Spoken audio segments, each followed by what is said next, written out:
One second. Okay. Okay. You're in.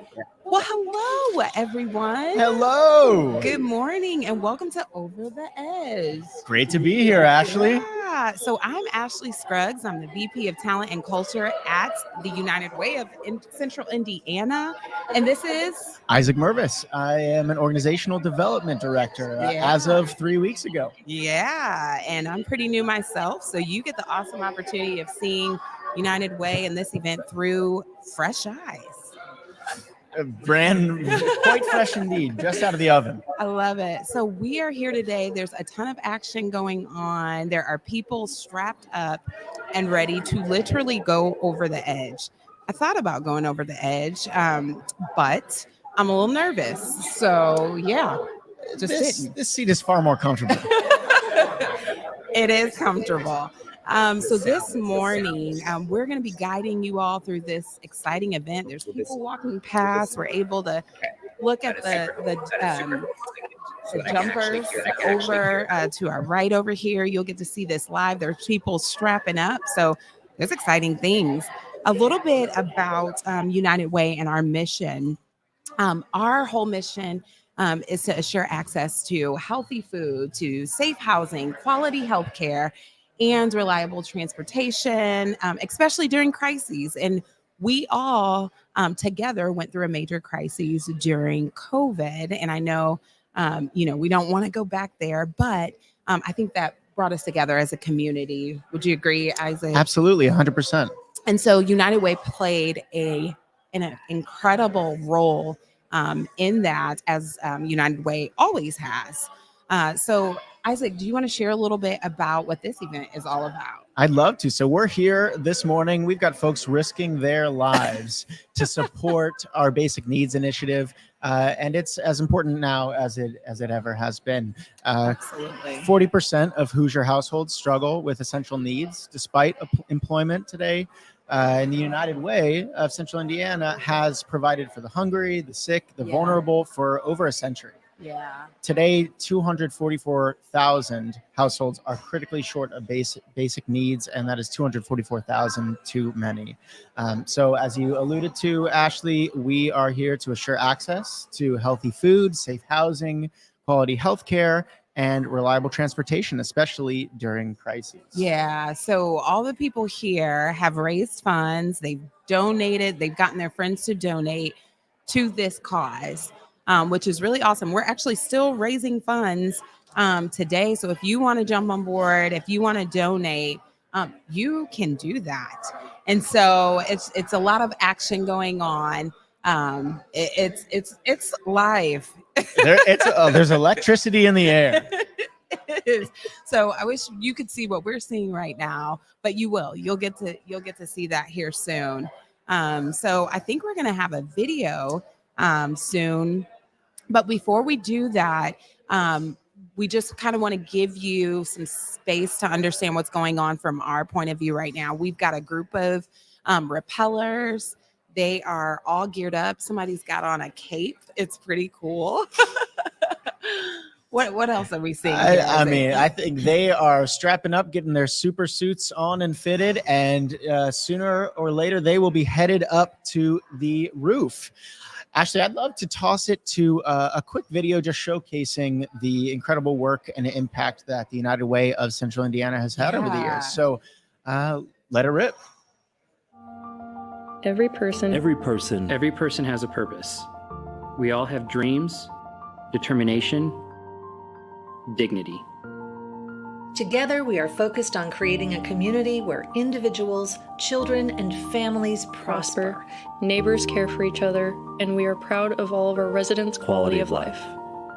Right now, too many households in our community are in or are one emergency away from poverty. Inequity continues to grow. Prosperity is too dependent on where you live, the color of your skin, the quality of your education, or the wealth you've inherited. We've got work to do. We are working hard to leave this community better than we found it. Paving the way for our families and our neighbors to thrive and accomplish big things. United Way stands shoulder to shoulder with our partners to help our neighbors overcome crisis, rise above challenges, and secure the family, health, and well-being that passes from one generation to the next. This is who we are, at our core, using our resources To rally a community to support and uplift one another. Join our fight. We need you on our team. Because every person because every person has a purpose. Well, I just found out that we're semi-viral because there's about 48 of you watching, and you have made my dreams come true today because that's all I've ever wanted in life.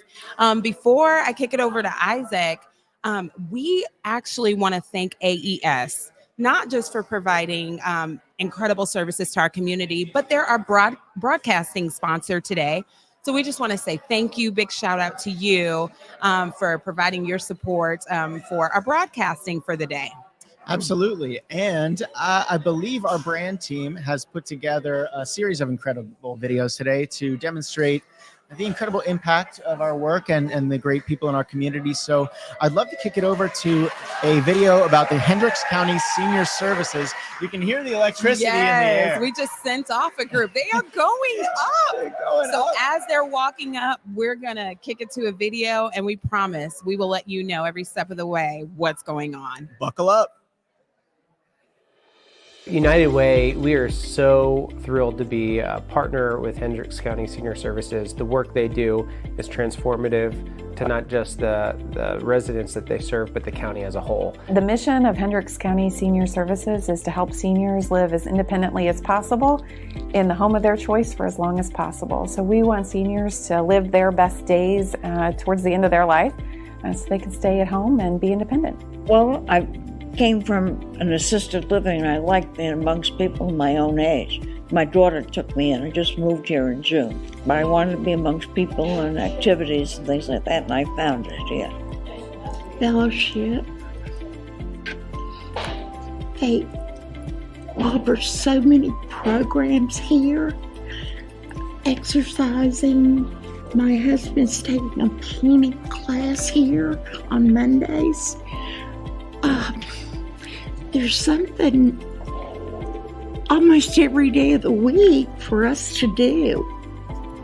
Plus, we meet some wonderful people here that I wouldn't have met otherwise. Elizabeth is one of them. I like the sense of community when people tell you that they miss you. I mean, they really want everybody to come share themselves. Yeah, we know that our services help seniors live independently and stay in their home. So if we weren't here, we know that there would be several dozen seniors that wouldn't have a healthy lunch every day. We would know that there's 100+ seniors who wouldn't have the help they need in their homes to stay in their homes. And there would be thousands of people who didn't have transportation to get to dialysis or to get to work or to come into this facility even for programming. So what we do really makes a difference in the lives of the people who use our services. I live alone, so I get to enjoy the company of other people. And mainly I come for the meal, for the nutrition that it offers. The fact that I don't have to prepare it, clean it up. It's kind of hard to prepare a nutritious meal for just one person.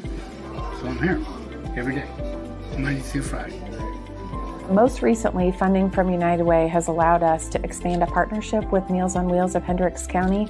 Meals on Wheels of Hendricks County delivers meals every day during the week, and so we're going to be hosting them every day here on Monday through Friday.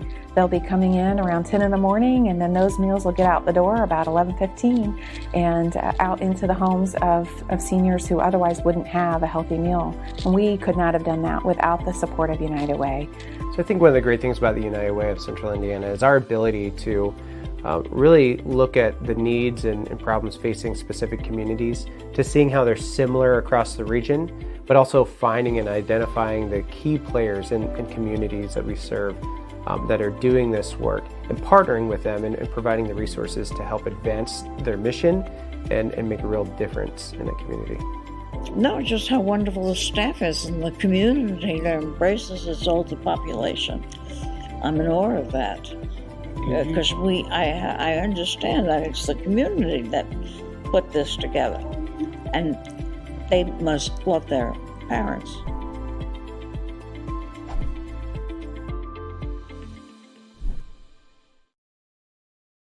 Wow, I just love those videos. They're super impactful and they share a powerful story of what United Way is all about.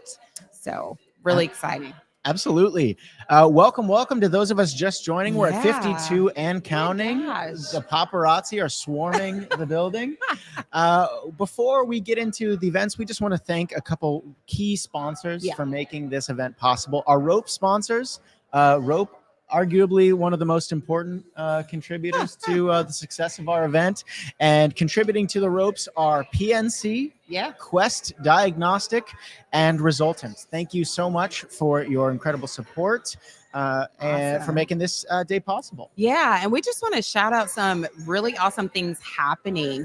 So we have Mary Perrin, who just donated $50 online. Thank you so much, Mary.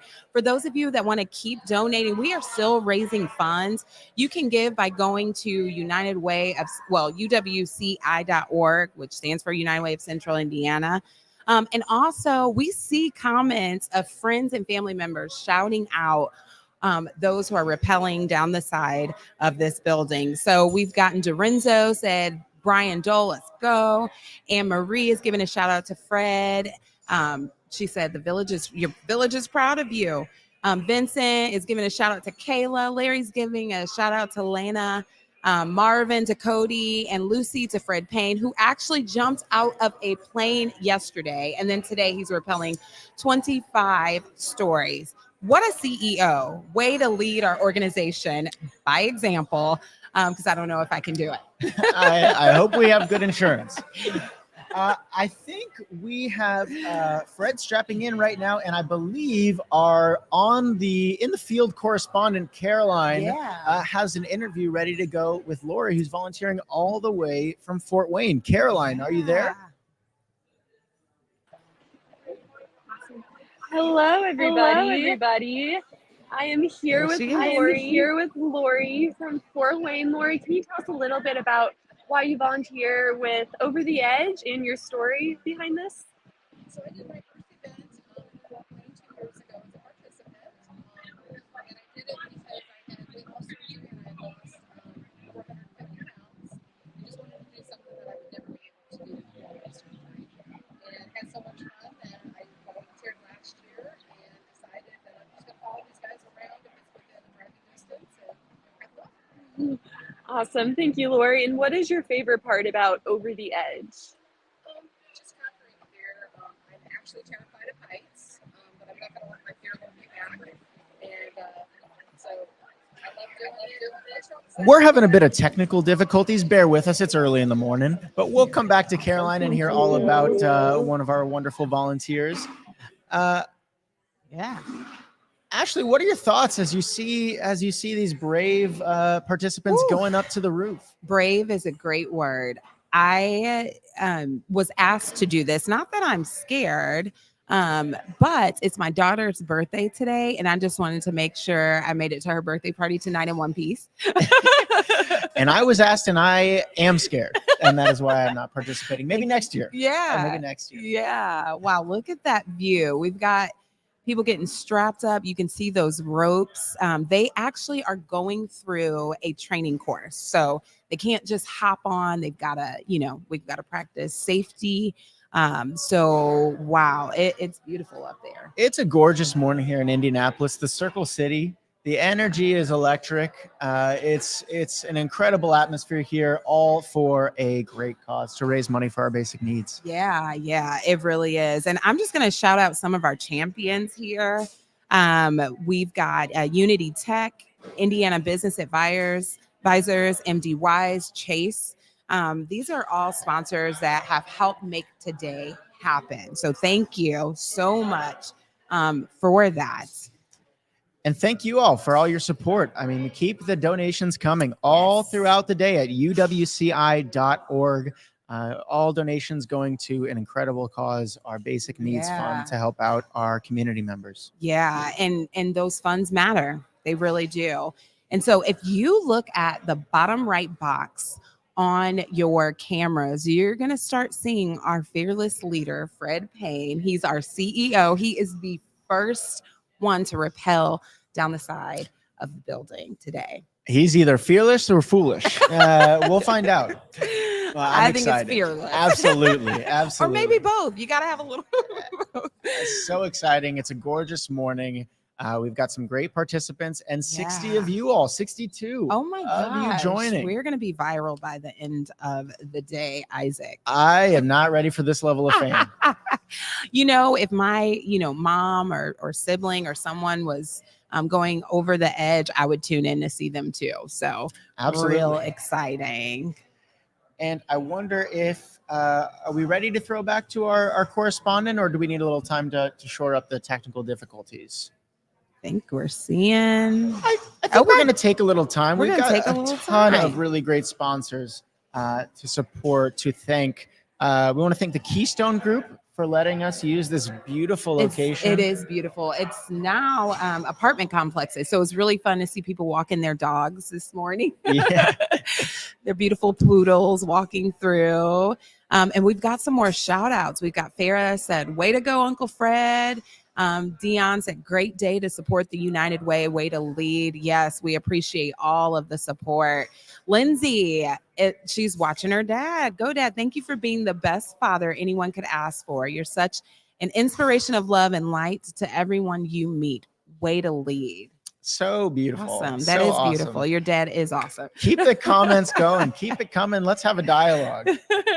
Also, on the theme of family, want to wish a very happy 8th birthday to Ashley's daughter, Zoe. Yeah, she's 8 today. So if there's any more birthday shout outs, put them in the chat. But yeah, we woke up and she's 8. And so we had a good time. We did Sour Patch Kids this morning, which is not the best parenting move, but hey, you only live once, which is why we're here. Because people are like, you only live once. Let's go over the edge. You only live once. You only turn 8 once. It's a big day. I think a little Sour Patch Kids to celebrate is the perfect remedy. So it looks like I think we might go to a short video if we have one coming up just as Fred is strapping in. And so the hardest part is going over the edge. It was me. I kind of signed her up without her knowing. About to go over the edge for the second time. Pretty excited today. I'm also really nervous, a little bit afraid of height. We'll see how it goes. Volunteers keeping us safe and making sure that you're comfortable. It's a little bit anxiety ridden, but it was awesome. Thank you so much. We reached our goal and now we're here and excited to rappel. Go over the edge. United Way of Central Indiana. Woo! It's 23 stories up. Beyond that, it's a piece of cake. You should try it. Let's get it.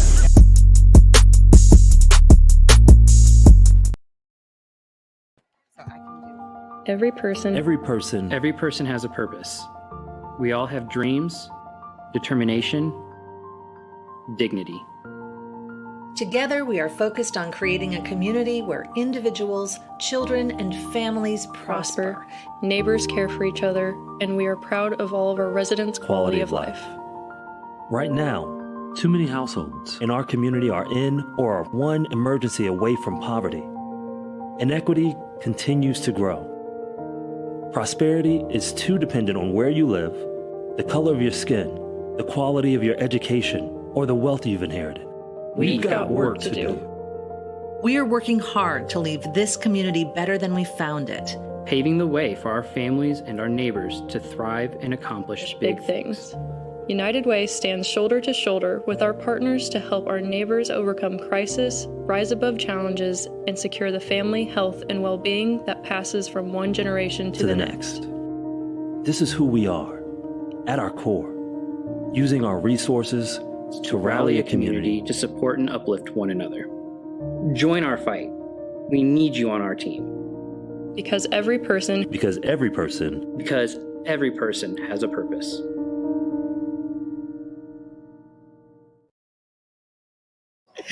Well, welcome back. Thank you so much for taking time to continue to understand more about what we do. As our repellers are getting all strapped in, again, they're going through a training to make sure we stay safe, which is really important. And our first repeller is going to be our CEO, Fred Payne. So he is strapping up. As we shared earlier, he flew right out of a plane yesterday.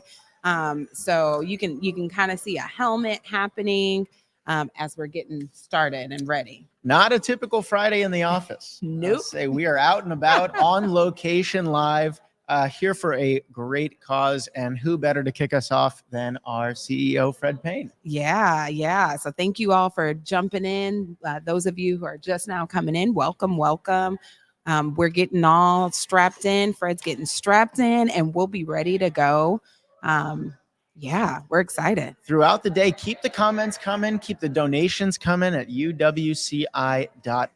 Yeah. I believe in that bottom right-hand display, we'll see Fred strapping in and getting ready to rappel down. Yeah. So Isaac, let's say someone was going to give you $10,000 to rappel down the side of the building.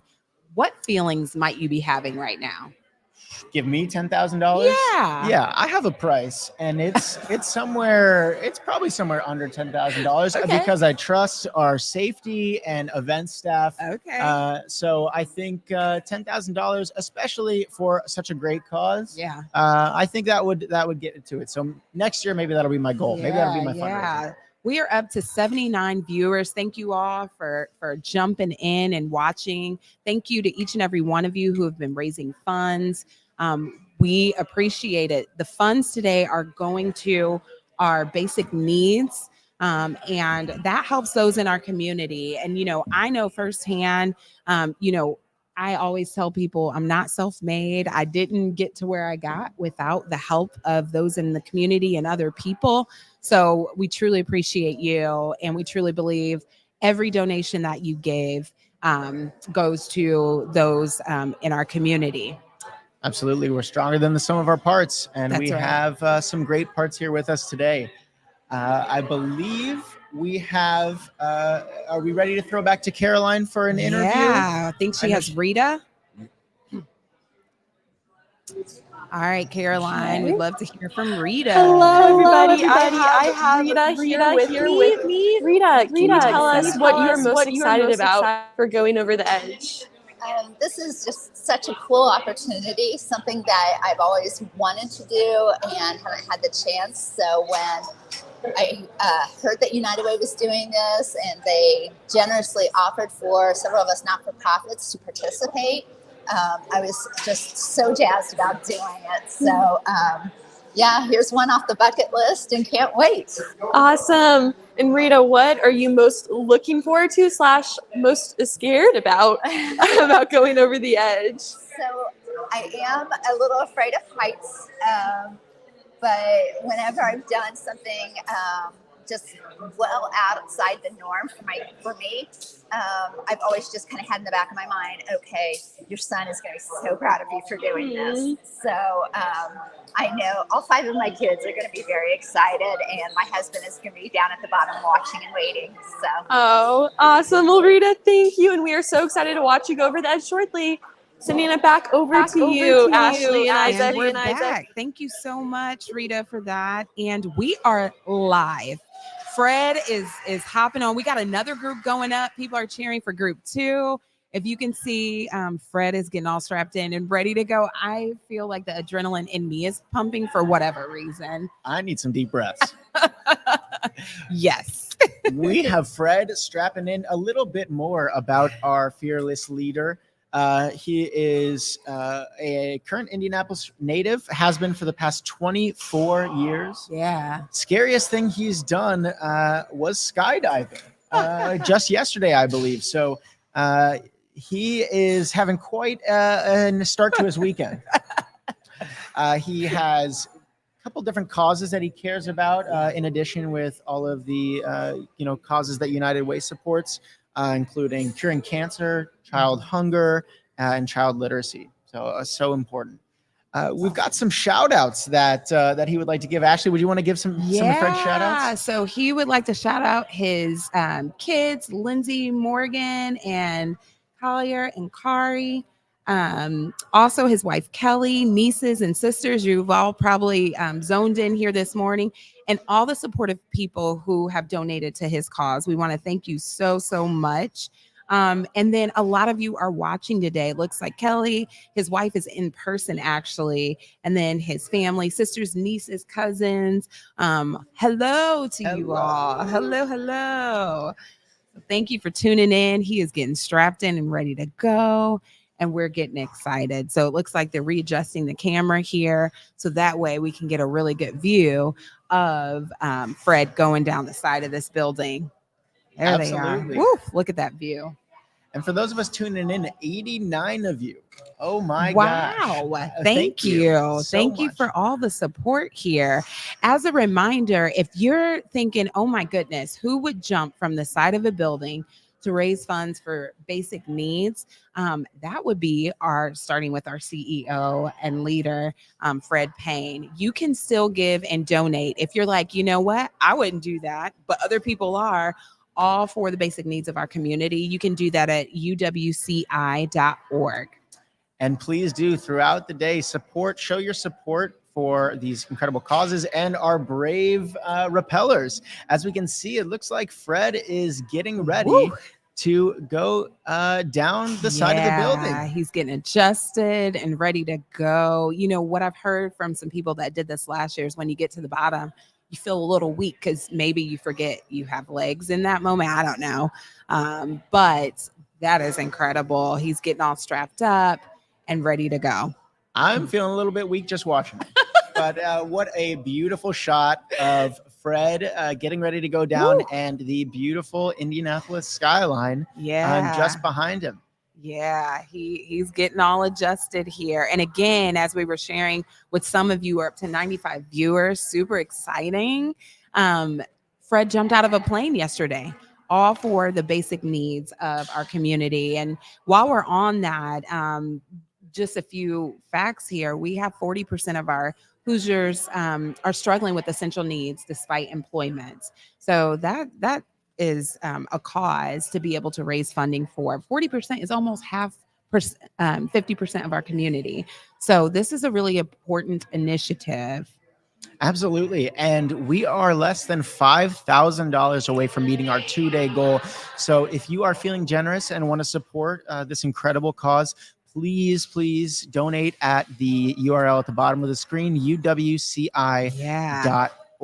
We can see Fred grabbing the rope, starting to head down the building. I am so excited, Ashley, to be sharing this experience with you and 94 of our viewers. Yeah, and Fred's looking like a pro here. He looks like he's done this before. So shout out to Fred as he's heading on down the building, looking like a pro. If you look at the bottom camera, you can see a ground shot looking up. So this is a pretty cool shot. Cool as a cucumber, stone cold Fred Payne. I think I saw this shot in the latest Mission Impossible. So if Tom Cruise is considering finishing up, I think Fred is making a strong case for an audition. Yeah, he could be a stunt double at this time in his life. Pretty awesome. There he is. Oh, 2 thumbs up. So awesome. He is living his best life. I love that. He's getting ready to pop down there. He's excited. Yeah, we're really excited for all the things that Fred's doing. He's getting ready to fly down. So if you're on the ground, making sure you look. We've got some volunteers over here who are holding ropes, making sure that our repellers come to a safe landing. And when we talk about the UWCI team, this is a team effort. We've got volunteers. There are just countless people who have made this day possible, from our brand team, our volunteer team. It's incredible to see everyone here and working together. The energy is really fantastic. Yeah. It's getting me up at 9 a.m. in the morning. Yeah. I was up at 6, but who's counting? Well, all right. Yeah. Fred looks like he is beginning his descent. Yeah, and then we've got on deck Jana, and she is getting all loaded in. She is on the bottom left of your camera. We got to talk to Jana as she was heading up, and she has never done this before. She is really excited and energized, but this is her first time doing this. And she thought, what not better way to raise funds for our community. And so she signed up. And is coming fresh off of skydiving as well yesterday. Yeah, that's right. She did skydive. I mean, what champions of the cause for coming here and doing these incredible feats. We've got Jana here, who is a current employee of Duke Energy, Indiana. Yeah, she is. Comes to us all the way from China. She's been in central Indiana for 8 years, but originally from China. And the scariest thing she's done, as I mentioned, is the skydiving expedition yesterday. Has a lot of different causes that she cares about, but believes passionately about education and believes it's the future of our country. And would love to shout out all the coworkers and relatives who are tuning in. Among the 100 of you currently watching live, we've hit triple digits. Yeah, we have. I think this is really incredible and powerful. You're gonna need an agent. Yeah, we are. So we've got Fred coming down. We've got Jana getting strapped in there. This is really, really exciting. And so we are actually going to go to Caroline as we have PNC outside as Jana's getting strapped in. So you're saying this doesn't make you want? There we go. Oh, there we go. Hello. Hey. This is Caroline, and I'm here with Jason Eckerly, the regional president of PNC Bank. And PNC is one of our awesome sponsors this year for Over the Edge. And Jason, I just wanted to ask why you believe Over the Edge.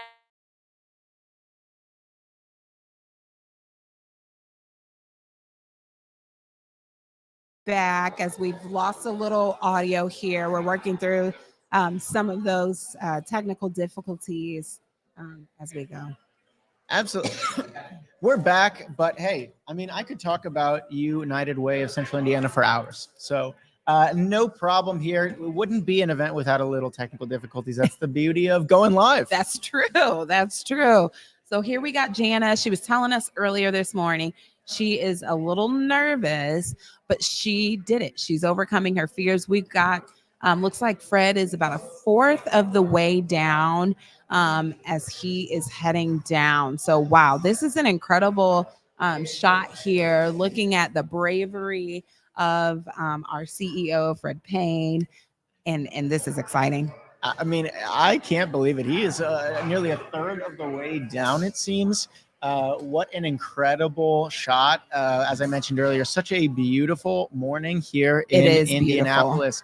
And Jana said she was scared, but I don't know if I believe her. She was skydiving yesterday and says after she's tackled this rappel, next on the agenda is bungee jumping. I mean, well, here's the thing. You jumped out of you skydove, you are rappelling. Whatever state of mind and life you're in at that moment, you might as well knock it all out. Yeah, I mean, ride the wave. Yeah. Strike the iron while it's hot. Yeah. The momentum gives the illusion of something going real good. And this is a great illusion to ride. So we have Fred Payne. He is coming down the side of that building. We want to thank all of you who have donated to this cause. It's so important, the basic needs of those in our community. We've got some shout outs happening in the comments and chat. We've got some good lucks coming from Nancy. It looks like Stefo is saying amazing initiative, Cody. It really, really is. We're getting ready to keep it going as we've got another group who just went up and they're excited to get set and in place. So exciting. Really cool. Keep the comments going. Keep wishing those of you who have loved ones rappelling down the building. They need your support. Yeah. And our basic needs initiatives needs your support. For those of you who have joined us recently, 40% of Hoosier households struggle with essential needs despite employment. Yeah. And so United Way, for over a century, we've provided for the hungry, the sick, and the vulnerable. and today provide for the more than 244,000 households who Yeah. are critically short of basic needs. Yeah, and some of you might have seen as we have Fred, our CEO, coming down the side of the building, we have launched a new strategic plan, and that strategic plan continues to focus on those basic needs. And those focus areas, there's 4 basic needs: early care and learning, economic mobility, and then safe and affordable housing. Wow, what an initiative. And so it's really exciting to watch our organization continue to be a conduit for our community to raise those funds for those in need. Absolutely. Such a great and inspiring approach. I mean, really comprehensive with the understanding that, these issues don't happen in a vacuum. Yeah. I want to give a big shout out to John Chenoweth for donating. Thanks, John. Keep the donations coming. We are still just a little bit short of our 2-day goal. Let's help us get there. Yes. Thank you so much, John. We really appreciate your donation today. Thank you for all who are coming in. It feels like Isaac and I's dreams are coming true. If this is what a news, station feels like, I want it. I mean, I didn't realize it until this morning, but it is my, I think I was born to do this. Yeah. I think I was born to commentate the live broadcast of Over the Edge. So I don't know what's next from here. After I've achieved my dreams, it's probably all downhill. But well, I need you to stay at United Way for a little longer before you go be an anchor. Well, I'll tell them I need to. We'll have them talk to my agent and figure it out. But so incredible to be here, to be with you all tuning in live as we see Jana McCardell coming down the building, and I believe we might be able to get an interview with our CEO Fred Payne as he is coming down. I think he just landed safely, and he did it, you all. He has landed. After Fred, everybody's cheering. There's really exciting things coming on. He's getting his money shots. This is really awesome. Right after Fred, we're going to have Lee Harris come down, and we'll share a little bit about Lee. We've got Caroline going over to interview Fred to hear a little more about his experience. We are getting ready to kick it over to Caroline now.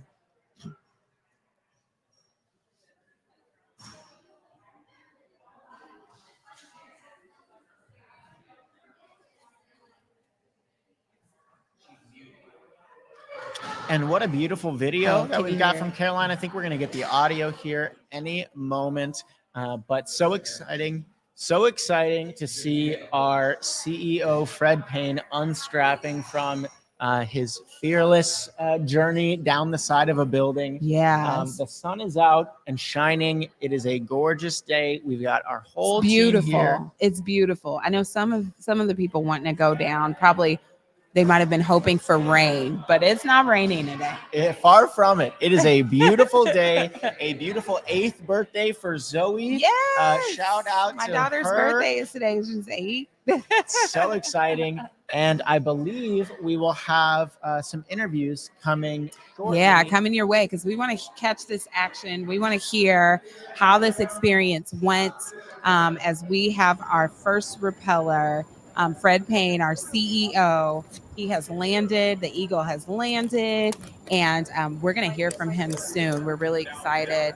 Hi, Jeffrey. We got Jeffrey that works in our front office. He says hi to us every day, makes us feel welcome. And now we're going to pass it over to Caroline. She's going to start interviewing a few people. I'm getting word that the tech is in and Caroline is ready to go. Hello, I am here with Dalton. Dalton, can you tell us about who you're here with for Over the Edge and why you're so excited to go over the edge with us today?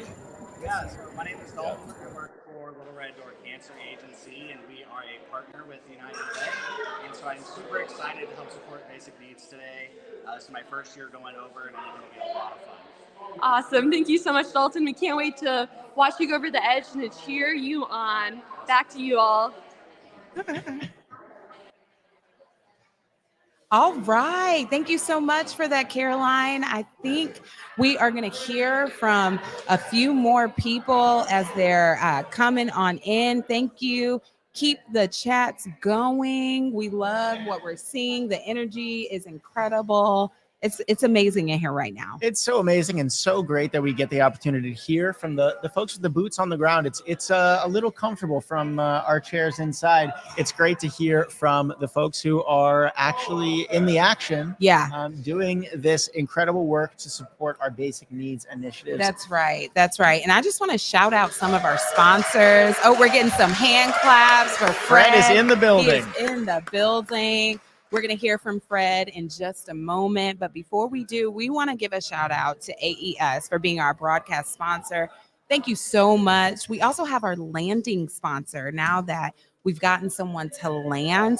Oppenheimer, thank you so much for landing, being our landing spot. Not for you landing, but you being our sponsors of A Safe Landing. Absolutely. Absolutely. And I think we have our CEO, Fred Payne, on scene live, ready to share his experience of going over the edge. So let's throw it to Caroline. Yeah. Hello, everybody. I'm here with Fred. Fred, how was going over the edge? Tell us what your experience was like. Oh, it was so great. I got a chance to get this real aerial view of the city of Indianapolis. Looking at the side of the building is sort of like a mirror. You get a chance to see all what's behind you. And it's just another way to see our magnificent city. The adrenaline rush is out of this freaking world. So I'm still on an adrenaline high right now, and I'm feeling really good. I want to go back again, but I need to let other people take the time. You heard it here first. Fred wants to go over the edge again. Fred, if you could use one word to describe your experience going over the edge, what would that word be? Fabulous. Oh, great word. And on a scale from 1 to 10, rate your experience of going over the edge. I give this a 10, definitely a 10. Oh, that's amazing. Thank you, Fred. And we will send it back over to you, Ashley and Isaac. Incredible. Wow. That's awesome. So cool. I mean, look, cool as a cucumber in the shades. So, I mean, no better leader to lead us in this fight against poverty. Yeah. Thank you so much, Caroline, for letting us hear from Fred. We want to give a little update. Oh my gosh, we've got Lee. Isaac's going to share a little bit about Lee with the superhero cape on. The superhero cape, and she is nothing short of a superhero. No. She was our top fundraiser for the event. So incredible work for Lee. She is, I believe, coming down as we speak. To our left. She works part-time at the Lawrence branch of the Indianapolis Public Library. That's awesome. Comes to us originally from Lexington, Kentucky, but a Hoosier transplant for 24 years this month. Wow, that's incredible. It's incredible. She has jumped off a 10-meter diving platform when she was in middle school. Wow. I mean, who are these daredevils among us walking every day? She is a longtime fan of the United Way work in all areas, and she has volunteered for and supported childhood literacy. She's giving a quick shout out to our Read Up program and the Indiana Public Library. Very passionate about Central Indiana arts, including the Heartland Film Festival. And she believes in the local independent journalism of WFYI and the Indy Star. That's awesome. That's incredible. Thank you so much, Lee, for your commitment, dedication, and for being our #1 fundraiser. That's so incredible. Real quick, we want to give a shout out to Sam Snyderman. That's an inside joke between me and Sam and his friends, but really it's Sam Snyderman. He just donated this morning. So thank you so much, Sam. We also, in our other cam, we're getting it rolling here. We have Brian Dahl, and Brian is getting ready to come down. We've got people. It looks like we got some repellers that have landed again. And real quick with Brian. So the name of the employer that Brian is with is McGoggin Barbender. And Brian was actually born in Cincinnati, Ohio. So that is our neighbors. So we appreciate those in Ohio. currently living in Westfield and has been there over about 3 years. The scariest thing Brian has done is some sort of a bungee ride or an adventure park, amusement park. He actually said the feeling of the free fall is something he'll never forget. That is a really interesting feeling. Other than the generous support of United Way and Over the Edge, thank you so much, Brian, for raising money for this initiative. Brian's passionate about a lot of different causes, from people to animals. He's had the pleasure of volunteering at many great organizations and experience sticks with him in really tangible ways. It's very rewarding to see how a few hours of work makes a huge impact in someone else's life. Thank you so much, Brian. He has done food preparation, food pantries, collecting clothes, sorting. All of those things matter to our community. He wants to shout out his wife, Michelle. He has 2 daughters, Josephine and Emily, and the rest of his family is back in Ohio. So hopefully they are tuning in today. He said he has shared this live stream with so many people. He can't even remember who. So if you are tuning in, supporting Brian Dahl, thank you so much for chiming into this initiative.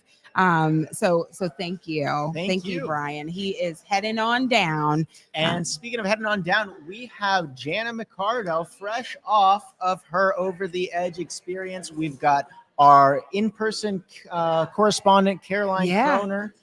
So let's throw it over to her to hear about Jana's experience. All right. Hi, Jana. You just got off going over the edge. Can you tell us about your experience? How was it?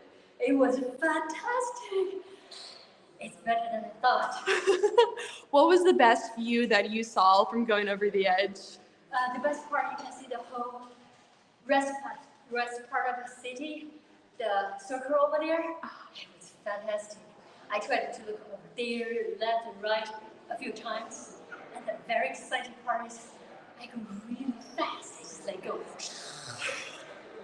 And I let it handle back. It just stopped. Oh, that's fantastic. You feel like you're in control, but actually I'm not. That's amazing, Jana. I love hearing your energy and your passion from going over the edge. Can you tell us what inspired you to go over the edge this year and who you're here with? I'm here with Duke Energy and the United Way. My company sent out an email said that United Way need to collect money for whatever people over there. I don't know all the big words, but to help people. I love to help people. My love people are more inclusive.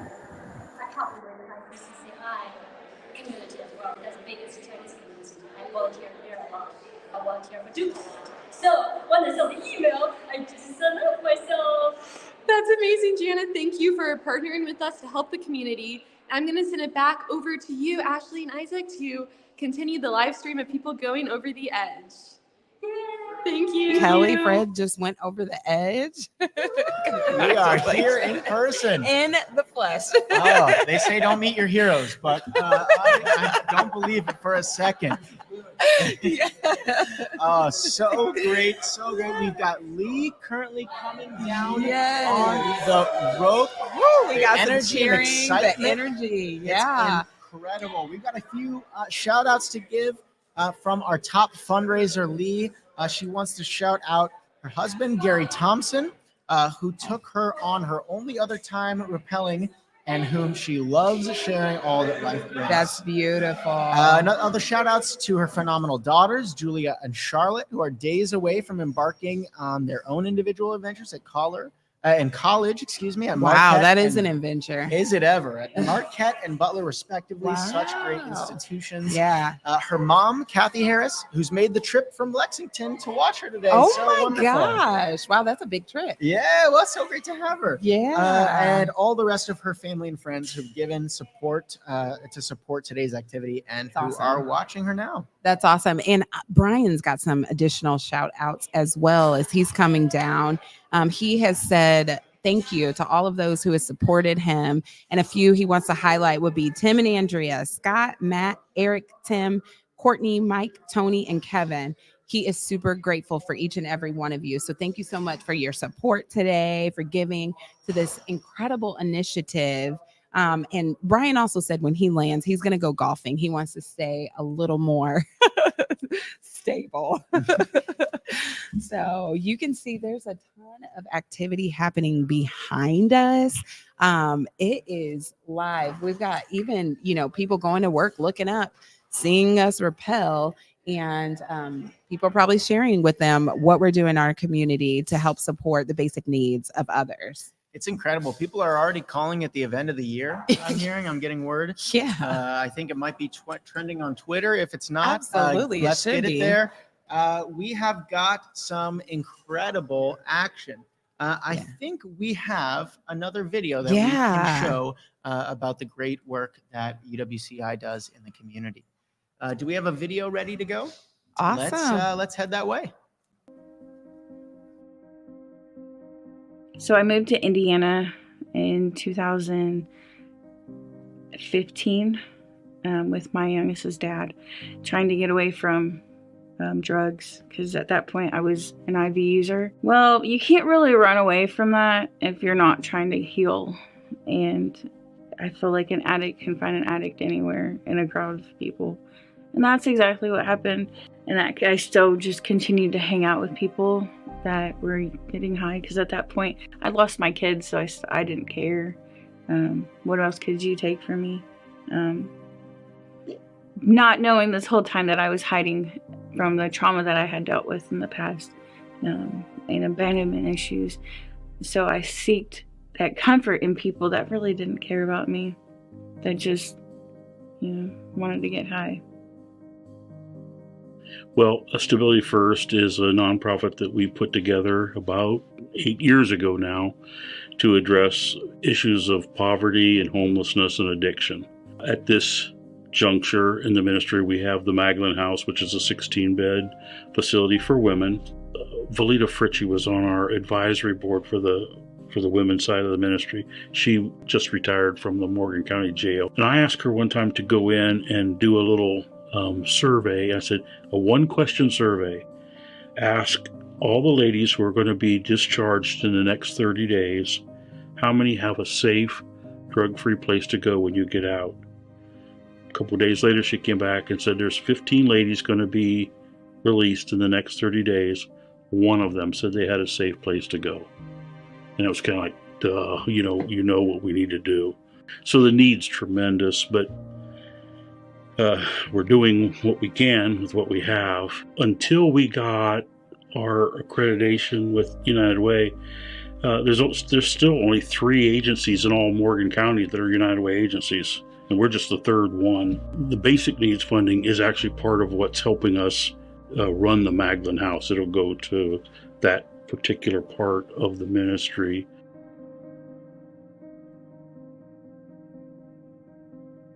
So when I walked out of jail, I had a bag of clothes and my hygiene stuff. I called the Magdalene House and I asked them if they had any openings. And they said that due to COVID, they weren't sure if they were accepting new people. That she would have to call, her higher ups and ask. And I just prayed, if it's your will, let it be done. And she's like, yes, come. And I'm so thankful for that call, because I felt God's presence the moment I walked in. I felt like I belonged. I felt like some of the women are going through the same thing that I'm going through. And this is where we lean on each other and the staff. So there's 5 outcomes that we work towards.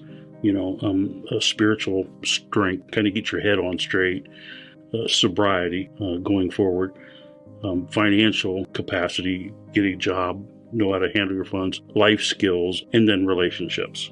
And so everybody has all of those built into their program, but they all come at such different, from different places, Nobody ever shows up just needing a bed. They might think that's all they need. And when you do deal with all 5 aspects of their life, when they leave, they have a much better chance of, continuing on the good path, if you will. It was It was like nothing else I've ever experienced. I felt like I belonged there. I still go back all the time. Maybe not as much as I would like to, but and I do every time I walk in there. I know it's my home.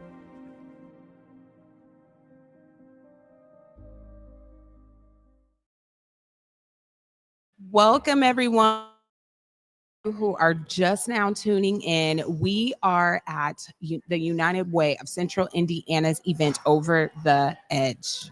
And I'm over the moon excited about the event going on. So great to be with you here, Ashley, and with the 74 of you watching live. Thanks for joining us. Thanks for joining us. So fun and such a great cause here to benefit the United Way's Basic Needs Initiative. Yeah. So we are meeting new friends for the first time. We've got a superhero that's rappelling down. She has a cape on, Lee. Lee was our top fundraiser for this event. And if you're like, you know what, I want to be like Lee one day. I want to rappel. I want to donate. You can't rappel today, but you can be like Lee and you can raise funds and support United Way. You can donate now at uwci.org. So please do that if you are interested in being like Lee. Absolutely. And if you want to know why it's so important to donate and support United Way's basic needs work, we've got our on-the-ground correspondent, Caroline Kroner, with our colleague, Jeffrey, to talk from a fan's perspective. Yeah. Hello, everybody. I'm here with one of our awesome supporters here at Over the Edge. Jeffrey, can you tell us who you're cheering for today and who you are here to support? So the person I'm here cheering for is Natalie Harkness, and I'm rooting for everyone, but definitely I'm cheering for Natalie. Awesome. Yes. And Jeffrey, why are you so passionate about supporting United Way's basic needs work? Can you tell us about what United Way does with basic needs and why you think that's so important? The Basic Needs Program through United Way of Central Indiana is important, it's critical. Without this program, it would be hard for people to thrive. I think about myself. One time we received services from the United Way of Central Indiana. I received those basic needs, and without those basic needs, I wouldn't become a self-sufficient person.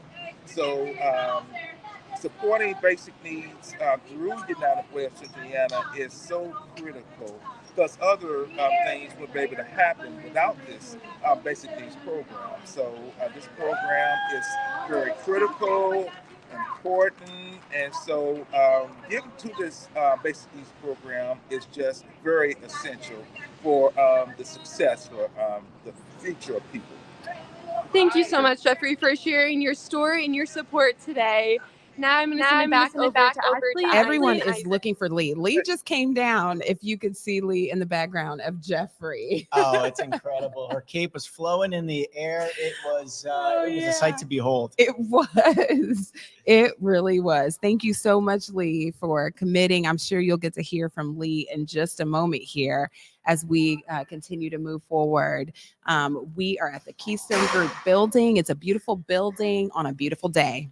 I think so great, so important to thank our sponsors who have made this day possible. One being Keystone for letting us use this incredible location. Beautiful. AES, our broadcasting sponsor. We got some fantastic rope sponsors, and PNC, Quest Diagnostic, and Resultant. A landing sponsor in Oppenheimer. Not sure if that's the movie or the man, but we thank them for their support. A couple champions, Unity Tech, Indiana Business Advisors, MD Wise, and Chase, and each and all of you for being with us, joining us, and supporting us. You can donate now at uwci.org. Please do. It is so important. It is such a great cause, as you just heard Jeffrey speak towards, and such a great event to be at. I'm so excited to be here with you. So we've got some real action happening. We've got ropes to our right and lefts. We've got people helping our repellers come down. I see someone actually above me, and I think that might be Tim Bloom.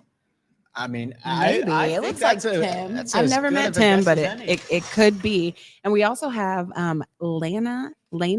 I hope I'm saying her name right, because your name is one of the most important things about you. So hopefully we get that right. But Lena is in the box coming down. So we've got some action going on deck here.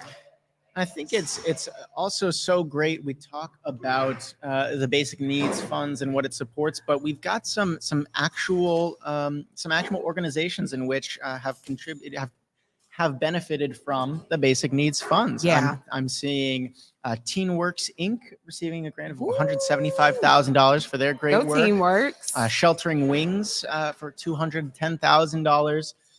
Community Alliance of the Far East Side for $300,000. We've got a list longer than you can imagine of grantees who are benefiting from this fund and from the generous support of you all. Yeah, thank you so much. And each person that is rappelling today actually were charged with raising money for the basic needs of those in our community. And I'm going to talk about Tim a little bit because Tim is here. You should be able to see Tim, and it's Tim Blom is how you pronounce his last name. But Tim works at Washington Township Schools. Was born in Germany. How cool is that? Das ist very cool. Yes. Really? But then landed in Fishers and has been in Fishers for the past 15 years. The scariest thing Tim has done before, he says, I received a Lilly Teacher Creativity Grant in 2012, and I got to visit former Olympic sites in Atlanta and Sydney. During those trips, he rafted the Olympic whitewater course. He rode the mountain bike course, participated in a judo class, stepped off the 10-meter diving platform, and rode a bike in the Olympic velodrome. Those are pretty terrifying. So this is probably weak sauce for Tim. Tim has done it all. Other than supporting generously to the United Way Over the Edge, some other causes that Tim has been a part of is being a public educator. He believes that every student has the opportunity to thrive if they're provided the appropriate environment and resources. And he feels super blessed to work for a school district where they celebrate diversity and aim to ensure every student can reach their full potential. That is so incredible, Tim. And we appreciate you so much today for giving your time, your talents to this initiative.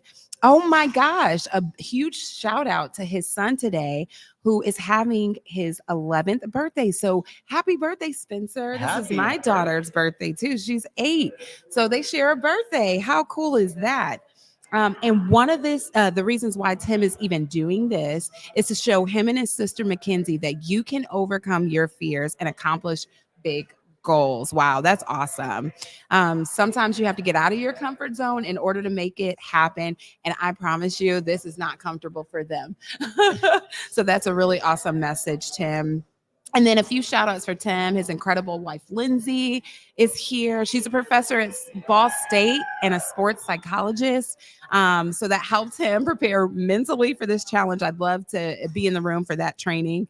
And then a few family members, colleagues, and college friends that are watching online. Thank you so much for donating. Thank you all to the donators and some of his colleagues from the Georgia Southern crew who stepped up big time for him. So great. Well, just a couple updates. We've got Lena Cohen in the top right screen beginning her descent down. It's going down. And if you heard the roar of the crowd, we've got our top fundraiser Lee in the building with us. Our on-the-ground correspondent, Caroline Kroner, is here with the superhero herself, and I believe is ready to give us an inside scoop. Yeah, let's hear about it. Hello, I am here with superhero Lee. Lee, can you tell us how it was going over the edge? What was your experience like? Well, it was a wonderful experience. I felt very safe and felt very happy to get to see such an awesome view of the city. I really enjoyed it. And Lee, you were our #1 fundraiser this year. Can you tell us more of what motivates you to fundraise and to support United Way's basic needs work? Yeah. Well, this was a very difficult year for my family, and we had a lot to celebrate. We also had a lot of hardship emotionally in our family this year, and I couldn't have done this without the support of all of them. And one thing that kind of became apparent to me was that I was lucky enough to not have to worry about my basic needs during a time that I was going through that was very difficult emotionally for me. And it made me realize how important just being taken care of and having a place to live, having food to eat, having those basic needs are so important. And the fact that so many in our city aren't well taken care of in that way, I'm very grateful for what United Way does, and very grateful to get to be a part of what United Way does. Lee, thank you for sharing your story and for your amazing support of United Way and the work that we do in our community. We couldn't do this work without people like you, so thank you, and we hope to see you again going over the edge. Well, thanks to everyone at United Way, and much love to all of my friends and family who supported me. Thank you, and back to you all, Ashley and Isaac. Wow, thank you so much, Lee. That was so beautiful. Yeah. And thank you for your incredible So work heartfelt. fundraising. I mean, Yeah. the cape was well deserved. Right now, we've got Lena Cohen scaling down this building. She is currently an employee of the Indiana University School of Medicine, born and raised here in Indianapolis, Indiana. The scariest thing that she's ever done before going over the edge is telling her dad she got a tattoo. That sounds scary. Other than her support for United Way and Over the Edge, she is passionate about access to reproductive health care and believes that it is a cornerstone for economic and social mobility. She would love to give some shout outs to friends and family. And we are so excited to have her with us today. Awesome. And I would love to shout out a few of our donors. Thank you to Jenny Birch, Robert Candace, Trina Pruitt, George Kirch, Kristen Carey. Thank you so much for donating and jumping in and celebrating a lot of these people who are in support of basic needs. And thank you all for tuning in. I mean, the entertainment is fun. We've got the people, you're here. We're excited. Yeah, people are saying that Taylor Swift might perform at the halftime show. Oh my gosh, But that'd I be think amazing. they're working out a couple logistics. Thank you for your Yeah, support not sure and if your it's gonna work today. donations. Keep them coming. You can see at the bottom of your screen. You can donate now at uwci.org. And it looks like we've gotten Tim to come down. We've got somebody that's landed. So I'm sure we will hear from Tim soon. You might see him walk across us here in momentarily. So we're really excited about that. Tim is unhooked, and I know we're going to hear from Tim. We want to thank you again for all of your donations, all the excitement, the money, everything that you have given to our Basic Needs Fund. So great. The energy here is so special to see everyone here committed to supporting basic needs in central Indiana. I'm getting word that Todd Shelton is getting hooked in on the blue rope that you can see in the bottom screen. It's just nonstop fun here at the United Way of Central Indiana's Over the Edge event. It really, really is. And just a few things to be reminded of. 40% of Hoosier households are struggling with essential needs despite employment. That is almost half. And if you want to donate and give, you can do that at uwci.org. That is a big number. And United Way of Central Indiana works to decrease that number every day. That's a part of why Isaac and I joined this organization, to be a part of that incredible mission with United Way. And overall, United Way's mission is about giving access to healthy food, safe housing, quality healthcare, reliable transportation, anything that someone might need during a crisis. So that is incredible work, and sometimes things we don't think about every day, but it's pretty powerful that there's an organization that exists to do that. Absolutely. I mean, you mentioned the number 40% of Hoosier households. These are our friends. These are our family. Neighbors. Yeah. It's so important, and it takes all of us. And so It is just really incredible that we are all here today. We've got the fire chief behind us. Yeah, they're just making sure everybody's landing safely. And coming to support the great cause. I think we have our on-the-ground correspondent, Caroline Kroner, with the aforementioned Tim right now. Can we throw it to Caroline? Hello, everyone. I'm here with Tim, who just made it from going over the edge. Tim, can you tell us what your experience was like going over the edge? My heart's still racing a little bit. The first, go ahead and lean back was pretty terrifying, but everybody up there was great. So it went fast and made it to the ground safely. So. Oh, good. If you could use one word to describe your experience going over the edge, what would that word be? Proud. I think I'm a little bit averse to heights, and so this is a pretty big challenge for me, so I feel pretty proud of that. That's amazing. What do you have next on your bucket list? Any other things like rappelling down a skyscraper? I think I might try and cheer on somebody else to do this next year, so I can be their supporter. That is a great idea. Speaking of supporters, who do you have supporting you here today? Yep, so my wife is here today. She's a sports psychologist, so that helped me a little bit. And then I think some of my colleagues back at work, representing these 8 elementary schools from Washington Township, hopefully we're able to see a little bit of that. And then my son turns 11 today, so I definitely had to represent my boy Spencer. Well, happy birthday, Spencer. This is a wonderful birthday gift to him. Thank you, Tim, and we will be sending it back over to you all. Thanks. All right. Thank you so much. What an exciting opportunity. It's really awesome. So now getting hooked up is Todd Shelton, and he's giving the thumbs up. He's like, it's time to go down. So a little bit, we're going to learn a little bit about Todd here in just a moment. This is pretty incredible. As you can see, we're in downtown Indianapolis. We're at the Keystone Group building, and Todd is ready to rappel. Thank each and every one of you. We're so excited that you're tuning in with us. And Todd's getting hooked up. We can see him. He's getting ready to come on down. He's getting ready, and we are ready for him. You, me, and the 81 of us joining live on this stream. For those of us who are just tuning in, I am here with Ashley Scruggs. Hello. I Yes. am Isaac Mervis, Organizational Development Director. Ashley, our VP of Talent and Culture. Yes, So great to have you here. Yeah, so Isaac and I are new, and apparently this is how you get initiated into the organization, is that you have to do live stream.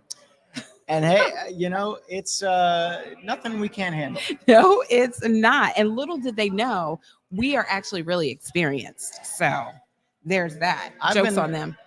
I've been talking to myself in my mirror for years. So this is really not anything that we can't handle. We've got Dan Rhodes strapping in. I believe we have a shot of him that we will go. Yeah. And then we're going to kick it over to Sherry to talk to some of our friends in the crowd. Sherry?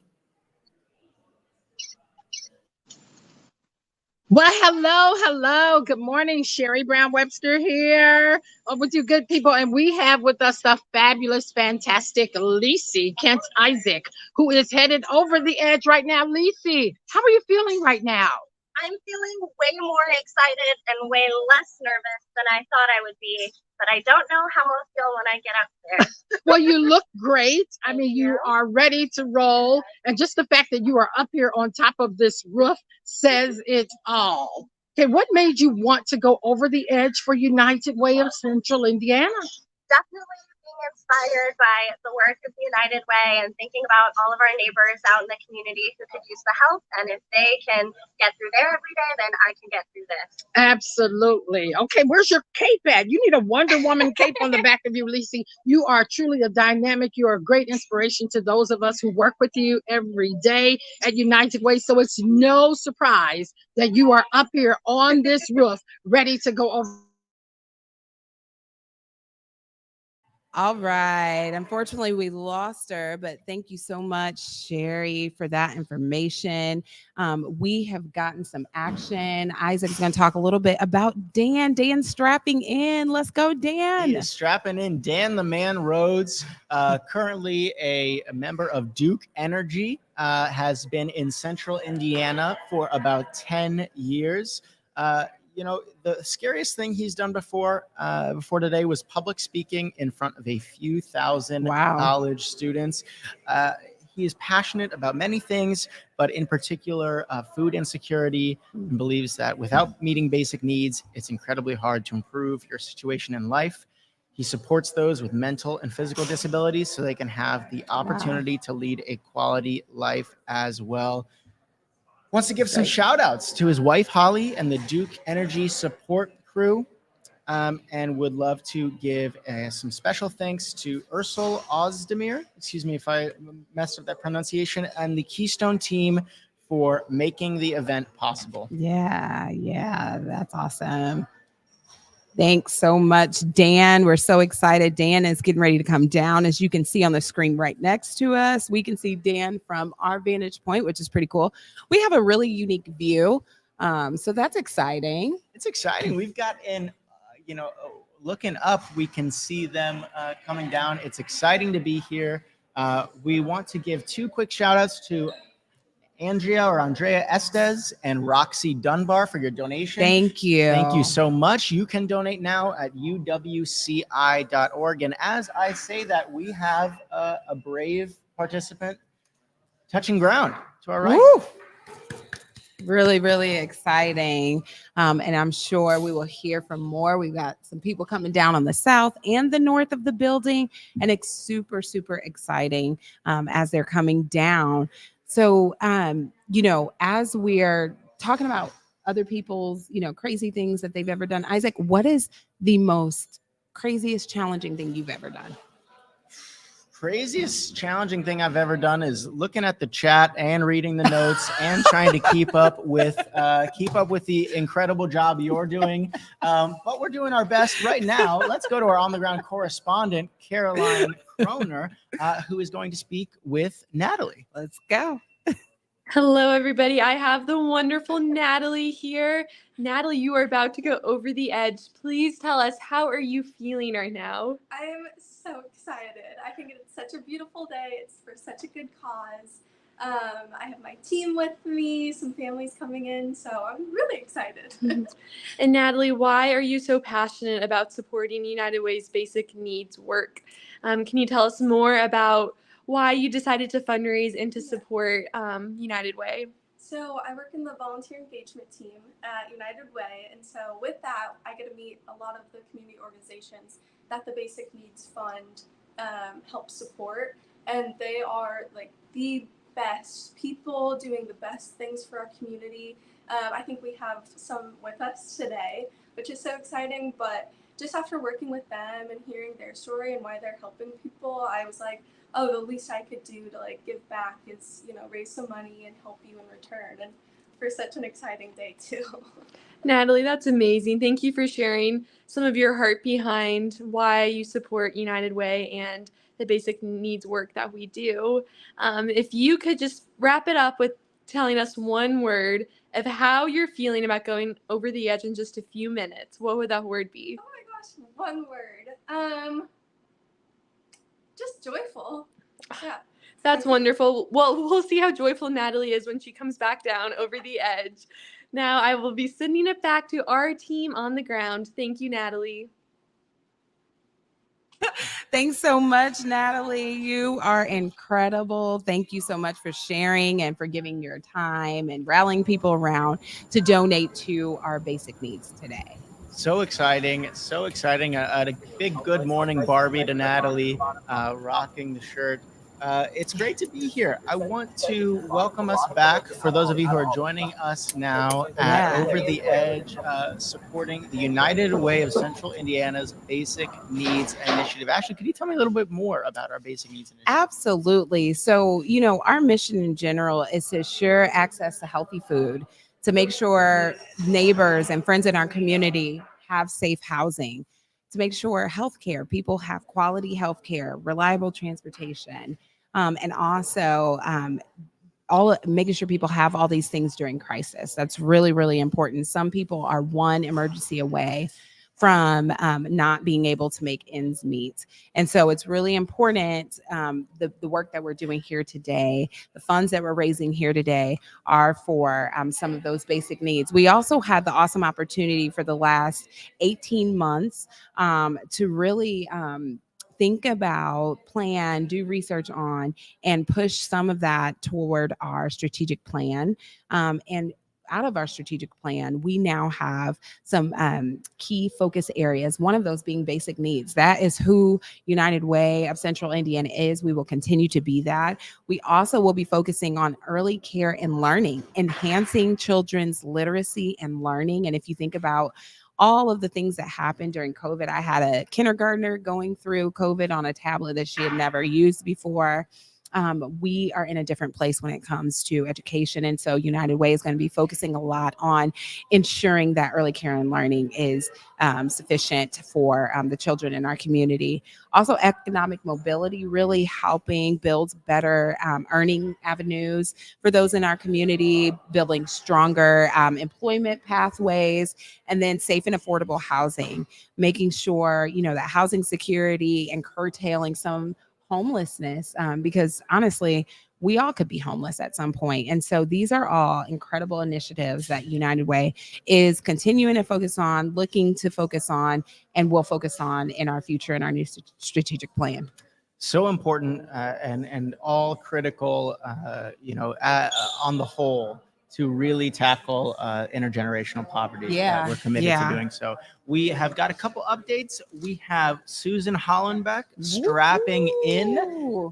We've got Dan coming down the side of the building. Dan the man.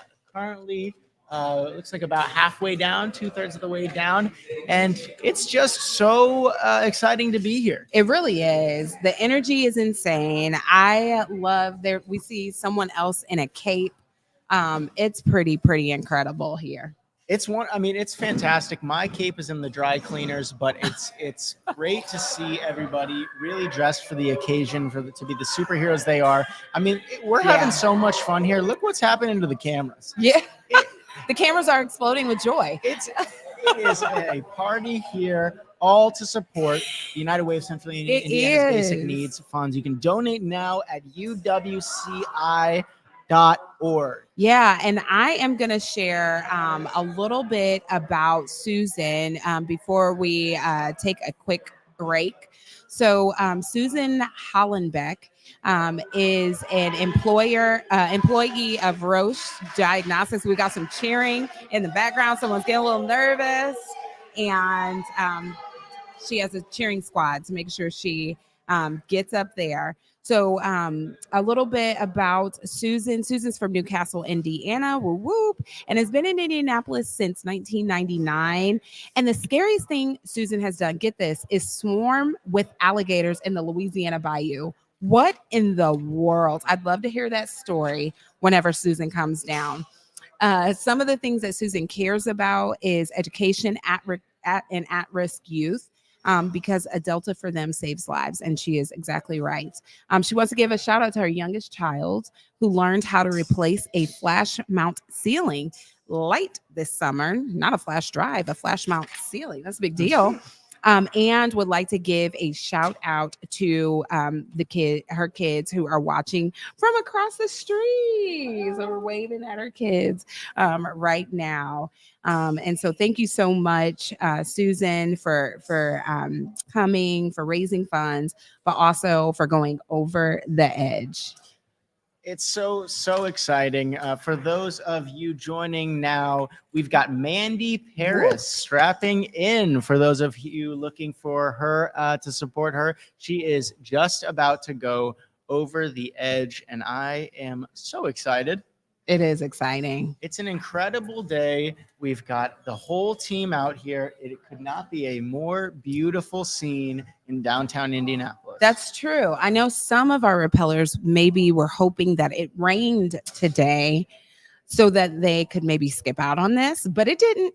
they are out of luck if that is the case. But we are in luck to get to witness and enjoy this incredible event, all going to support our Basic Needs Initiative. Donate Absolutely. now at uwci.com. Keep the donations coming. Keep the comments coming. Absolutely. We've got some, I'm going to read some of the chats. So Chapman said having major FOMO this year. Oh, and thank you for hosting. Wow. Thank you, Isaac. This has been really, really fun. Thanks, Chapman. Lori Arnold said, go, Natalie. We got Nancy that said, woohoo, gave a big shout out to Tim representing Washington Township. We even got some repellers that'll be here later on today. Allison Barber is going to actually be repelling, and Allison is the Indie Fever president. So thank you, Allison, for coming. We look forward to watching you go over the edge today. Go Fever. Go Fever. So excited to be here. I believe we've got Sherry Yeah. Brown Webster, who has a group of folks in the action and is ready to give them an interview. So let's go to Sherry. Hey, you guys, it's me again. So listen, there are a group of people who just came up ready to actually go over the edge. We have the trainer, the fabulous Mr. Kevin, who has been working with this company now, he told me, for about 5 years, and he loves his job. He's really excited about what he does, and he says that he's going to be up here all day helping people to go over the edge. So I just wanted to show this fine group of daredevils, if you will, who are ready to go over the edge for United Way of Central Indiana. Now back to you guys. Right. Thanks so much. So as y'all can see, there's a ton of action going on right now. That was a cool shot. Cool shot. One of many that we've got from our talented camera folks. And we've got Mandy. Woo! Mandy is strapping up. Mandy Paris. Mandy Paris strapping in the JP Morgan Chase employee, born and raised in Fort Wayne, Indiana. Oh, that's cool. But has been in Indianapolis for 21 years. She has bungee jumped, that being the scariest thing she's done before going over the edge. It's just unbelievable how brave some of these participants are. Yeah. Other than supporting the United Way for Over the Edge, she cares a lot about the goodwill of Central and Southern Indiana, Circle City Prep, Girls Incorporated, and Junior Achievement. Such great causes, those organizations. To support. Yeah. She's got some shout outs to give. Ashley, you want to give some of her shout outs? Yeah. Some of her shout outs are her team at JP Morgan Chase. Thank you, each one of you. Her husband, Aaron, her 2 daughters, Kayla and Lauren. And all the friends and supporters who gave generously to the United Way so that she could participate today. And speaking of shout outs, some friends and family that might be watching at home. She said, I'm thinking mostly about my dad watching over me after he passed away 1 year ago today on my first experience rappelling with Over the Edge. Wow, that's incredible. Thank you, Mandy. Christina, Chad, Katie, Pamela, Matt, Laura, Shannon, Lisa, and Matt B. Thank you. A special thanks to you for donating today. It's pretty awesome. So awesome. So special to have her here with us Yeah. once again. Special shout out to Matt B. Any other Matts? You'll have to wait your turn until next year. And we are going to kick it over to our friend Caroline, and she is going to interview Megan. Hi, everybody. Megan here with me. Megan is the woman of the hour. She is the one behind the scenes and who helped to plan all of Over the Edge. So Megan, we want to hear from you. Why is it so important for us to have events like Over the Edge and to raise money for United Way's basic needs work? It's so great that we have everyone here today raising money. Our basic needs funds goes to help our own neighbors gain access to affordable health care, safe housing, accessible transportation, and better quality food. Awesome. Yeah, thank you for sharing more about that, Megan. And as you are the events and details person, tell us, what is your favorite part about today? What is your favorite part of Over the Edge? I would say, so I worked with each repeller on scheduling their time slot, and so it's been so great getting to work with everyone, see how excited people are and like have them, give them that support to hit their goals. And it's so nice for everyone to come together today. Awesome. Thank you so much, Megan. We are so thankful for all that you do for this event. And now I will pass it back over to Ashley and Isaac. All right. Thank you so much, Megan. So we're moving right along here. We love to hear from people, beautiful footage. That's really exciting. And we have 2 people rappelling down, and on their way down, we're actually going to kick it over to a video about the Parent Advisory Council. This is one of the most incredible initiatives that I heard about when I first came to United Way. And this really expanded my mind about the kinds of things and initiatives that United Way does. So Isaac, you want to share a little bit about POC? Absolutely. It's such a cool opportunity. When we talk about engaging with the community, the United Way of Central Indiana really means it. And the Parent Advisory Council is just one way that we do that. So initiated in 2022, the POC comprises 14 parents and caregivers who advocate for community necessities. They actually just met last evening. They have successfully allocated $200,000 in grants to organizations addressing key concerns being financial stability, mentorship, mental health, and social learning. So when we talk about engaging the community and participatory grant making, it's so critical to include the voices of those who we serve. Yeah, it's awesome. So we will kick it over to watch a little bit more about the Parent Advisory Council. As a community-facing organization, we are trying to drive equitable outcomes in our community. And those decisions should not only be made from our team here at United Way and our supporters here at United Way. In order for us to drive to those equitable outcomes, we have to bring in outside voices to help inform and influence that. So the Parent Advisory Council is a new initiative designed by United Way of Central Indiana. However, it is organized by and led by and facilitated by members of our Parent Advisory Council that includes 14 members who represent 10 different zip codes throughout our service area and come together on a monthly basis to understand community need and develop and create responses to those needs, whether that be through grant making or other opportunities in the future. So each week we would get together. We would each be given an area that we personally have had to kind of work through. From there, they asked us, our opinion and how we were able to kind of pull ourselves up and what would have been the type of programming that we would have loved to see to help us, We all talk about our lived experience that we share with one another to get an idea of where we're all coming from, to get an idea of what really matters to the overall population of parents and caregivers, because we have caregivers here too, helping to take care of, their grandkids, but they're still in a very primary role as far as that caregiving. So seeing what matters to everyone and using that to inform the decisions that we make. And see what are some innovative ways to implement something like that and get more people involved and help more people. We have a certain amount of money that United Way can use to make a difference for parents and caregivers here. So we're just sort of informing that with what we know is important to us. So I would say one of the first aha moments for us, or really for me, was we went into this thinking, how might the council members engage in the Parent Advisory Council space, as opposed to thinking about how might parents engage in our work in many spaces.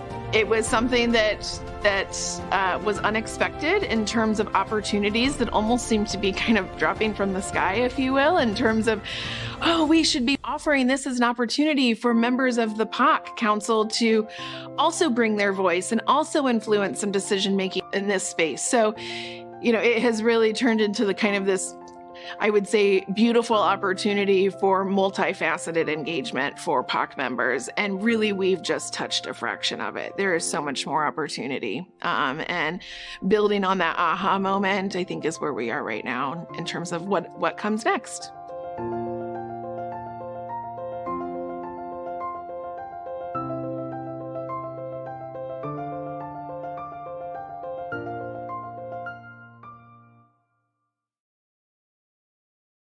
awesome. I love that program. So thankful that that's an initiative that we support. So great. One of the many ways that when we say we engage the community, we mean it. Yes. And it makes our work so much better. It really does. So right now you're viewing, we just had two of our friends land, so you'll get to hear from them in just a moment, Dan and Susan. So we're excited to hear a little bit from them and who we have coming next. Look at that beautiful view. It's gorgeous. We just take a second. That is beautiful. It really is. So we are going to have Kendra and Rebecca will be coming down. Kendra is the first one that you're going to see on your cam coming. And I'll share a little bit about Kendra. So Kendra works at PNC Bank and has been there for 19 years. Wow. That's incredible. That's a long time. Kendra is from the Hammond, Indiana. Go Kendra. And has lived in Indianapolis for the past 22 years. The scariest thing Kendra has done, other than this, is ziplining through the mountains in Jamaica. Wow, that's incredible. Other than the generous support of the United Way for Over the Edge, other causes that Kendra is a part of is educating communities on financial literacy, home buyer education, that's huge, building generational wealth. That's incredible. Look at Kendra getting ready to come down, strapped in. That's a money shot right there. She is ready to repel. Shout outs for Kendra would be her husband, Michael, and three sons, Michael, Mackay, and Mason. I love those names. Speaking of shout outs, who do you have watching in person or at home? Lots of family and friends is what Kendra said. And Kendra would like to thank PNC for all of their donations. We want to thank PNC too. Whenever Kendra is done tackling this, skydiving is next on her list. And we asked, what words do you think you'll say once you're safely on the ground? I did it. Continue to live. Don't just exist. How powerful is that? I love it's beautiful. it. So beautiful. We've got Rebecca. And her PNC colleague. So we've got some great PNC representation headed down this building right now. And I'm getting word that our on-the-ground correspondent, Caroline Kroner, has Roseanne, one of the members in the next group of repellents, live and in person. Caroline, we're headed to you. Hello, I am here with Roseanne, who is about to go over the edge. Roseanne, can you let us know, how are you feeling? You're about to go over this skyscraper. What is going through your mind right now?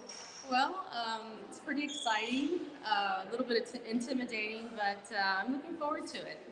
Awesome. And Roseanne, who are you here with for Over the Edge? My family's here to support me and encourage me in this. And then also I have a lot of family and friends and coworkers hopefully joining in via live stream, and there may be a few here today as well. Awesome. And if you could tell us what you're most excited for when you're going over the edge, what would that be? Making it safely to the bottom. I would say we are excited about that for you as well. Thank you, Roseanne, and we cannot wait to watch you go over the edge and to cheer you on. I will send it back over to you, Ashley and Isaac. Thank you. Seems like there's some excitement going on. Absolutely. And I know we've got Sherry.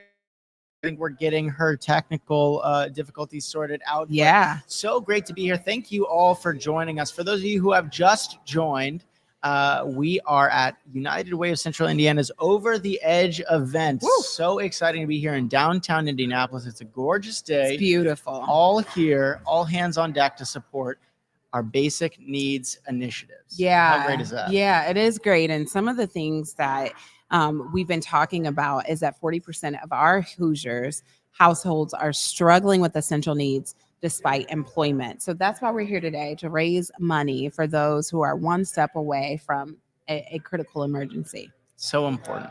So important. And here to talk about their experience, we've got Sherry Brown Webster on the ground with Tyler and Scott. Sherry, over to you. Yeah, hello. Here we are again. So we are up here. We have Tyler, Scott, and Mike, who are all three ready to go over the edge. Guys, how are you feeling right about now? Excited? Okay, tell us why you're going over the edge. Help raise money for a good cause and half day at work too. Okay, I get it. Okay, how about you, Scott? Representing United Way in Putnam County, as well as agency family support services, all victims we serve. Absolutely. And you, Mike? Yeah, like Lonnie said, when somebody invites you to do something, you do it. So I had somebody invite me, so I said, why not? So that's great. We also get to do a little work with United Way of Central Indiana at our farm. So happy to be here. Well, that is key. So thank you all. Oh, okay. I just wanted to say shout out to all the folks at Drury Simmons Bornham. Thanks for the proud support and sponsorship. I love being at work with you guys, but I love being here too. Absolutely. Well, thank you so much for all that you're doing to help United Way of Central Indiana, our Basic Needs Fund. And we are excited and delighted that you're going over the edge. So go over the edge. Now back to you all there in the studio. Woo, let's go. So we've got a lot of chat action going on. We got a lot of shout outs for Kendra. Let's go. The Irving gang. It's getting exciting up there. And we can see Kendra is coming down as well as Tyler. So exciting to see everyone. The energy here is fantastic. It is. We can look up and see these brave heroes coming down. I don't know how they do it. Yeah. So we've got Kendra coming down and we've got Tyler. You want to share a little bit about Tyler? I would love to. Tyler's coming to us from Drury Simmons Vornham LLP attorneys. We don't have Tyler. Oh. We got Rebecca. Yeah. Even better. And we're so happy to have her. Yes, we are. We have Rebecca coming down. So Rebecca is from PNC. So we've got a lot of PNC support today. Thank you all so much. And Rebecca was born in Indianapolis, Indiana, and currently lives in Zionsville and has lived in Central Indiana her whole life. I love that. As a native and has lived here. When we asked what was the scariest thing that they have ever, that Rebecca's ever done, she said, I don't know too many scary things, but I did go up a hot air balloon once for my grandfather's birthday. I want that in my life. I would do a hot air balloon. Feels real calm.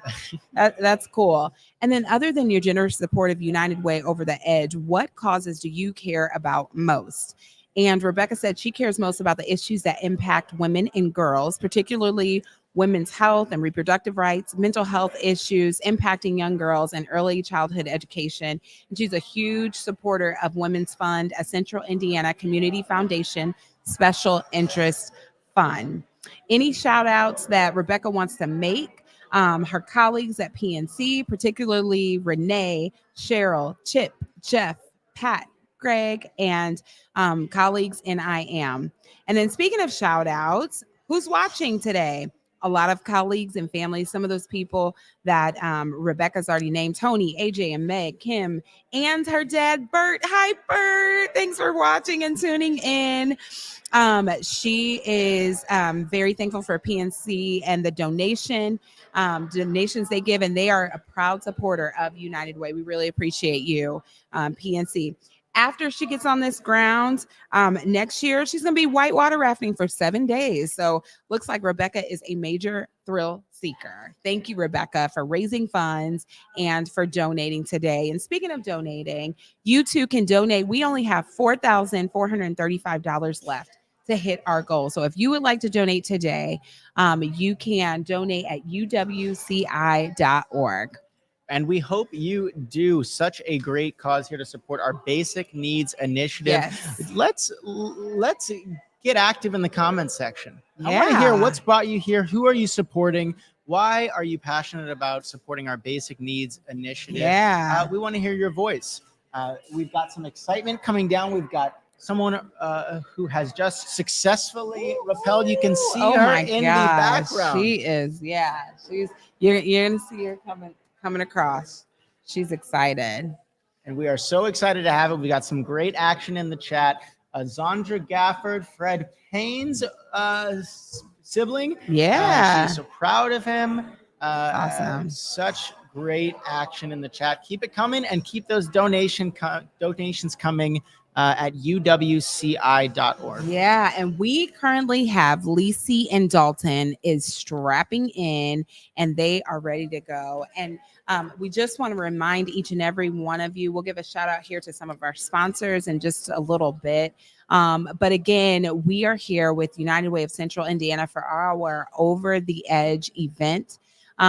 We are raising funds for those with basic needs. And we've shared this statistic before, but 40% of Hoosier households struggle with essential needs despite employment. And our role for centuries, we have provided hungry, sick, and vulnerable. We provided those basic needs for them. And today, 244,000 households are critically short of basic needs. I hate that number, and I hate how big that number is. And behind each one of those numbers is a person, is a family member being impacted by difficult situations. And so our friends are here today that are helping to raise funds to support that. And we are going to kick it over to Caroline to interview Crystal. Hello, I am here with Crystal, who is rocking this awesome cape.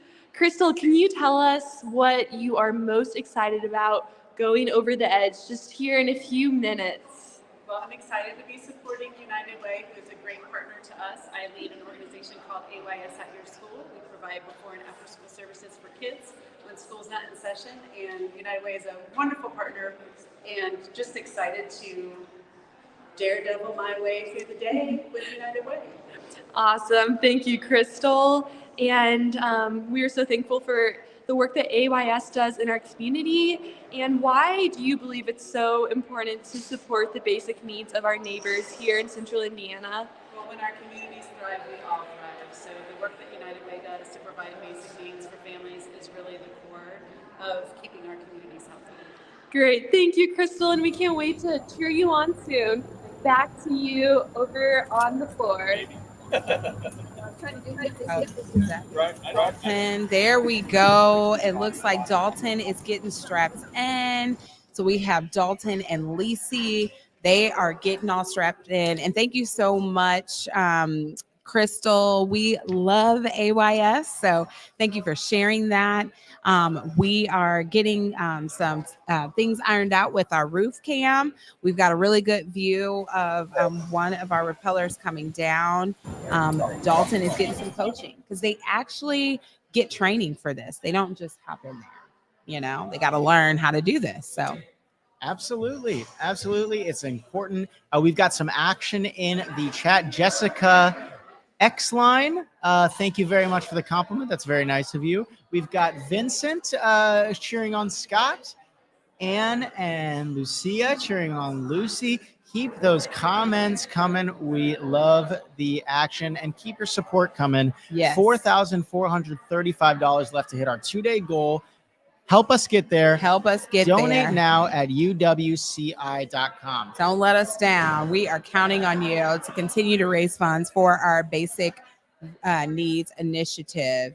So we've got some shout outs for Dalton, and it looks like we are going to hear from Lacey, who actually is going to be rappelling next. So over to you, Sherry.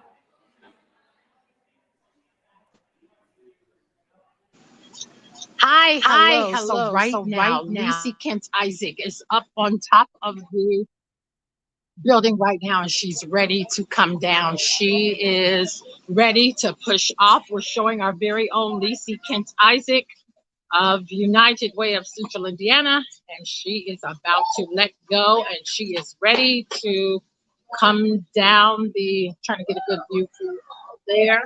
Trying to see if we can get her. She's ready. She's waving. She's posing. She is just about ready to go down. I will say that just being up here on this roof is traumatizing enough for me as it is, but I am conquering my fear of being afraid of heights. So I challenge anyone else who may be afraid of height. The next step for me next year will be to go over the edge. I think I'm gonna do it. I think I'm gonna do it.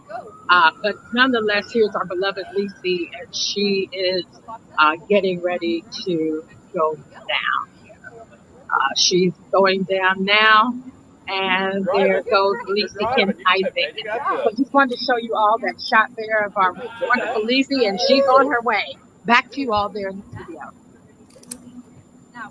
Well, we really appreciate your bravery, Sherry. I am sure it is crazy up there. So thank you for your bravery. You got this. So now we have Lisi going over the edge. Over the edge, not over the edge. Over the hill, over the edge, over the edge. We're 2 hours into it. I'd say that's the first one we're doing all right. It is. So Lisi is actually a part of our talent management team. So I'm going to share a little bit about Lisi. So Lisi works with the United Way of Central Indiana. We are so proud of her for going over the edge. She does have this. Lisi was born in Bloomington, Indiana. And she currently lives in Indy. She's been here for 5 years, and 26 years she has been in Central Indiana. The scariest thing Lisi has done before now is she climbed a 60-foot tower as a kid. And she says this is quite the upgrade, which it really is. She is passionate also about youth development. She volunteers with Big Brothers, Big Sisters, Girl Scouts, and foster care. These are all incredible initiatives important to Lisi. She wants to give a special shout out to her husband, Tanner, her friends and families, her amazing Girl Scout troop 4848, and her parents who have no idea she's doing this. And they're going to hear about it after. You're such a good child. And shout out to United Way of Central Indiana. Working here, Lisi says, has changed her life for the better, and she's so passionate about the work she does. Speaking of shout outs, who is watching her at home? Lisi says she has no idea. Any donors that she'd like to give a special thanks to: Megan, Ann, Tina, Sarah, Nicole, May, Andrea, Roger, Sheila, Jennifer, Shelly, Stephanie, and Gina. Thank you all for donating and getting Lisi to get over that edge. What's next for her is thrill seeking is on her bucket list, and so she thinks she's probably done after this. I think this might have been too much for her. And then she said what words she'll say when she gets on the ground safely: I can't believe I did it, and maybe some non-choice words to follow. Thank you so much, Lisi, for giving, for raising funds for basic needs of those in our community. So awesome, Lisi. So incredibly brave. And we've got Dalton Klaus coming down the side of the building right now. He is coming to us from Little Red Door Cancer Agency. Such a fantastic organization. Yeah, it is. Born and raised in Indianapolis, Indiana. Currently resides here with his whole family. Outside of his 4 years at Purdue University. Cool. Has been in Indianapolis his entire life. Boiler up. Whoop, whoop. Yep. We're going to catch some flack for that in the comments. But hey, let's Bring hear it on. Bring it on. The scariest thing that Dalton has done before going over the edge actually says he doesn't really think of one. He doesn't get scared very often and loves adrenaline. Good for him. He says going over the edge will probably take the cake, though. He cares about a lot of causes. First and foremost, the work that he does at Little Red Door Cancer Agency, helping underserved cancer patients and survivors right here in Central and East Central Indiana is so important to him, and he absolutely loves getting to work on a strong team of committed people. Outside of Little Red Door, he loves supporting Children's Miracle Network hospitals like Riley Hospital for Children's here in Indianapolis.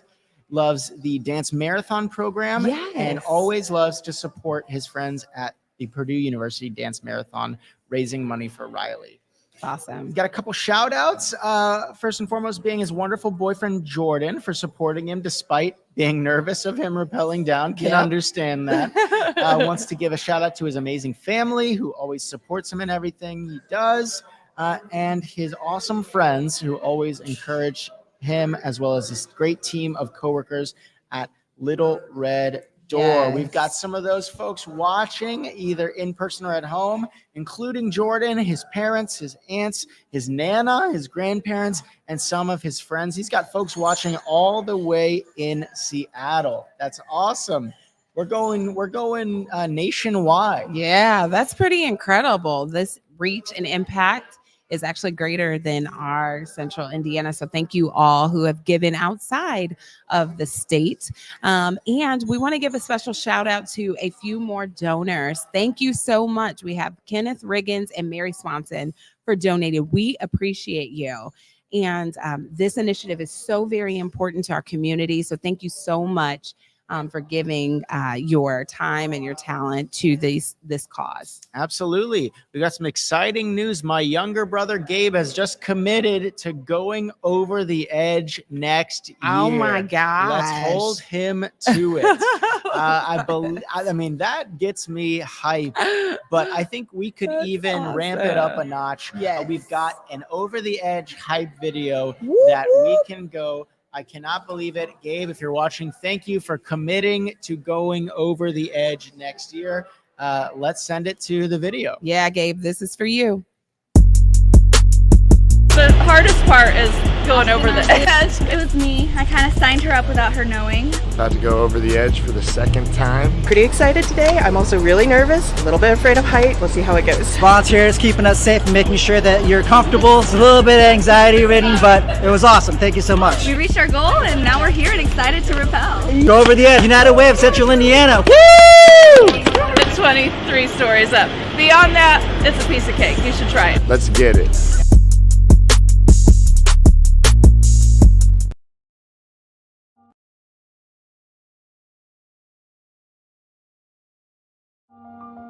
Every person has a purpose. We all have dreams, determination, dignity. Together, we are focused on creating a community where individuals, children, and families prosper. Neighbors care for each other, and we are proud of all of our residents' quality of life. Right now, too many households in our community are in or are one emergency away from poverty. Inequity continues to grow. Prosperity is too dependent on where you live, the color of your skin, the quality of your education, or the wealth you've inherited.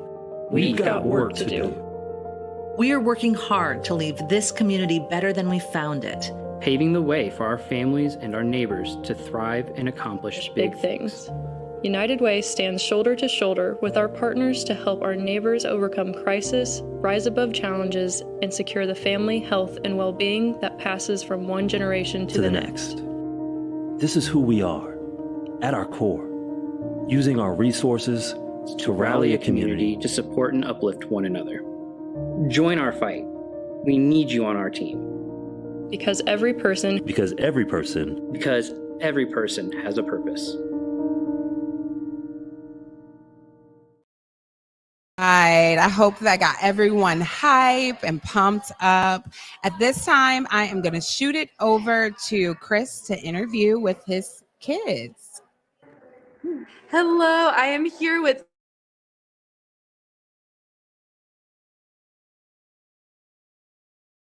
Okay. All right, so we are going to get that audio taken care of, and then we'll try to get that back. But Isaac had to, go to the bathroom. No one tells you about pacing yourself when you're interviewing others. But as soon as he comes back in here, we've got some really cool comments that we can share. Shelly says, go Lacey. TM, that's our talent management team, rules, way to represent. Lacey volunteered as tribute on our team. She's doing an incredible job. We can see her right above us along with Dalton. So they are on their way down. They are almost there. I wish you could see what we can see. There's glass right above us. We literally can see the repellers coming down. It's pretty incredible. So here's my friend Isaac here. Hey, coming back in to join us. Yeah, I had to make a very important phone call. Excited to be back and excited to be here at United Way's Over the Edge event to support our basic needs initiative. So important. Hello, Hour 2 has begun. It has. And we are going to try to kick it back over to Caroline again to see if that audio has worked. Okay. Looks like it didn't pan out. That's okay. What a beautiful allegory for life. Sometimes it just doesn't work out, but it's working out today as we are only $4,280 away from hitting our goal. You can help us get there by donating now at uwci.org. Yes. Such a great and important cause to helping out our neighbors. It is. And the scene behind us is really incredible. We literally have people who have just been walking on the street and they are stopping to watch to see what's going on. There's so much activity. We've got people across the street that are watching this incredible scene. And that's pretty incredible. So we've got a lot of engagement. It's happening. It's live. It's pretty awesome right now. I think the kids would say it's lit. I think that is what they say. I'm a few years behind. Hopefully that's still relevant. It is so exciting. We've got folks engaging on the street. Please engage with us in the comment section. Cheer on your loved ones who are braving the elements and scaling the wall. And tell us all about why you're passionate about our basic needs. Yeah. And we just want to thank all the viewers who have been with us since minute 1 this morning. We've been here since 8:30 and we are rocking and rolling. I do want to share some of our sponsors. Our broadcasting sponsor is AES. Thank you so much for providing all that you provide in our community, but also for this event. Our rope sponsors, we could not do it without ropes because then it would not be safe. Then it'd be skydiving. It would actually. But our rope sponsors are PNC, Quest Diagnostic, and Resultant. Thank you so much for all that you're doing. We really appreciate it. So incredible. We've got Rita Davis and Tara Conley strapping in upstairs. Woo! And Natalia Harkness is next to be seated. The excitement is here. Yes. So as Rita is getting strapped up, I think you can see the top of Rita's head. Hanging on to that bar for dear life. Look at that grip. It's a tight grip. She is not letting go. No. And Rita, we can talk a little bit about Rita. Yeah. She is coming to us from Noble, her employer Noble, born in Batesville, Indiana, and currently resides in Brownsburg and has been a part of the Central Indiana community for over 25 years. Scariest thing she's done before going over the edge is climbing up a climbing tower that was several stories tall and had 3 different levels of climbing difficulty. And proudly, she made it to the top of each level. That is fantastic, Rita. She is passionate about an array of causes, but particularly Noble, and the individuals with disabilities that they serve are a big part of her heart. They give her more to her than she has ever given to them. Wow. She wants to give some shout outs to her new boss, Noble CEO Wade Wingler, who always encourages them to try new things. Ooh, we got some excitement happening. We got our next group heading on up. Very excited. We're anxious to see them. She also wants to give a shout out to her husband, Don, who has been at her side through 5 kids and over 30 years of marriage, and for being her rock of constant support. Don is videotaping all of it so their friends and family can see what she's gotten herself into. And we've got some Noble colleagues probably on cam with us live, or will be watching the playback. So welcome, Noble. I'm excited to see Rita scale down this wall. Yeah, and it looks like Rita is on the way down. We want to give a quick shout out to 2 new donors, Alan and Andrea Ellis and Alan Echtenkamp. Thank you so much for your incredible donation. We still have $4,280 left to complete our goal. We know that you've got more in you to give to this incredible cause of basic needs. We also, looks like we've got Tara is going to be coming down. You'll see Tara in the bottom left camera. There's Tara. Woo! Tara's coming. Tara is coming. It does take incredible courage to do something like this. So a little bit about Tara Conley.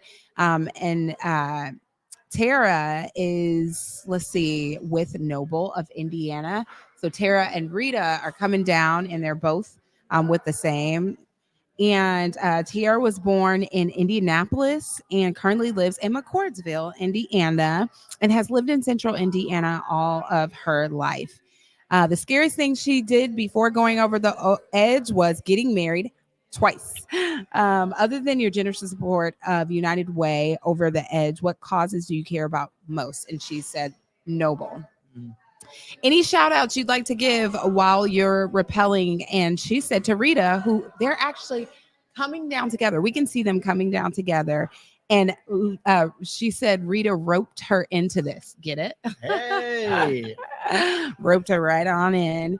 Speaking of shout outs, she wants to give a shout out to her children, Alexa and Erica, and some people from Noble, including their CEO and boss, Wade Wingler. Let's see. Tara's like, the next thing she'll tackle will be well, she said we'll see how it goes, and then she'll let you know what she's going to tackle next. The first word she's going to say when she comes down is hallelujah. So thank you so much, Tara, for raising for our Basic Needs Initiative. We thank you for all that you do and supporting our community in such a tangible way. Absolutely. Tara's in that bottom left camera, giving thumbs up, ready to scale down the side of that happening. wall. It is a beautiful day here in downtown Indianapolis. It is very bright because we got so many stars with us now scaling this wall for a great cause. Yeah, and just a little bit about this cause. We've been sharing a little earlier, 40% of Hoosiers are struggling with essential needs despite employment. And our funding, we get to work with accredited organizations to be able to ensure those funds are getting to where they need to be to meet some of those basic needs. Some of that, aligns with their very important initiatives of United Way. And the funds used, they support existing services, introduction of new services, or expansion of some of those services that are already in play. And while there's a need for outcome reporting, funds are unrestricted for general operations for some of these organizations that are providing basic needs to those in our community, which is really, really, really important. So important. So important, and that's why it's so important for you to help us hit our goal today. Yes. We've got $4,280 left. You can help us get there by donating now at uwci.org. We've got some brave participants scaling down the side of the wall now. I believe we will have a chance to talk to a colleague, Natalia, here very soon. And it's just a great day to be a part of the Central Indiana community. It is. And you know what? Last night I was thinking, will it rain? Because I'm sure some people were wanting it to rain, but it is not raining. And you can see that beautiful view of downtown Indianapolis from this beautiful building, the Keystone Group. Thank you so much to Keystone Group for allowing us to host such an incredible event. We have Natalia that is actually getting ready to pop out. And so we are getting ready to see Natalia go down after we have our friends come on down. I can't wait. We've got some new folks getting strapped up, getting ready for their turn. We've got some superheroes from Lisk, Indianapolis, ready to rock and roll. And we're just excited to be here. We're just riffing. Yep, we are. And you can see our friends. They're on the side of the building, and they are coming on down. I think now would be a great time to talk about some of our social innovation work that highlights the Latina Welding Guild. I think we have a video to show that can tell you a little bit more about this incredible work. My name is Consuelo Lockhart, and I am the Executive Director and founder of Latina's Welding Guild. I created the organization because I felt that there should be a safe space for women and other marginalized groups who want to learn how to weld, and providing a safe environment for them to ask questions and learn how to do it. Mi nombre es Graciela Suárez y yo pertenezco a Latina Welding. Soy instructor de soldadura en español y también soy asistente de maestro. Para mí en lo personal de verdad es una organización donde está ayudando a las mujeres que necesitan mucho soporte, porque muchas veces no solo económicamente lo necesitamos, también moralmente, saber que hay otras mujeres que están haciendo lo mismo que a lo mejor tú querías hacer o que alguna vez quisiste hacer, y que muchas veces en nuestras casas nos dicen, no, eso no es para mujeres, es para hombres. Y ahí es donde la organización da ese soporte de, sí, las mujeres pueden, y aquí hay una comunidad de mujeres que están haciéndolo. So we offer 10-week courses. So at the end of the 10 weeks, they'll go and get certification testing done. And so while they're with us for the 10 weeks, they'll be with us once a week, 5:30 to 9. Today in class, they're actually practicing for their certification test next week. So our instructor will be administering a test, and they'll be timing them to make sure that they can do it within the allotted amount of time. Entonces aquí empiezan poco a poco a aprender a cortar material, a unir las piezas, saber cómo funcionan las máquinas, y algo muy importante, a tener confianza en ellas mismas para poder desarrollar sus habilidades. Pueden ser artesanales o pueden ser grandes estructuras, o también pueden empezar a hacer arte, porque hay chicas que se van también por esa área más del arte. So this year, because of the Social Innovation Funds, we're actually piloting our equitable employment program. So for those women who want to get placed, we'll work with them on where they want to go. We'll identify, we feel, are healthy work and respectable workplaces. Once we identify those employers we feel are a good fit, then we want to create that pipeline where women who are done welding with us get their certification, they can get placed in that company, and we'll still give them additional support. So if there's an issue that happens at work, then we'll follow up with them, both the employer and the welder, to make sure that that issue was, taken care of or dissolved. And so then we'll just keep working with them and monitoring what happens. So since we've gotten the Social Innovation Funds, we're working on connecting with some of the other awardees and seeing how we can collaborate.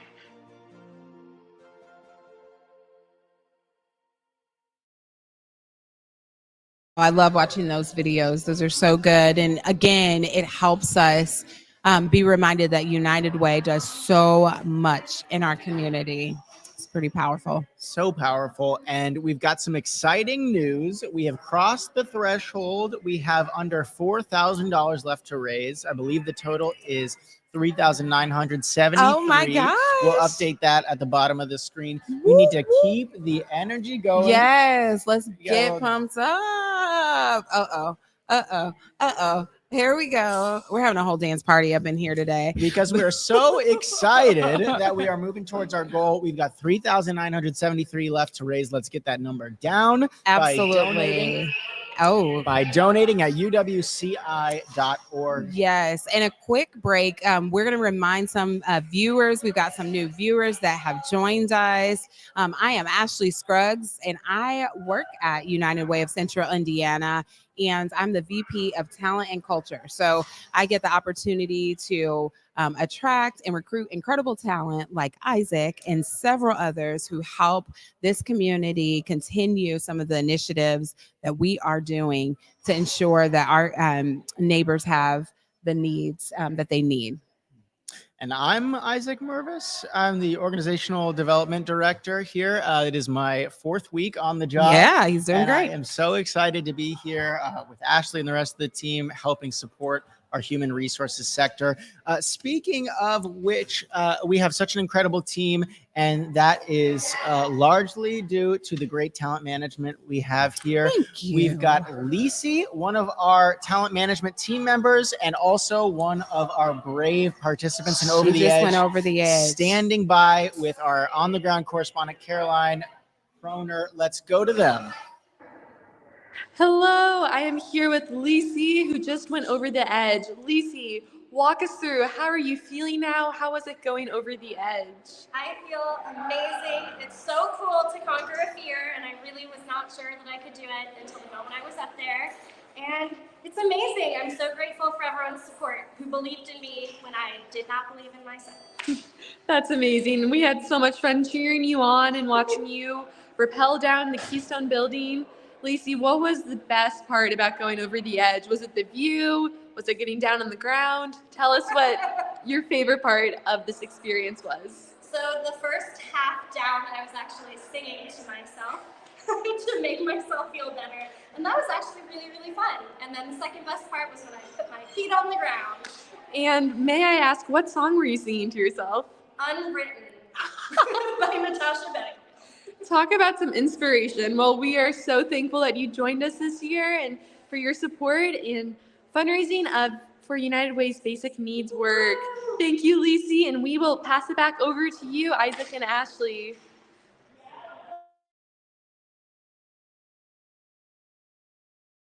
Standing at the blank page before you, open up a dirty way. Sing it if you know it. See the naked truths that you can find. So great. Whatever gets you through it. We are here. Thank you, Lisi. We are so excited. We've got two folks just now, they are touching down. They did it. They did it. And we've got two of our friends that are actually getting strapped in. We've got Natalie Harkness and Tyler Jones. So as they're getting all strapped in, we will certainly share a little bit about them. We just want to thank each and every one of you for donating. We want to thank each and every one of you for supporting these brave people that have strapped in and gone over the edge. It looks like Sherry might have some friends that we can chat with here. Sherry, to you. It's something about the connection up here. It's just really wonky, so it's popping in and out.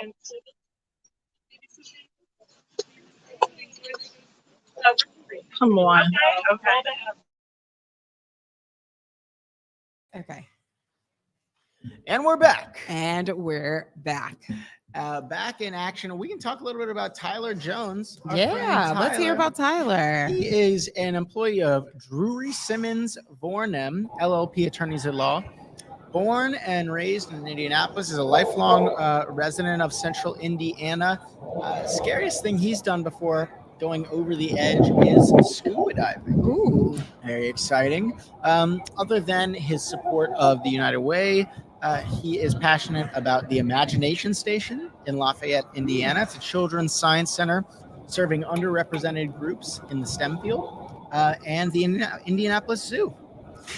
Wants to give some shout outs to Drury Simmons Vornem and all of his family. It's unknown who's going to be watching, but shout out to you, unknown. Yeah. And wants to give some special shout outs to his friends and family who were donated. When he has tackled this rappel, what's next for Tyler is a nice long nap. I'm with Tyler on that. I hear that. And we are very excited to have him with us. I think we can go back to Sherry, who has our friends with us once again. Hello. So I have a wonderful group of fearless phenoms here who are ready to go over the edge. Tell us all about your decision to go over the edge. Anybody? I decided to go last year for my first time, and I had such an amazing experience. So I'm back for round two. Your grandma this time. Wow. We're super excited. It's going to be amazing. Absolutely. Okay, next. I wanted to challenge myself and raise some funds for a fantastic cause on the way. Absolutely. How about you, Dal? We're in Indianapolis, and we're a partner with United Way, and excited to donate for the cause and do something fun along the way. Absolutely. And you, Dal? Uh-huh. I'm a leader with AYS at your school, and we're a great partner with United Way. Yes. And so in leadership, sometimes you have to do scary things. You have to do scary We're things. doing that and raising money. Well, what a great combination. My husband works for United Way in fundraising. Oh, who's that? Chris Legal. Oh my gosh, yes, Chris, yes. So this was my way of kind of helping him out because he doesn't do high. Well, and then also. Awesome. Thank you so much. Looks like we might have lost some things, but what we can see right now is we have Tyler and Natalie. Natalie is ready to rappel down, also known as Natalia. Natalie is one of our colleagues at United Way of Central Indiana, and she is incredible. So I'm going to share a little bit about Natalie. She's employed with us, and she was born in Indianapolis, Indiana. She has lived in Central Indiana for 24 years. Wow, that's incredible. The scariest thing that she's done before is she moved to Europe for a year without knowing anyone. Oh my gosh, that is pretty scary, but awesome, all at the same time. Other than supporting United Way for Over the Edge, the cause that she cares about most, actually, she just said is volunteerism. She likes to volunteer, and she wanted to give a big shout out to United Way's volunteer team. There she is up there. She's taking a big step here. And so she would like to shout out her incredible team, Sheila, Julie, Joyce, and Ashley, and all of fundraising and the UWCI staff. Hello to Abby and Jody, who she says are the best mentors. Hi to Nate and my Dippin' Dots family. And hello to my mom and dad, Jill and Jen. Hello, hello, hello. We've got some cheering back here. I think our friends have a really incredible cheering squad going on. Also, speaking of shout outs, some people that might be watching Natalie from home would be her teammates, her family, friends, and everyone in her amazing support system. And the donors that she would like to support would be everyone, and every person had a purpose with this. When she gets home, she also is going to take a nap. And she said, what words do you think you'll say once you're safe on the ground? And she would say, at least I didn't cry this time. I did hear someone shed a little tear last year, but I don't blame her. I don't. This is kind of crazy. Let it out, girl. I get it. Let it out. I get it. We've got under $4,000 left to hit our goal. $3,948 left. We've got 82 people on the stream. If each one of us can donate $50, we will hit our goal. That's it. To a great cause, our Basic Needs Initiative. Caroline, our on the ground correspondent, has Felicia with her now. Yeah. Let's head there. I'm with Felicia, who is about to go over the edge in just a few minutes. Felicia, can you tell us, just walk us through what you're thinking? What are you feeling? What's the thought process before you're about to go over the edge with us? I tell you, I'm like super excited. Kind of was a little jittery this morning. I don't like heights that much. So this was going to be on my bucket list, just conquer that fear. So super excited. I can't wait to be down. A little jittery right now, but I think I'll make it. That's awesome. Thank you for sharing that. And this is your first year going over the edge. What made you want to do over the edge this year? Well, United Way is such a great organization. So I thought, number one, I could raise money to help United Way. But number two, I could conquer my fear. Hopefully conquer the fear today. That's awesome. Well, we are so thankful that you're going over the edge with us and for Duke Energy and your partnership with Over the Edge. Thank you, Felicia, and we'll send it back over to you, Ashley and Isaac. Wow, that is incredible. I always love hearing the brave souls that are going over the edge. So just a recap of why we're here. This event today, Over the Edge, is here to help raise support for basic needs for those in our community. 40% of Hoosier households are struggling with essential needs despite employment. That is huge. And so our time here is really to raise funds for those who may be in need. We have 244,000 households that are critically short of basic needs. For me growing up, I come from a family, my mom raised 4 of us, and there were times we did not have our basic needs met. And there were organizations like United Way and several others that helped us to do that. And so your dollars are important. We would love for you to, if you want to donate now, you still can do that at uwci.org. This is really incredible. This is a powerful mission and to provide tons of stability for tiny children who may be experiencing this, and for families and parents trying to raise those children. And so we cannot do it alone. Everyone needs community. We all need community. And speaking of community, we want to give a quick shout out to the sponsors that have helped support this initiative today. Thank you to the Keystone Group. This is a beautiful location. We're super thankful for you providing this. Also, we've got some champions: Unity Tech, Indiana Business Advisors, MD Wise, and Chase. Thank you for being champion sponsors. We've got landing sponsors. We could not do it without you. Oppenheimer. Would you want to give a shout out to the rope sponsors and the broadcast sponsors? It would be my honor to give a shout out to the rope sponsors, the PNC, Quest Diagnostic, and Resultant. We could not do it without your support. We could not do it without the ropes. Next year, we'll shout out the harnesses as well. We've got a special shout out to our broadcasting sponsor, AES. Yes. Thank you so much for your generous support. And for you all joining us today, all 88 of you, we've got under $4,000 left to hit our goal. That's Donate it. now at uwci.org. That's it. And let's go over to the chat. Let's see what's cooking up. It looks like Ebony's also a part of our talent management team. Shout out to you, Ebony. And she's saying go to Natalie. Monica Bender is giving some support for Felicia. You got this. And yes, you do have this. It looks like Scott's giving a shout out to Tyler from his dad. That's really awesome. Thanks, Dad.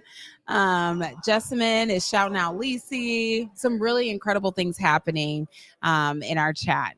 Incredible things happening. I just want to give a special reminder to get your potassium in. We've got bananas for everyone We do. here on hand. It's important. If you were here, you could have a bunch of snacks and bananas. Next year, we want to see all of you here in person, either going over the edge or coming to volunteer. Everyone is playing such a critical role in the success of the event today. Yeah. And it's all thanks to the generous support of our donors and our volunteers. I think we should take an opportunity to go to a video put forth by our incredible brand team that highlights some of our social innovation work. Absolutely. It's really important work. Let's take a look at this video.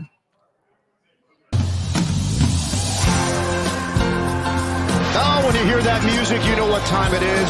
It's finally time to do some dancing. The waiting is over, and the curtain's set to rise. The madness has begun. Hello, friends. Ready to make a few shining moments? The ball is tipped, and there you are. You're running for your life. You're a shooting star, and all the years, no one knows just how hard you work. Oh, he didn't need to do that. He threw it away.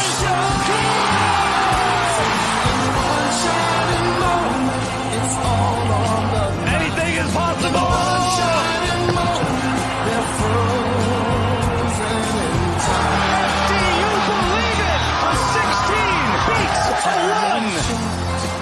And the road in the blinking of an eye. That moment's gone, and when it's done, win or lose, you always did your best, 'cause inside you knew that it was shining moment you reached deep inside. Nobody One shining moment you knew Almost you were alive. Feel the beat of your heart, feel the wind in your face. It's more than a contest, it's more than a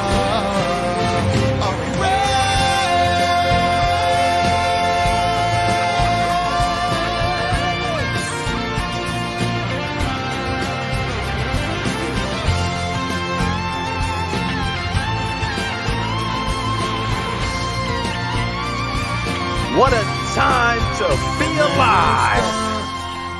Win or lose, you always did your best, 'cause inside you knew in one shining moment United Way of Central Indiana does it again. in one shining moment you're willing to try. In one shining moment you knew.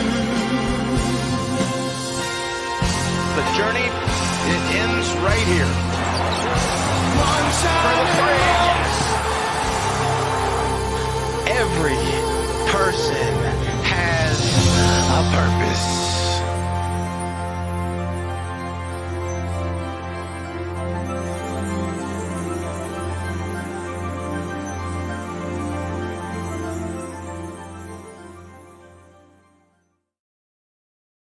Wow, that was an incredible event. We want to take a second. This is Allison, who is the president and CEO of the Indiana Fever. Let's give it up. She is getting ready. Super Phil. Thanks, Allison. So she's getting ready to get all her ropes on, and she's heading on up to go over the edge. That's so exciting. So exciting to have her It with is. us. Go check out the Fever tomorrow as they take on the Liberty. Actually, Sunday. Yeah, Sunday there we as they take on go. Liberty. Let's go. So exciting to have her with us. One of our many brave participants in Over the Edge. Absolutely. So cool to have folks from so many different organizations join us today. Yes, and we are going to send it over to Caroline, who is going to be talking to another one of our colleagues. To you, Caroline. Thanks, Ashley. I'm here with Alyssa, who has an important announcement for all of us about our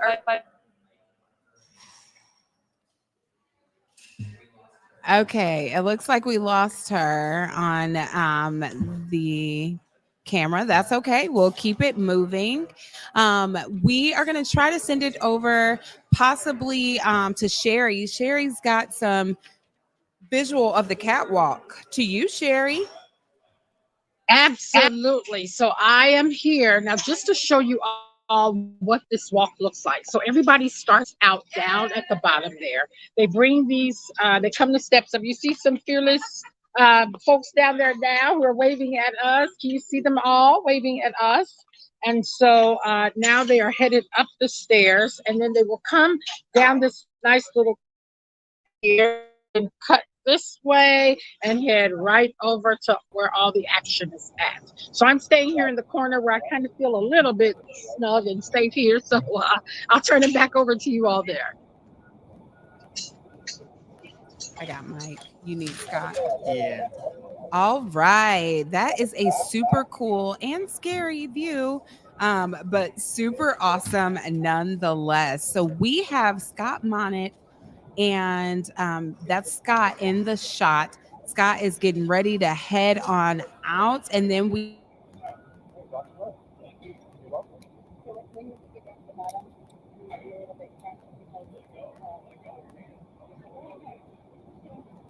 I yanked it down. It's still, if you're really crunchy, just loosen that up a little bit. there we go, and we're back. I don't know what to do with my hands. Isaac's like, what the heck happened to the cameras? We're back though. We're back. So I just want to give a special shout out to those of you who are at home watching us, for those of you who have donated, for those of you that are like, wow, we are so proud of these brave people strapping up on their harness and going over the edge, all for providing basic needs to those in our community. There is Scott. Scott is coming on down. We're super excited about that. So excited about that. Thank you to everyone who's watching now and saying, you know what? Next year, I'm going to go over the edge. Yeah. Including my younger brother, Gabe, who has committed. Let's all hold him to that. Let's do it. So we've got about 86 of you who have hung with us, some new, some old. And so for those of you that have jumped right in, we just want to share, you are at Over the Edge. And this is a United Way of Central Indiana initiative, and we are raising funds for basic needs. This year, we just launched a new strategic plan, and in our strategic plan, we are going to continue to focus on those basic needs, all of those essential provisions that you might need. Also, we're focusing on early care and learning, enhancing children's literacy and learning, economic mobility. That is so important. Focusing on earners, building stronger earners and employment pathways. And then lastly, safe and affordable housing. These are all really incredible initiatives. So critical, each and every one, to getting our families in Central Indiana out of intergenerational poverty. Yeah. So important. That's why it is so exciting that we have all of you with us here. We've got $4,000 just under left to hit our goal. Donate now at UWCI, and we can head on over to our on-the-ground correspondent, Caroline Kroner, with Natalie. Hello! I have Natalie here with me who just went over the edge. Natalie, how was it? I'm not looking my best right now. It was so good. I'm still but super excited for the day. Natalie, what was the best part of rappelling down the building? Any good views up there? Just the support. Like, I can hear all the screaming and everything from all the way up there, which is, it's so inspiring, and I'm thankful to know that I have a great support system. Well, we loved cheering for you, Natalie. Thank you. And we're going back to you, Ashley and Isaac. All good? Yep. Pulling up on this for the first 20. Okay, and we have one more announcement before we go back to Ashley and Isaac. Alyssa, can you give us an update on our fundraising goal? Hi, everybody. My name is Alyssa. I've been working with our peer-to-peer fundraisers the past few months. We are only $3,450 away from reaching our overall $150,000 goal. Over the last 2 days, we've had about 80 different thrill-seeking fundraisers raising money for our Basic Needs Fund. Just a reminder, this fund allows access to healthy foods, safe and affordable housing, quality healthcare, safe transportation, all the things that every person deserves. And we can't hit our goal without you. So now is the time to donate. Please go to www.uwci.org to make a donation and help us hit this goal. We've been working hard for months, and we're really excited to get there. Thank you. Awesome. Thank you, Alyssa. Back to you, Ashley and Isaac. All right, Alyssa, it sounds like people are listening to you. We just got another donation from Angela Antonelli, $140. Thank you so much, Angela. Thank you, Incredible. Angela. That's fantastic. Who else is going to join in and help us hit our goal? Yes. To donate now, go to uwci.org. Yeah, so I just want to highlight real quick Mike Marker, who is on his way down. Mike is from Vox Global, and Mike was born in Fort Wayne, aka Fort Fun. I have not heard it referred to as Fort Fun, but Mike has been in Indy since 1999, and the scariest thing that he has done before Over the Edge was sleeping around tarantulas when serving in Haiti after the earthquake. What in the world? Wow. Other generous things that Mike supports is, he said he's into helping kids who are in need and organizing opportunities for young people to engage in their communities so that they can develop a heart for serving also. There's a lot of research showing how young people are feeling more isolated and disconnected and lonely. Service can help them connect and feel a stronger sense of belonging. Wow, that's so powerful. Thank you so much, Mike. Shout outs. He would like to thank his family, his coworkers, all his friends who donated to help make a difference for our neighbors who are in need. Some of Mike's family workers and coworkers are here in person, and friends tuning in from different cities. So there are people everywhere who are watching. We're really thankful. Mike's really thankful for your support and your donations.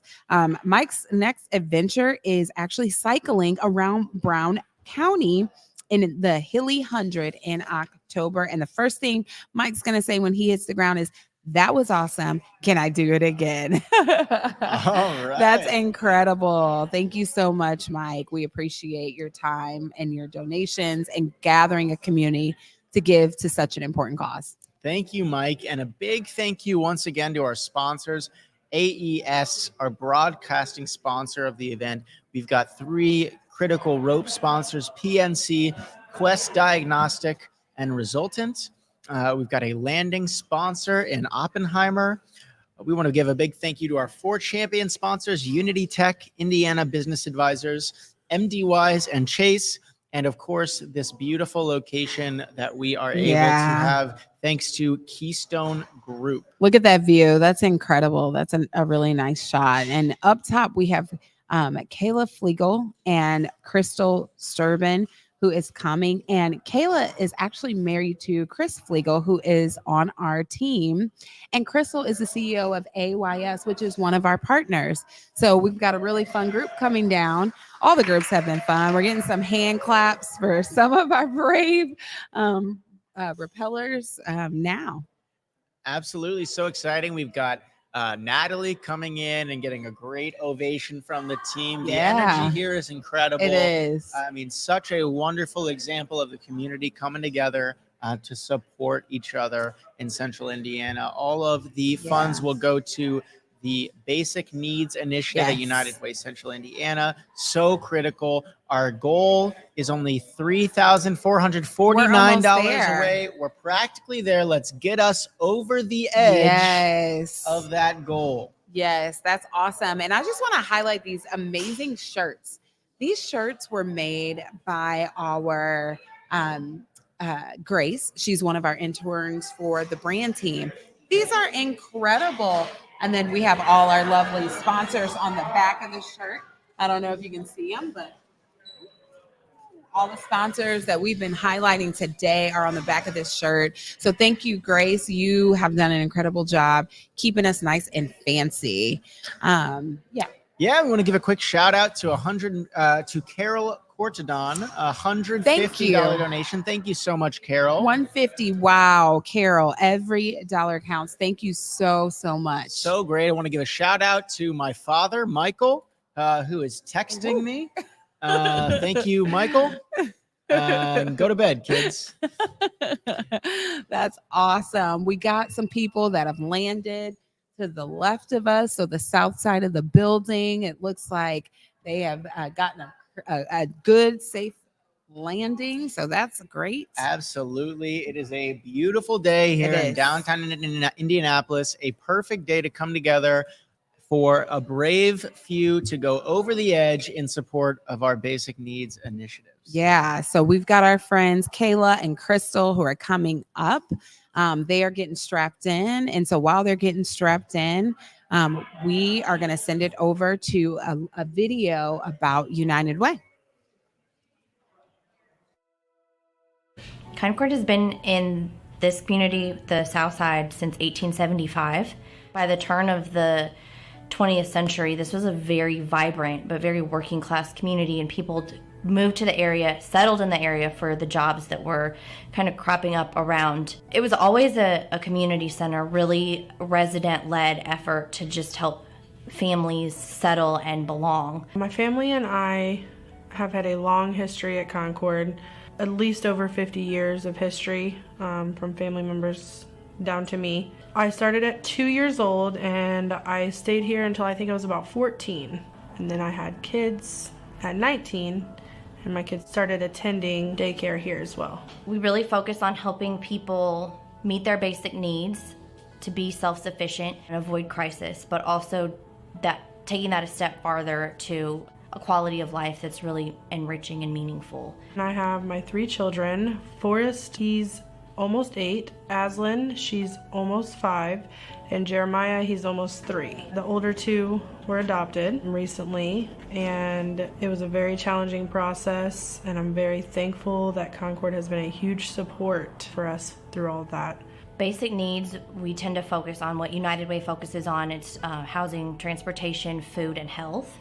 We focus on that by both financial cash assistance in emergency situations, but a lot of helping people navigate the systems to access the resources they need. Childcare has been the biggest part of it, getting me in touch with people to get started for therapy for them, and just being the emotional or financial support that I need. If I ever needed anything as far as food, they always had food boxes. If I needed any clothes, they have clothing items they give away. They get a lot of support, and that helps them support me, and I'm sure several other families. United Way has always been a huge partner for us, in part because the unrestricted funding and just the understanding of basic needs. They're giving us resources to address neighborhood issues, but in a way that is broad enough that we can address our neighborhood's issues. It's not like we think this is a problem, go solve it. It's like we know that you have these needs in your community, go meet them. I truly love Concord. They have always been there in any way. They've asked not only if my kids need help, if I need help, extended family members need help. They've always opened their arms and welcomed me and anyone with me, anything. They've just been very great. They've been very good to us. Every neighborhood needs a Concord, and it's really hard to separate Concord from the community because we've been here for so long, and the people that are coming here, like Krista's second, third generation, they're doing outreach in the same space where their grandma was playing cards 2 hours ago. We are a strong community organization because the South Side is a strong community, and our families are here and they're loyal, and they know and they trust us to kind of work alongside them, no matter their life stage. And the community in Concord to me kind of are the same. What would it look like without Concord? Like, I don't even want to think about that. It would not be good.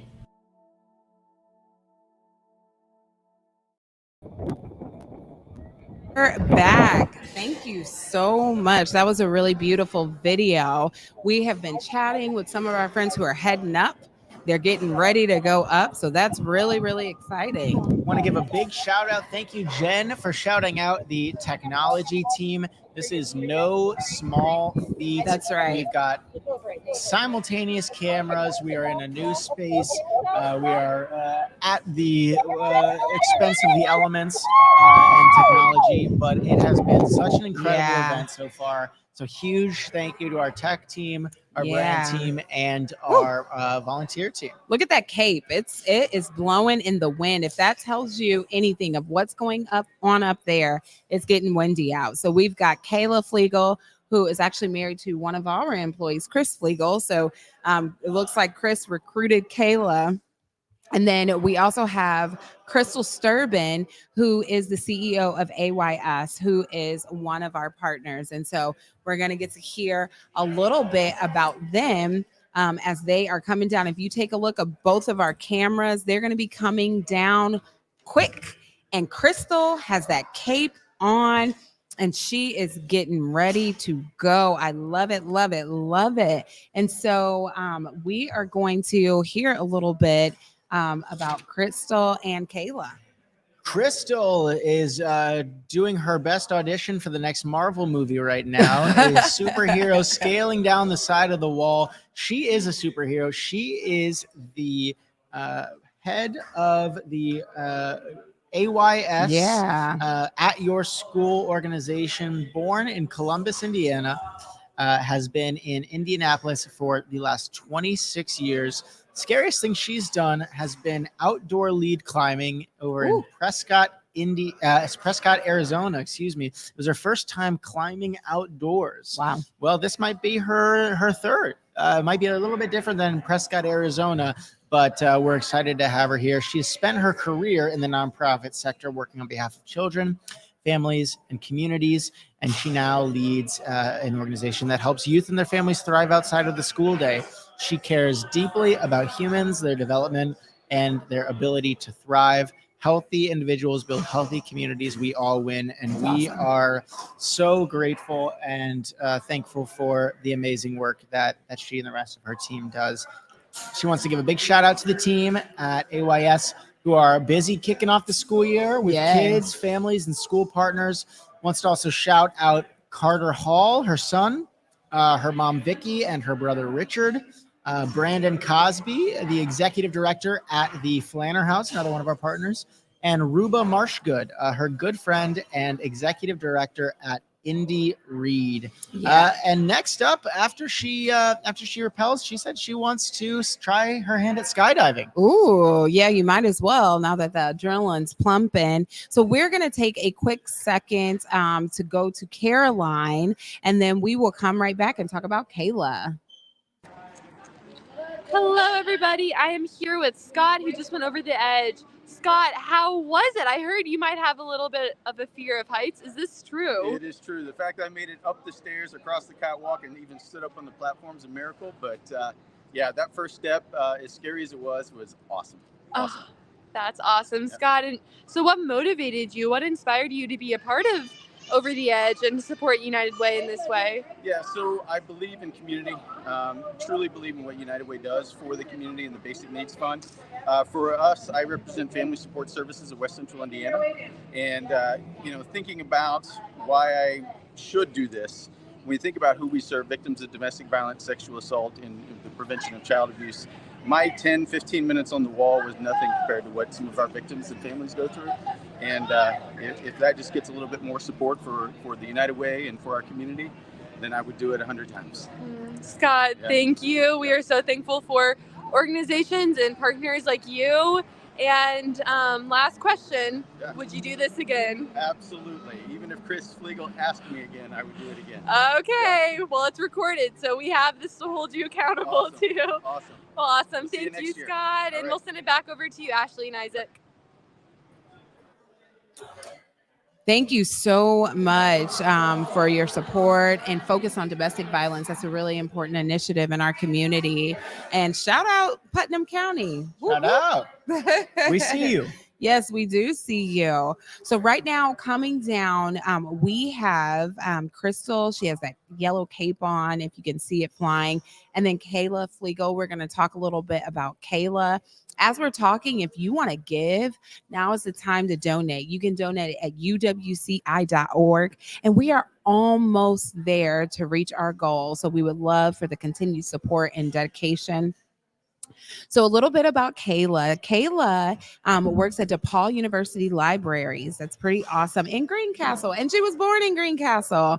And she has lived in Greencastle for the past 8 years. The scariest thing she's ever done is rappelling down mountain waterfalls in Ecuador with friends. She's a pro. That's like this, but on steroids. She is a pro. This will feel like a tricycle to her, probably. And other than the generous support of United Way's Over the Edge, Kayla loves information literacy, information privacy, and funding public libraries. Really awesome.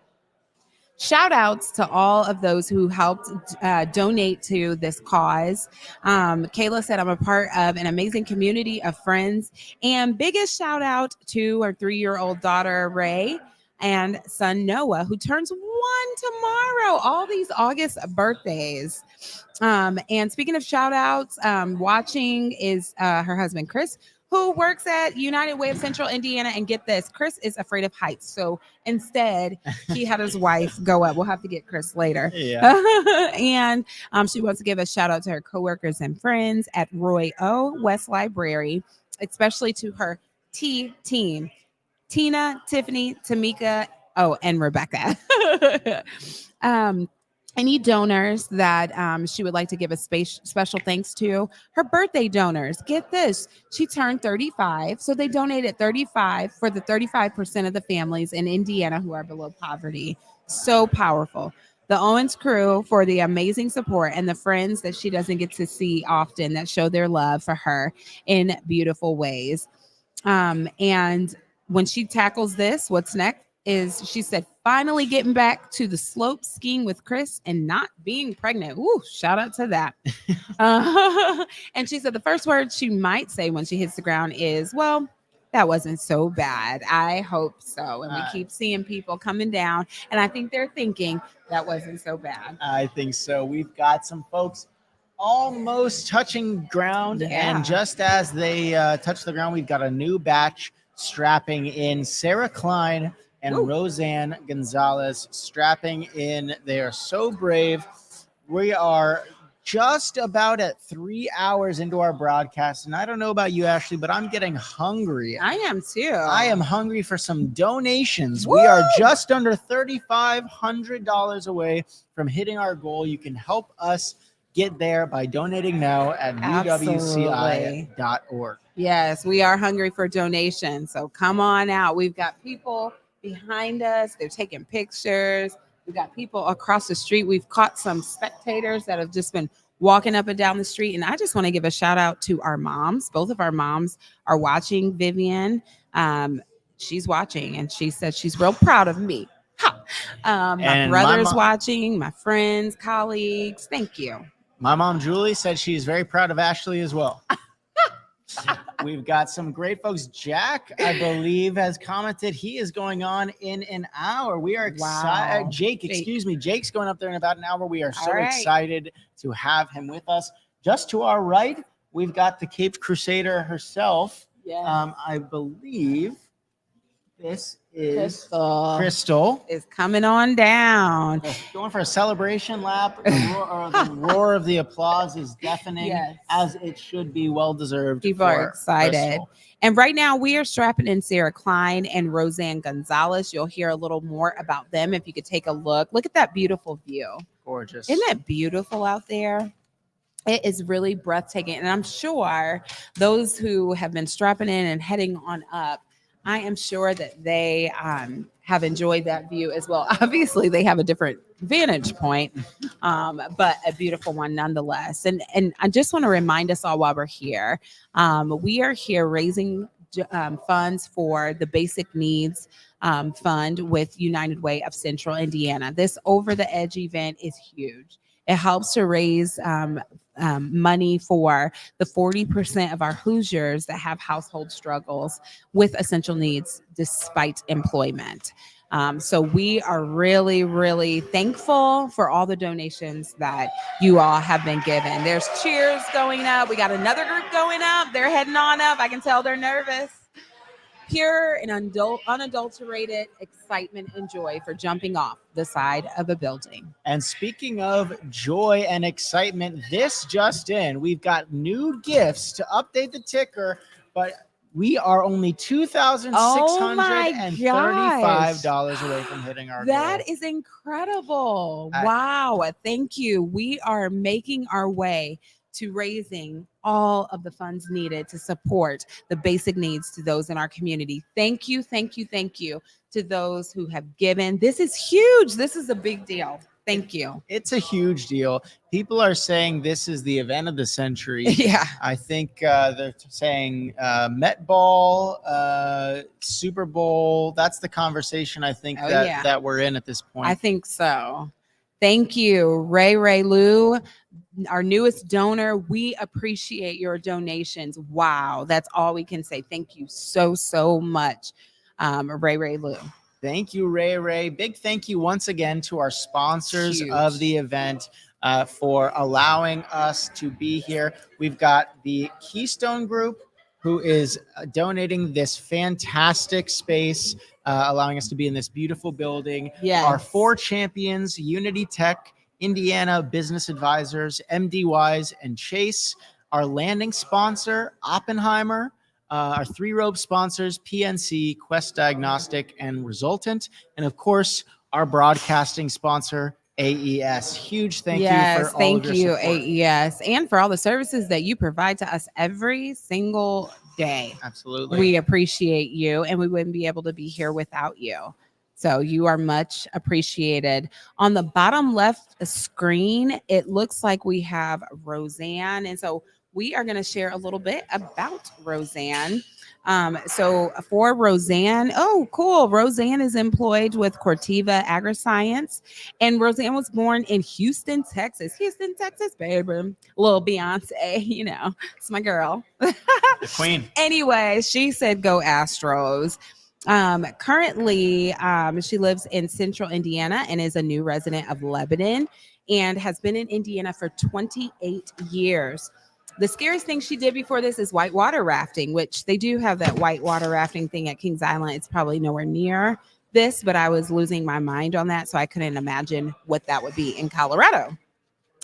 Other than her generous support of the United Way Over the Edge, there are many things that Roseanne likes to support, but she really is passionate about organizations that support impacts that support food insecurity, poverty, and domestic abuse, which she feels is interconnected, and where the most vulnerable and underrepresented are suffering, our children. So that is really, really incredible. Shout outs. Roseanne would like to shout out all of the donors who contributed to this great cause.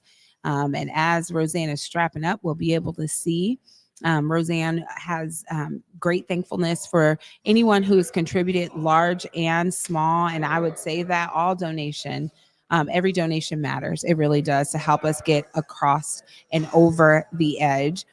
She'd like to shout out her husband, Richard, and their children, Amanda, Alyssa, Abraham, and their grandchildren, Haley, Isaac, Lincoln, and Benjamin, for their support and encouragement. Also, lots of family here in Texas, whoop, whoop, friends, and her Cortiva colleagues.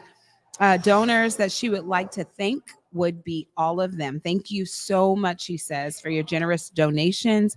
When she tackled this, she said she is going to lay low.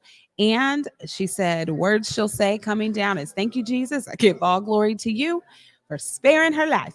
So thank you so much, Roseanne, for all your donation. Thank you for being a part of this incredible endeavor. We appreciate it. Absolutely.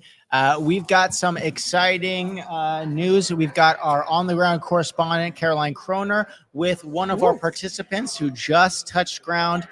Crystal, let's go over to you two. Hello, I am here with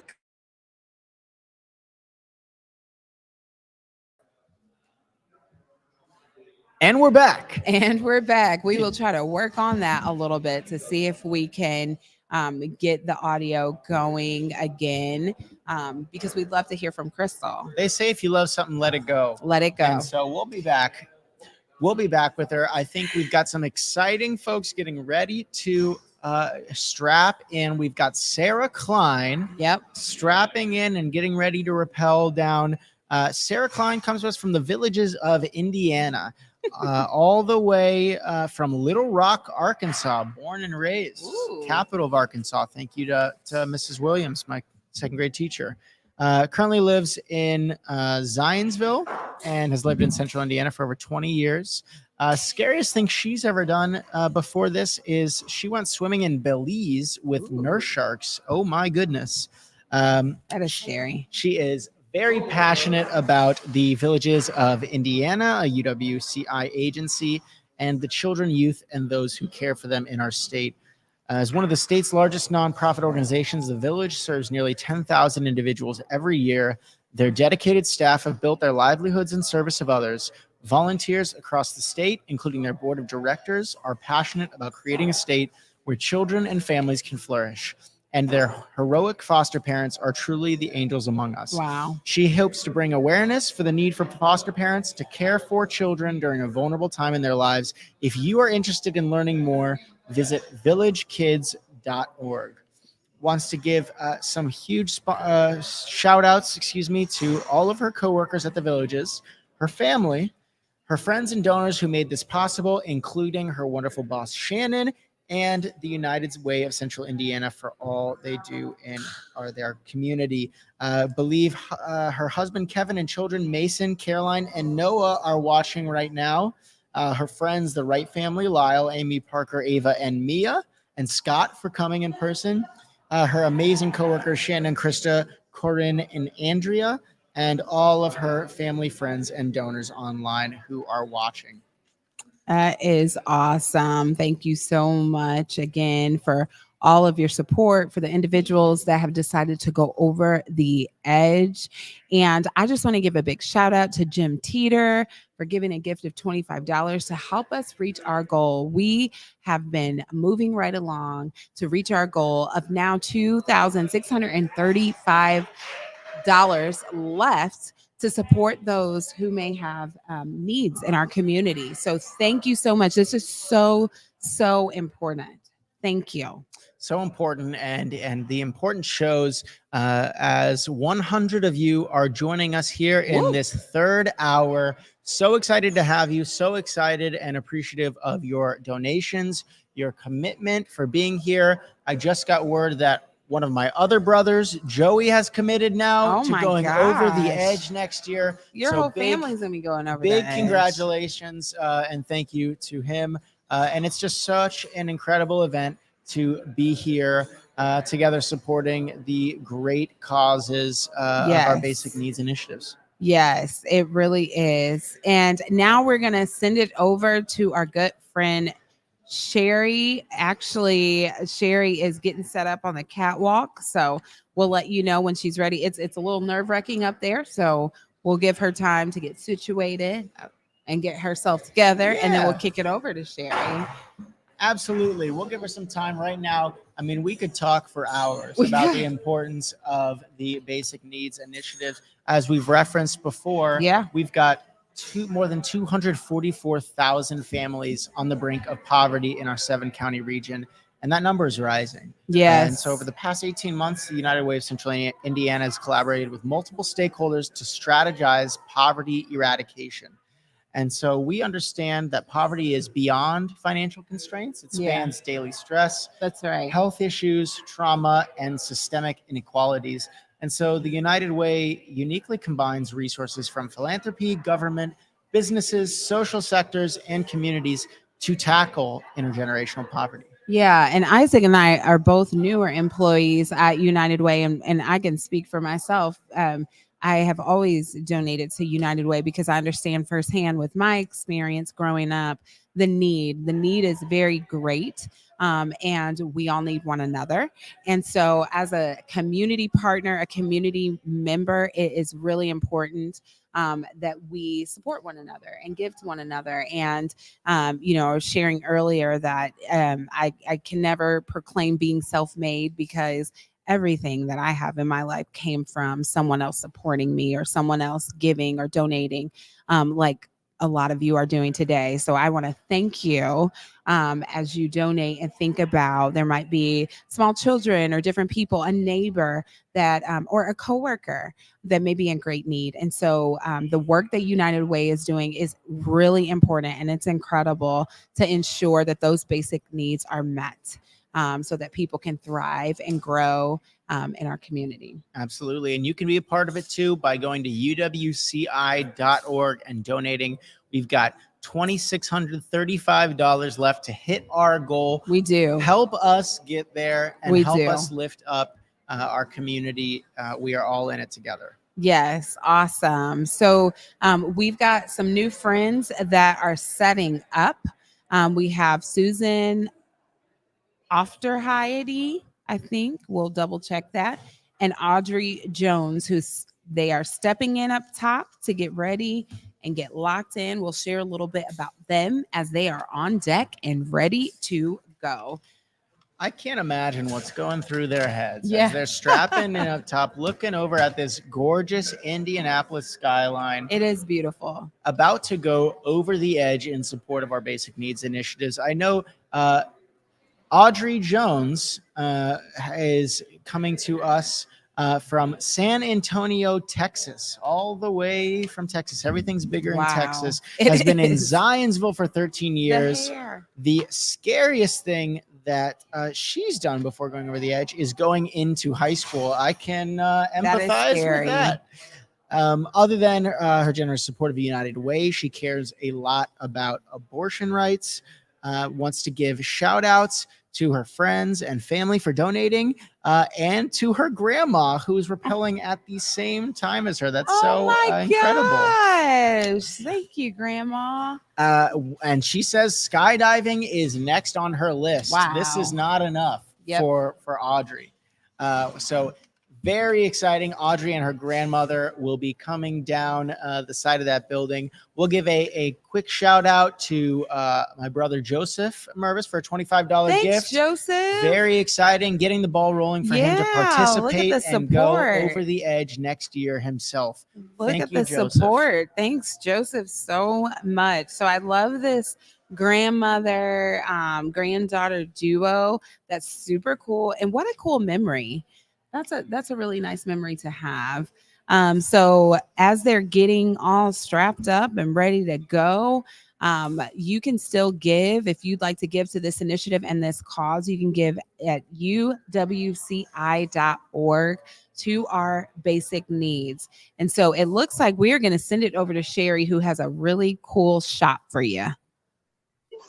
Well, hello. Here we go. We have some fearless folks coming up the stairs now, headed down the catwalk. Give us your name, sir. Cody Clark, Sendoso. Let's go. All right, Cody Clark. All right, Larry Gehring. Okay, and you all are ready to go. As you notice, they are taking the fearless walk up here on the catwalk, headed over to go over the edge. We got a few more people that are still being trained down here.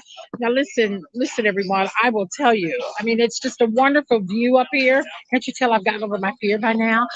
It's a wonderful view up here, and everyone's all excited. We have Allison Barber, who is getting ready to get trained right now and get strapped in. She's already strapped in, but she's about ready to get trained on the wall here with the wonderful trainer, Kevin.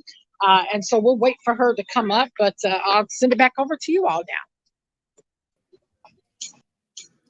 And we're back. Wow, that looked a little shaky, not gonna lie, but I love that little catwalk, and that helps everybody get to where they need to go safely. So that was really super cool. We're gonna take a quick break, and we're gonna watch a video about stability first. So we'll send it over to our amazing producer real quick. I just want to give our producer, Peter, a round of applause. He has been holding it down, and we appreciate you. So we're going to send it over for a stability first video. So I moved to Indiana in 2015 with my youngest's dad, trying to get away from drugs, because at that point I was an IV user. Well, you can't really run away from that if you're not trying to heal, and I feel like an addict can find an addict anywhere in a crowd of people, and that's exactly what happened. And that I still just continued to hang out with people that were getting high, because at that point I lost my kids, so I didn't care. What else could you take from me? Not knowing this whole time that I was hiding from the trauma that I had dealt with in the past, and abandonment issues.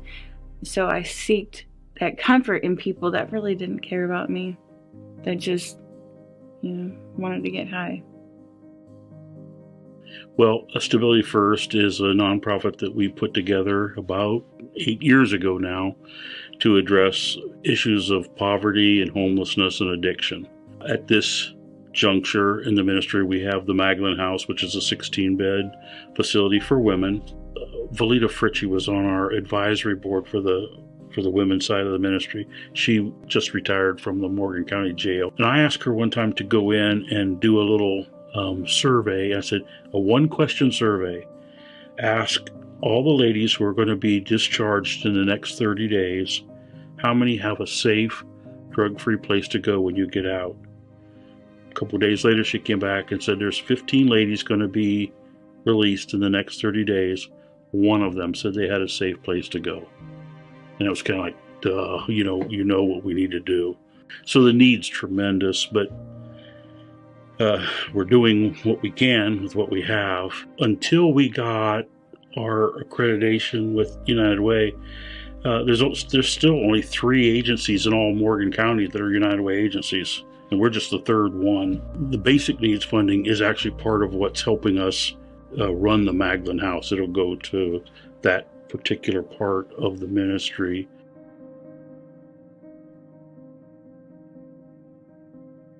So when I walked out of jail, I had a bag of clothes and my hygiene stuff. I called the Magdalene House and I asked them if they had any openings, and they said that due to COVID, they weren't sure if they were accepting new people, that she would have to call, her higher ups and ask. And I just prayed, if it's your will, let it be done. And she's like, yes, come. And I'm so thankful for that call, because I felt God's presence the moment I walked in. I felt like I belonged. I felt like some of the women are going through the same thing that I'm going through. And this is where we lean on each other and the staff. So there's 5 outcomes that we work towards.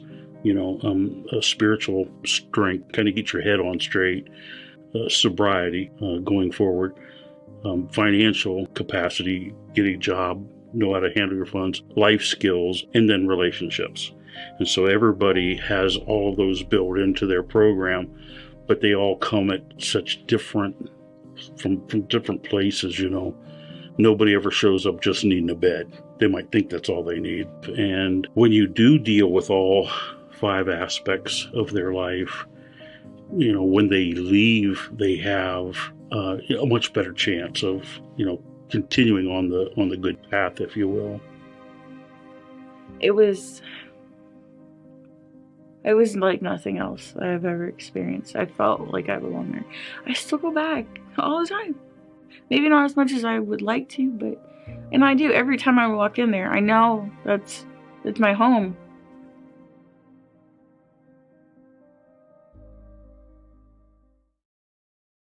And we're back. I love that video. We have coming down on the left-hand side on your screen, Sue Ofterhide. So Sue has strapped up, launched, and is coming on down. So you'll be able to see Sue in just a moment. Oh, look at this little girl. We should let her do a little dance. She doesn't even know she's famous right now. She should. She was out here jamming. The who's who of Indianapolis is here at the Over the Edge broadcast. As you can see, here to support United Way's Basic Needs Initiative. It's incredible. Yes. We're coming up here on the edge of our time. Before we do, let's go to Sherry Brown Webster, who is with some very important VIP members. Yeah.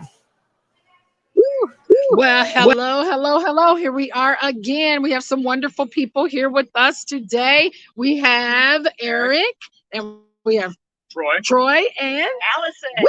And Allison. First timers. First timers. And Troy has no cake. Troy has the cake. He does the most donors. Woo! You cannot beat it. You cannot beat it. What made you all decide to go over the edge for United Way of Central Indiana?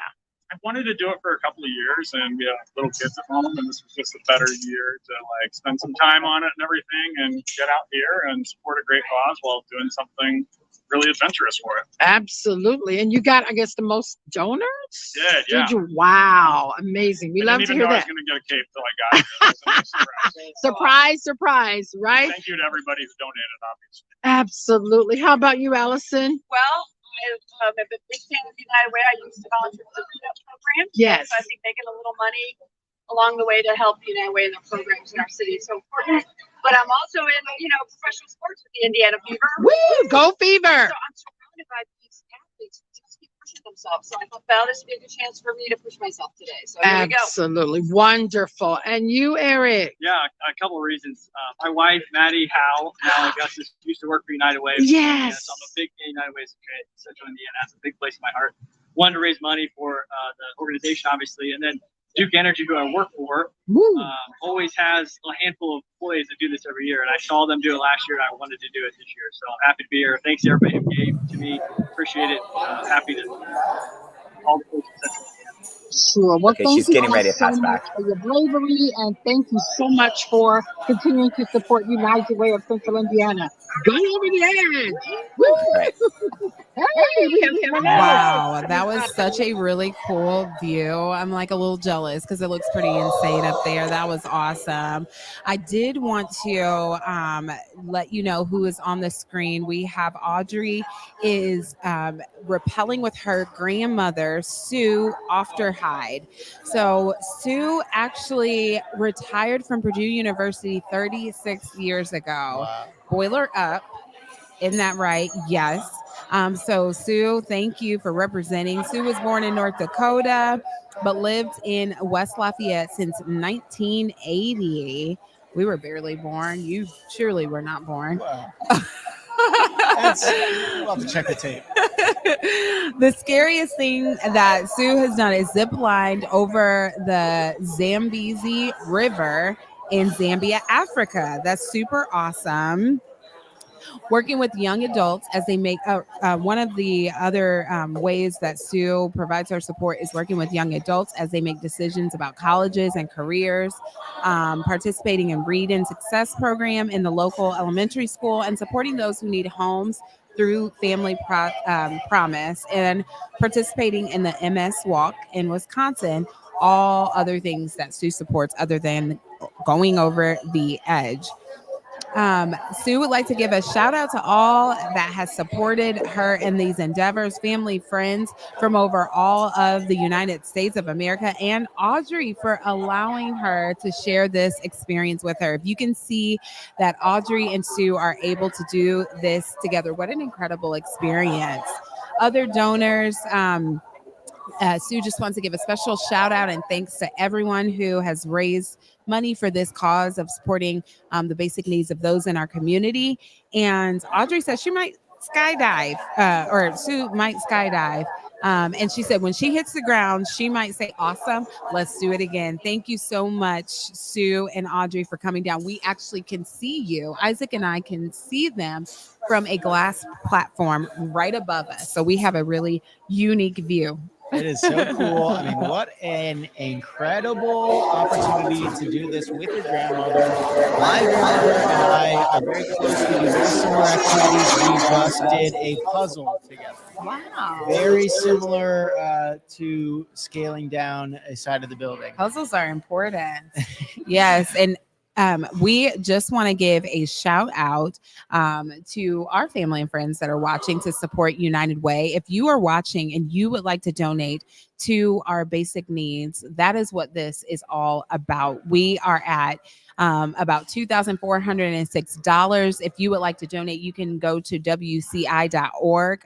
To my family and friends, I'm going to start calling you out personally if you don't start donating. We have 40% of our Hoosier households that are struggling with essential needs despite employment. So this doesn't just apply to people who may not be employed, but it also applies to people who are working.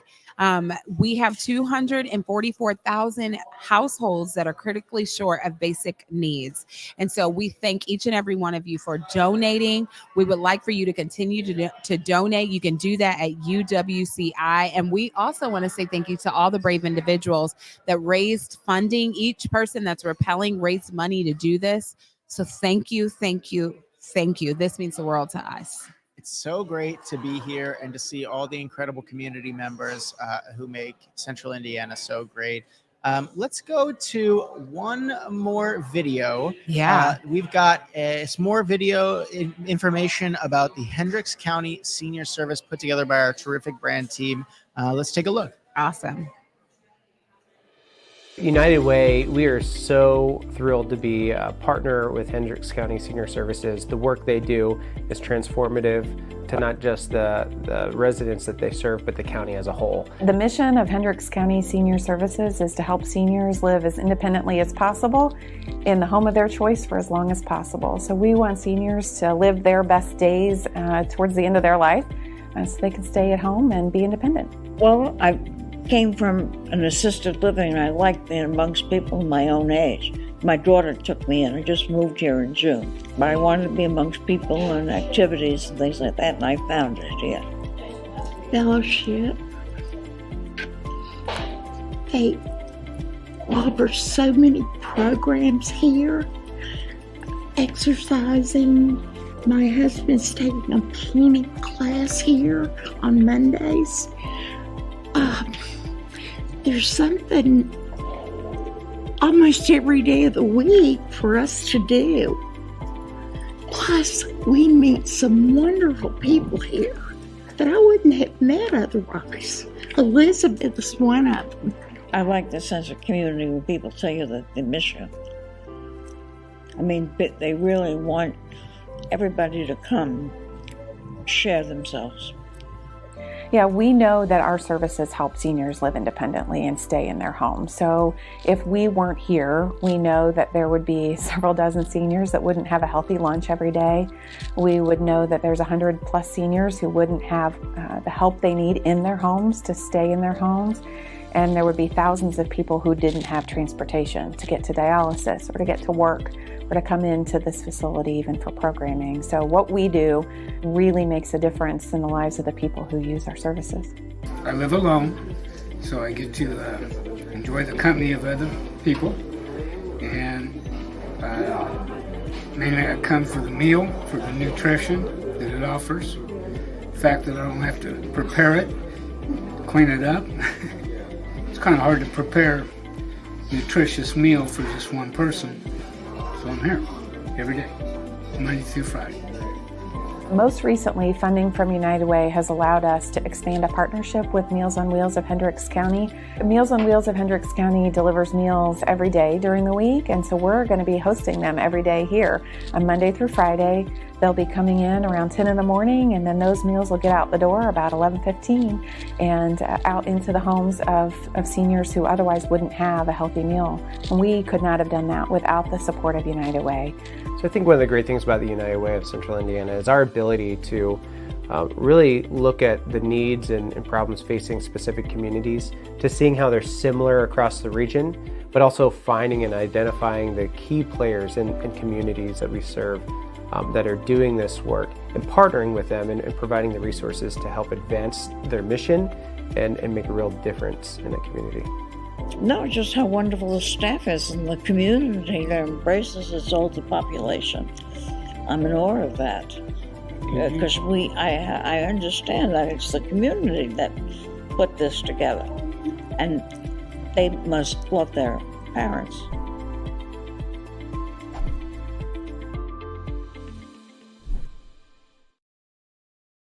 Well, welcome back. That was a really awesome video. Pretty incredible. We are getting ready to load up the next group, which will be super exciting. Thank you to all of you who just tuned in.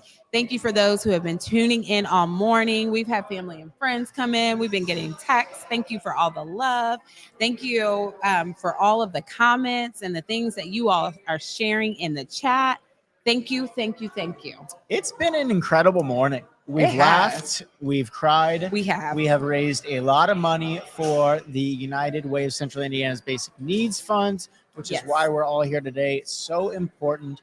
It's been an incredible event so far, and we are not even halfway. No, we're not. So we feel fully confident that we'll be able to hit our goal of $2,406.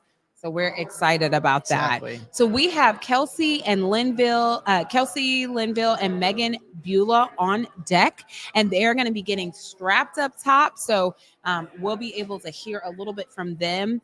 Wow, look at that view. It's a gorgeous view. It's a gorgeous view.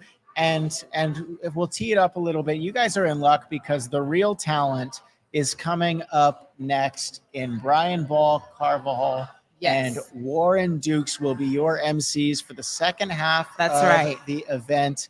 And I cannot say enough good things about those two. Yes. So you'll unfortunately be saying goodbye to Isaac and I. We had a great time today. We had a hell of a run. I think Isaac jump-started his new career, which we cannot foster that until after your time at United Way, because we don't want you to leave because you just got here and you're doing incredible work already. So, but there's talent here. Well, that's very kind of you to say. All the talent right now is on the side of the building. That's right. The incredible work from all of our fundraisers, our participants, our brave participants, all of the incredible volunteers behind the camera and getting everything running. It is really a team effort. And such a great example of how it takes all of us. Yeah, and I just want to highlight the United Way of Central Indiana staff. This is all put on by staff members. We did not outsource things. This is put on in-house, which is all pretty incredible when you think about the incredible amount of work that has to go into this. So this is pretty incredible. And so if you look, we've got a camera that might actually be repelling itself. And we see it's a little nervous. And who can blame it? It's a tall building. It is. That is a high place. So we have got, I think, Kelsey coming down. Look at that cape. That's an incredible cape. It's a gorgeous cape. I mean, it's only appropriate for the superhero herself to be wearing it. That's right. We've got $2,406 left to hit our $150,000 goal for our basic. $150,000 was raised by these individuals, and hopefully some of you that are watching today as we continue to meet our goal. So how about let's hear a little bit about Kelsey. You want to share a little bit about Kelsey? I'd love to. Kelsey is coming to us from Lisk, Indianapolis. She was born in Ohio, right next door, and currently lives in Brownsburg. She's been in central Indiana for 15 years. Before going over the edge, the scariest thing she had done is swim with sharks in Hawaii. Either that or parenting. Oh. And she says those activities feel very similar on some days. Yeah, they do. I'm sure you can relate. Other than the United Way, she supports a lot of different causes, especially those around mental health. Mental health is a huge part of overall health and can have a profound impact on all aspects of life. Caring for our emotional well-being is vital to the quality of our relationships, ability to manage stress, and how we show up in all of our life roles. It's okay to not be okay, and we all need some extra help sometimes. A great reminder from Kelsey. Yeah. She wants to give a huge shout out to her fiance, Curtis, her daughters, Nora and Josie, and to everyone who contributed to helping her reach her fundraising goal. A big thanks to her teammate, Megan, as well, for the awesome cape, and an awesome cape it is.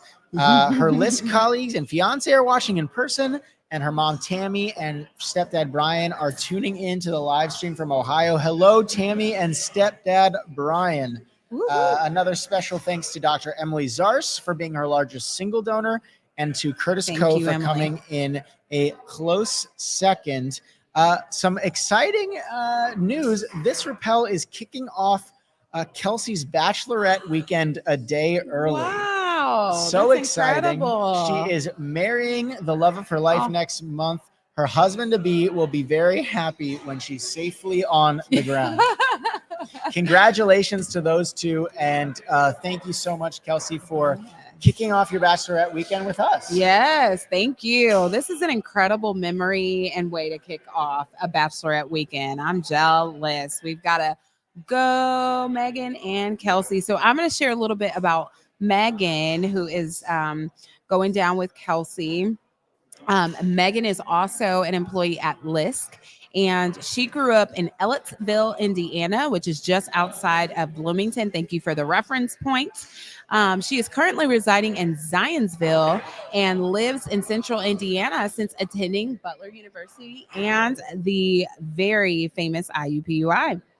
The scariest thing that she has done before going over the edge has been she did her first sky coaster and at 10 and never looked back. Wow. And then other than the generous support of United Way for Over the Edge, the causes that she mostly cares about are Lisk. It's a comprehensive community development intermediary that works holistically across sectors to address the interconnectedness factors that drive inequality of opportunity. Areas that include economic development, family income, and wealth building, food access, and affordable housing. All incredible initiatives that align with United Way. Speaking of shout outs, she wants to shout out a few friends. Thanks to her husband, Andy, and two kids, Jackson and Brooklyn, for cheering her on from the bottom. Also for her mom and dad, who will show up to cheer her on as well. Just like they have for decades. That's so beautiful. She has a number of family and friends cheering her on. They might be behind us or on the broadcast. And her sister in Paraguay, Czech Republic. So cool. And then donors that she would like to give a special thanks to. She has a lot of people who has contributed to watch her do this incredible initiative. Friends from high school, college, family from across the country, current and past colleagues. And it was great to see everyone come together to support United Way.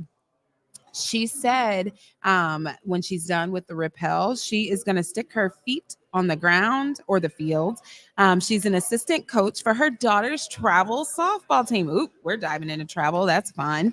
And that's enough drama and excitement for her. I hear you. And then she said the thing she's going to say when she gets down is, let's get a celebratory beer. And I just might go with her. Cheers. That sounds fun. Cheers to that. Cheers to that. So that's a really awesome initiative. You were able to see Kelsey and Megan rappel down the side of the Keystone Group building in downtown Indianapolis together. It is so exciting. And as we come up just past noon, we just want to thank you all for spending your morning with us, for being a part of this incredible event, Over the Edge for United Way. We have done such great work. We only have $2,353 left to hit our $150,000 goal. Yeah. You all have the privilege of seeing our next MCs, Brian and Warren, to steward us past this goal of $150,000. Yes. And it has been such a joy and privilege to be here with you all and sitting next to you, Ashley. You too, Isaac. Again, this is Ashley and Isaac, and we are saying goodbye, but you will be in good hands. To show your love for the work that we put in this morning, give a donation at uwci.org. Thank you so much again. And we have a video as we are being sent off. Stay classy. As a community-facing organization, we are trying to drive equitable outcomes in our community. And those decisions should not only be made from our team here at United Way and our supporters here at United Way. In order for us to drive to those equitable outcomes, we have to bring in outside voices to help inform and influence that. So the Parent Advisory Council is a new initiative designed by United Way of Central Indiana. However, it is organized by and led by and facilitated by members of our Parent Advisory Council that includes 14 members who represent 10 different zip codes throughout our service area and come together on a monthly basis to understand community need and develop and create responses to those needs, whether that be through grant making or other opportunities in the future. So each week we would get together. We would each be given an area that we personally have had to kind of work through. From there, they asked us, our opinion and how we were able to kind of pull ourselves up and what would have been the type of programming that we would have loved to see to help us, We all talk about our lived experience that we share with one another to get an idea of where we're all coming from, to get an idea of what really matters to the overall population of parents and caregivers, because we have caregivers here too, helping to take care of, their grandkids, but they're still in a very primary role as far as that caregiving. So seeing what matters to everyone and using that to inform the decisions that we make. And see what are some innovative ways to implement something like that and get more people involved and help more people. We have a certain amount of money that United Way can use to make a difference for parents and caregivers here. So we're just sort of informing that with what we know is important to us. So I would say one of the first aha moments for us, or really for me, was we went into this thinking, how might the council members engage in the Parent Advisory Council space, as opposed to thinking about how might parents engage in our work in many spaces.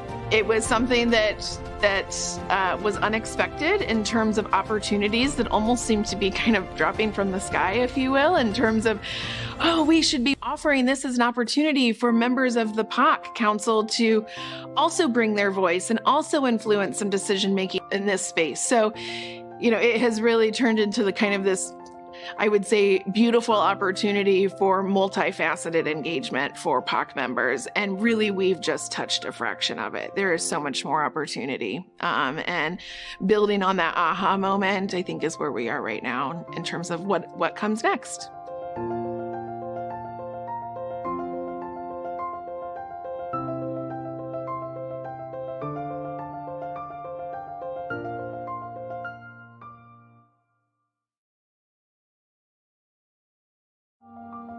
Every person has a purpose.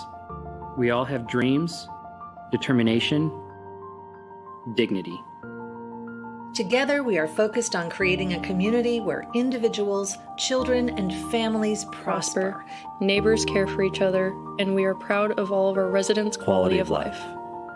Right now, too many households in our community are in or are one emergency away from poverty. Inequity continues to grow. Prosperity is too dependent on where you live, the color of your skin, the quality of your education, or the wealth you've inherited. We've got work to do. We are working hard to leave this community better than we found it. Paving the way for our families and our neighbors to thrive and accomplish big things. United Way stands shoulder to shoulder with our partners to help our neighbors overcome crisis, rise above challenges, and secure the family, health, and well-being that passes from one generation to the next.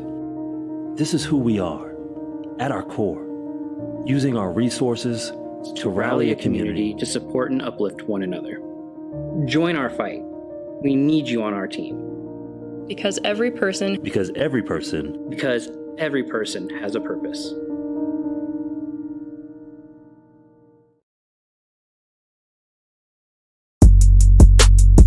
The hardest part is going over the edge. It was me. I kind of signed her up without her knowing. About to go over the edge for the second time. Pretty excited today. I'm also really nervous, a little bit afraid of height. We'll see how it goes. Volunteers keeping us safe and making sure that you're comfortable. It's a little bit anxiety ridden, but it was awesome. Thank you so much. We reached our goal and now we're here and excited to rappel. Go over the edge. United Way of Central Indiana. Woo!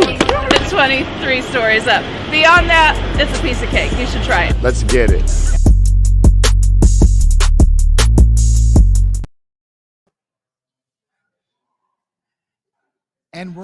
And we're back. Good afternoon. I'm Brian Ball. And I am Warren Dukes. And we're both from United Way of Central Indiana. I'm on the issue-based community impact team. I've been with the organization for a year and 3 months, and I am so blessed to have a second opportunity to be here today for our 4th annual Go Over the Edge Basic Needs fundraising. I am the manager of financial stability, and we work on the family opportunity issue-based team. And Warren? Yes, I am Warren Dukes. Again, I've been with United Way in 2 years, serving in the capacity of the Vice President for Diversity, Equity, and Inclusion, which I am excited to be a part of this great team. And we have on the ropes now Larry Gehrig, who is now making his descent. Larry was born in Chicago. He moved to Fort Wayne 7 years ago before he lived in Indianapolis for now 40 years. Wow. 3 decades. So how is Larry doing on his descent? Larry must be doing well because we're having some shaky camera issues. Yes. That means he's shaking up the scene here. It looks like Larry's getting prepared, but it's such a beautiful day out today. I don't think it's very humid as it was earlier this week. And clear skies as well. So it's a wonderful day to be up at the top, up in the clouds, and about to go over the edge. So thank you so much. Yeah, just Larry. a little overcast of cloud, but it goes with the territory of August in Indiana. Yes. And I would like to say basic needs is such a vital part of what we do. It's the foundation of having a stable life for years to come for individuals and families. More than 40% of Hoosier households struggle with essential needs despite employment. So sometimes employment funds are just not always enough to sustain a family, especially if you have a large family. And so today, 244,000 households are critically short of basic needs, which is such a vital resource of everything that we do to go to self-sustainability. Absolutely. And in our mission, we assure access to healthy food, safety in housing, quality in the healthcare, and reliable transportation, especially during crisis situations. But we don't wait for crisis situations. We recognize that these needs are everyday needs of our citizens here in Indianapolis and around in the regions. And so we do everything we can to definitely bring these services to people in need, and we are glad and fortunate to be a part of work that we find very true to our heart, because I can speak for myself, and I know, Brian, you concur that, we could take our talents anywhere. Yes. We have been well versed and trained in our areas of proficiency, and the fact that we give our talents to United Way shows our commitment to the communities and the people in which we desire to serve. And so we definitely are enjoying our opportunity to help our citizens, and being a part of United Way definitely feeds a side of me of giving back to humanity and really appreciating people and the life survival skills that we all, in some aspect, have to accomplish. Absolutely. And Cody Clark looked like he's on the ropes as well. Cody is the employer. He is from the Sendeso employer, and was born in Indianapolis, Indiana, and he has been an Indianapolis, Indiana resident for 9 years. The first scariest thing that he's done before going over the edge is zip lining in Mexico. Wow. Oh, I think Larry got him beat because Larry is an avid skydiver of over 2,200 jumps. So this should be no stranger to Larry Garrigan. He is going over the edge here today. And the other causes that he cares about, Cody, is the Raleigh Children's Foundation supports the fantastic hospital. Boy Scouts made a huge impact on his childhood. And he would like to give a shout out to his wife, Pamela, his kids, Heidi and Harry.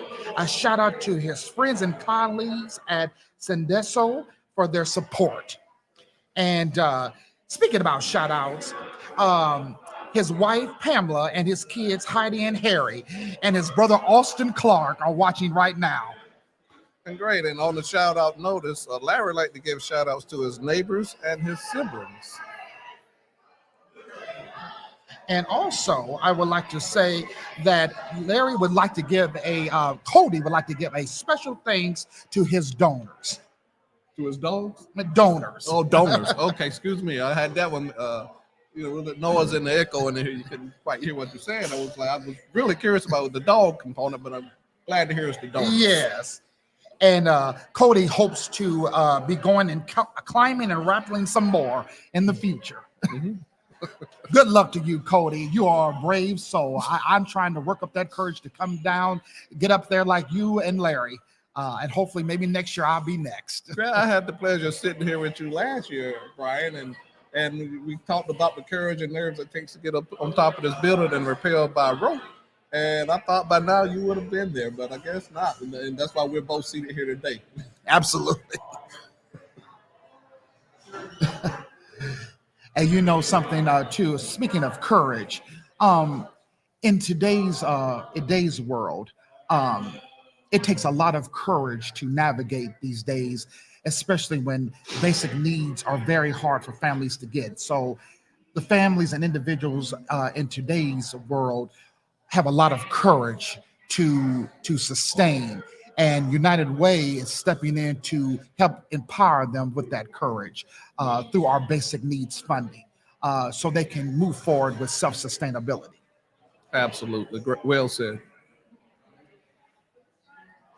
Oh, and I would like to say an anonymous donor just made a donation of $250. Thank you so much. Thank you so much. That. Definitely applause to that anonymous donor. All assistance is appreciated, but definitely contributing today is very much appreciated. Thank you for your time and your donation and being a part of our mission. Yes.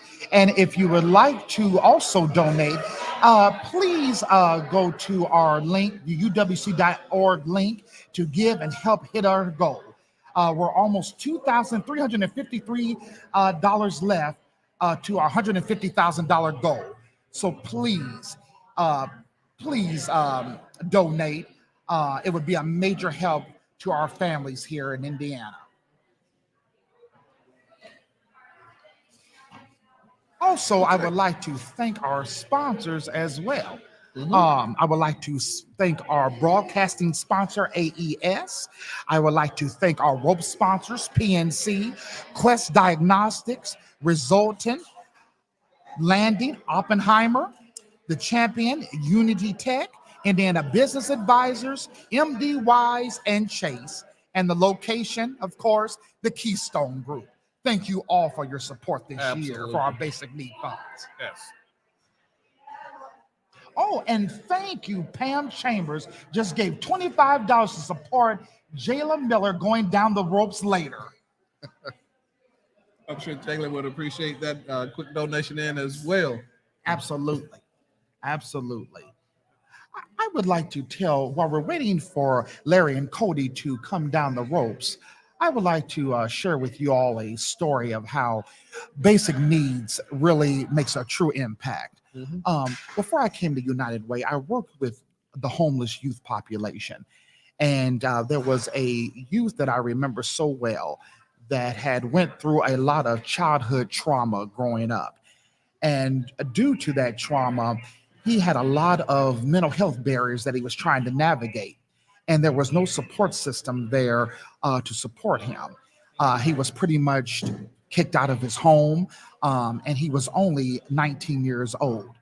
And working with that youth, I was able to utilize Basic Needs Fund to help sustain him by helping him with first the money deposits, rent costs to get him his own housing, transportation, and also helping to feed into his career development needs. So that, once again, Basic Needs is a foundation of everything that we do to get a person to self-sustainability. Oh, Man, who do we have on the ropes? Oh, yes, Troy. No pun intended with the boxing reference. Yes. And and Troy, let's talk about that. He is the top fundraiser with most of our donors. Oh, that's outstanding. So Troy, let's talk about Troy.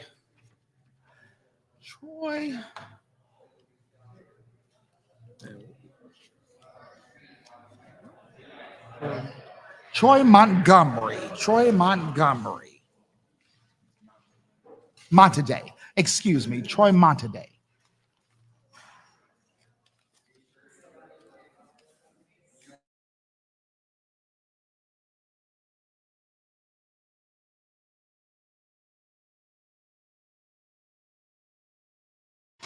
Okay, here's Troy. Right in. Okay, and I'm gonna do Augustus. Troy says, after this fun, it is time for beer. He is employed with a census. He was born in Toledo, Ohio, now lives in Westfield. Hey, shout out to Troy, we're neighbors. His scariest, parasailing in the Gulf. I can understand that. The causes that he liked to give, supporting his alma mater at DePaul, and the access for higher education. I cannot think of any greater place to definitely spend your money and your time and your resources, because higher ed does become a pillar to the success of people moving in and out of poverty. So thanks, Troy, for your generous thoughts there and the importance of higher education. Also, a good plug to me as a person who has many years, 20 plus years in higher education. And I understand and see the value of what it does in the lives of people's trajectory. He has watching him today, his wife and daughters who are at home. So I'm sure they're anxiously waiting to see how successful this descension is from the top of the roof. Yes, and then Eric Augustus. Let's share a little bit about Eric Augustus. Eric Augustus.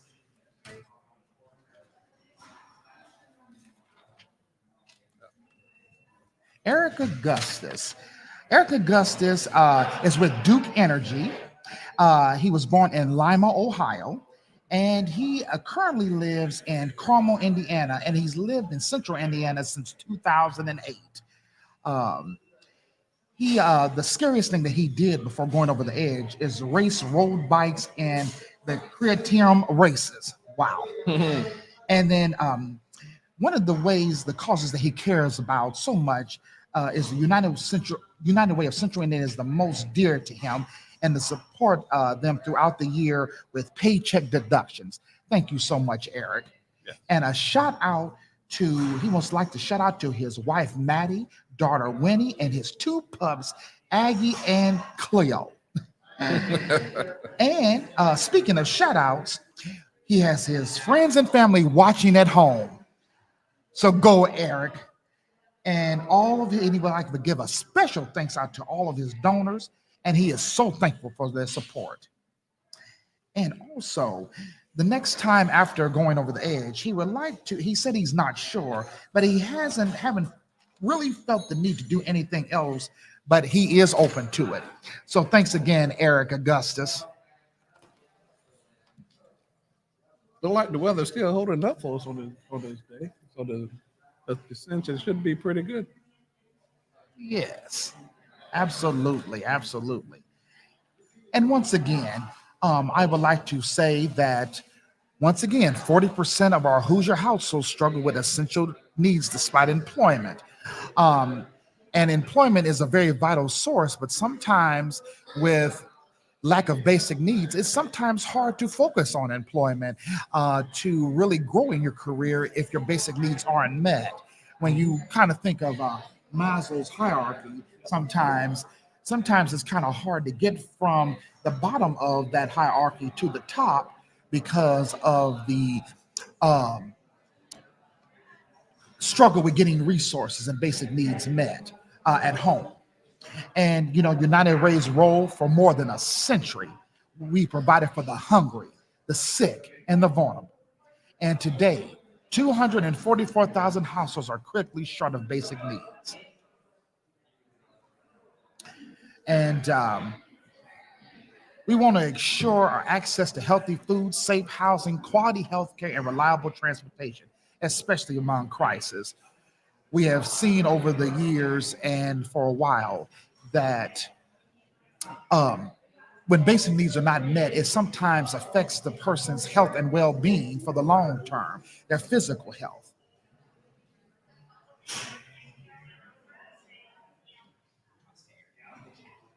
Okay. And let's go to Aaron. Hey guys, thanks so much. I'm up top and I've got Alyssa here. So Alyssa, how are you feeling? You're looks like you're second or third in line to go over. How are you feeling right now? Yes, I'm feeling a little bit nervous, but I know that I'm going over the edge for a really great cause. I know that everybody here is raising money for United Way's Basic Needs Fund. I know we all believe that every person deserves access to those critical essentials. And I believe we're only about $2,000 away from our goal. That's what it was when I was down on the ground. I'm not sure what it is now, but please make that donation. We're all so excited to be here and see you on the bottom of the building. All right, thank you, Alyssa. And you heard it, guys. We're only about $2,000 away. Keep your fingers crossed as she gets ready to go over the edge. Right. Allison, thank you. We're back. Allison Barber. Hello, Allison. Oh.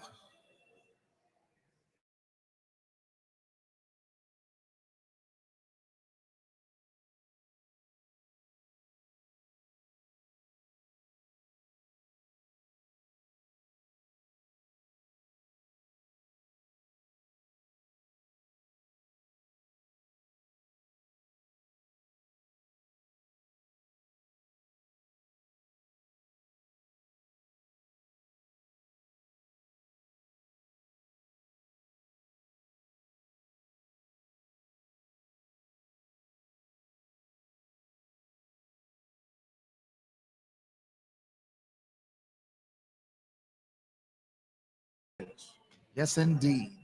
To support our Basic Needs Fund. Absolutely. We still are $2,353 left to hit our $150,000 goal. Go, Alyssa.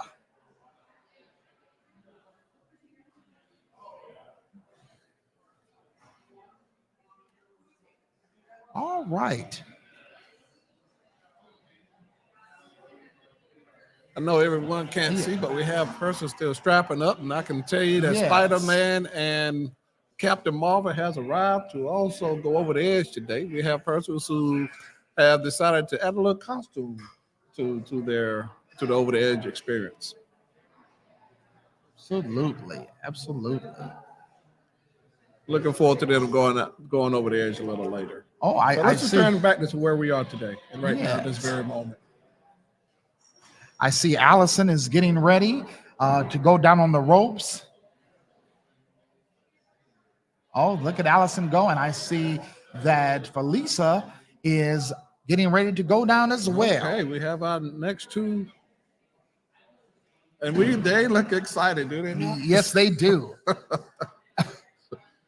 You got to have Go some fun with this. If you're yeah. going to take the time to really go over the edge of a roof, you really have to have fun with it. I'm glad to see our participants are enjoying this experience. Yes, go Allison and go Felicia. Yes. Let's talk a little bit about Allison Barber. Allison Barber, the employer that she is with is Indiana Fever. She was born in Indiana, and she's lived in Indianapolis for 13 years. The scariest things that she's done before going over the edge today is flying across Iraq during the war. Wow, that is scary, and that takes a lot of courage. And the generous support over the edge, what causes that she care about and why is Read Up. Read Up is one of our programs that is so dear to me. Read Up helps third graders get to reading level in all our schools. And it's so wonderful to have a chance to work with a youth who is really eager to learn. And you can see the progress over time working with that youth. So thank you, Allison, for helping us with our Read Up initiative. And also, Allison would like to give a big shout out to her husband, Army veteran who was airborne, and her mom and dad who has always supported her. And currently her family is watching. So thank you from her family at home. Absolutely. And also the donors that she'd like to give a special thanks to is Seth and Andrea. And she is not sure if she is going to tackle skydiving or bungee jumping again. She's not sure yet, but there's still time though to get that courage back. If she did that first time, sometimes you get that urge to do it again. But thank you, Allison. Thank you for your support for our basic needs fund. And accompanying Allison on the road, we have Felicia Camodi, and Felicia is employed also with Duke Energy. I know we had some Duke Energy earlier, Yes. so it sounds like Duke Energy has really provided us some great participants for today. Felicia was born in Columbus, Indiana, and she currently resides in Princeton, Indiana for over 18, close to 18 years now. When asked what's the scariest thing she's ever done prior to going over the edge, Felicia mentioned noodling for catfish on Kentucky Lake. Wow. Now, that sounds interesting. I would like to understand more about how you noodle for catfish. I don't know if you're using a fish and line or if you're just going their hands first, but I'm curious to understand if it's hand first, I can understand the scary part. You know, catfish might not be too friendly about that. When asked about some of her passions and other things of hers beyond her support and go over the edge, what causes her to care most and why, I love her response of saying stopping the slave trade and animal cruelty. You know, I can think those are two great causes, and it deserves some recognition. And thank you for your passion, and understanding the plights of people as well as those of animals as well. So that's telling about the heart in which Felicia possesses. She wants to give a big shout out to her husband Greg for always challenging her to step outside of her comfort zone. He knows as well as she does that she is very desperately scared of heights. And so I notice having that understanding that gives great importance to why she is now taking that challenge to go over the edge today. That needs to be recognized. And Greg, thank you for definitely encouraging your wife to do so and to give her that level of support to really know how important it is to sometimes push those comfort zones just a little bit further. Absolutely. A lot of times life calls us to step out of our comfort zone. And that's okay because it builds the courage to walk through anything. Right. So it is a major, major help. Right. And a lot of times those experiences stepping out of our comfort zone sometimes causes years of positive impact. Stepping out of the comfort zone. So thank you again for all your support. Absolutely. Greg, you're a good person to be behind the person who makes these great leaps. Also, Felicia likes to give a big shout out to Duke Energy, her co-workers, as well as her awesome family for their support in this endeavor to go one step further beyond her boundaries. When asked about donors you would like to give special thanks to, Felicia gives special thanks to all the Duke Energy supporters, and for this cause. She recognizes the cause of why we are here today. It's not just an activity to just strap on some rappel ropes to go to the building. She realizes that this activity is connected to a greater need and a greater importance to our citizens and residents of this Indiana region. So thank you, Felicia, for that acknowledgement. Oh, and I would like to give a special thanks for the following donors who just gave online: Jancy Motts, Kathy Slaughter, Adam Schaefer, and Israel Besser. Thank you all for your donation. Absolutely. That is great. That we're seeing the money coming in through persons who are really seeing the importance of what we're doing here today, and to also show their support to our participants who are going over the edge. Yes.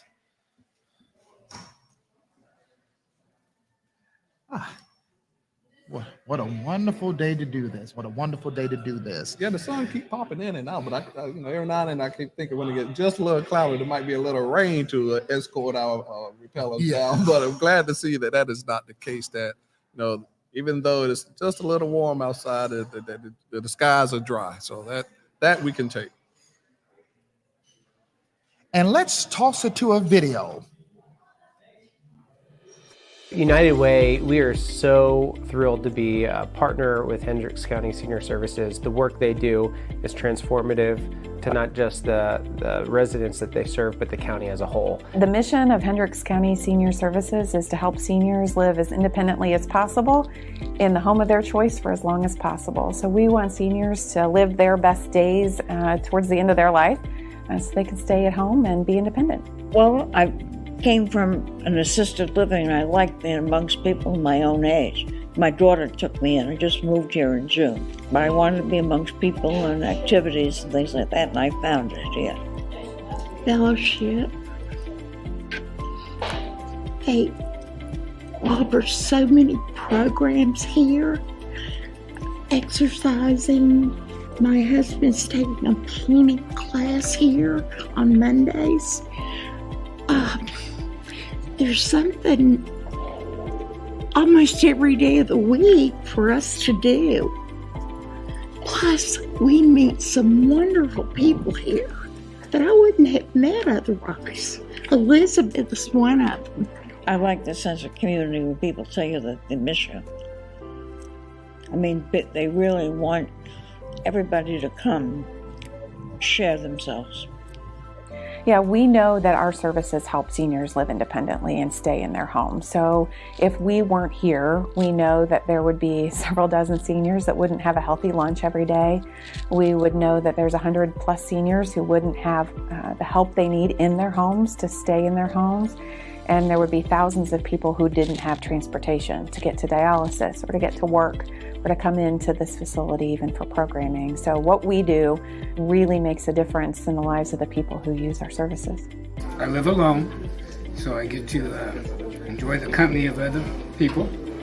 And mainly I come for the meal, for the nutrition that it offers. The fact that I don't have to prepare it, clean it up. It's kind of hard to prepare a nutritious meal for just one person. So I'm here every day, Monday through Friday. Most recently, funding from United Way has allowed us to expand a partnership with Meals on Wheels of Hendricks County. Meals on Wheels of Hendricks County delivers meals every day during the week, and so we're going to be hosting them every day here on Monday through Friday.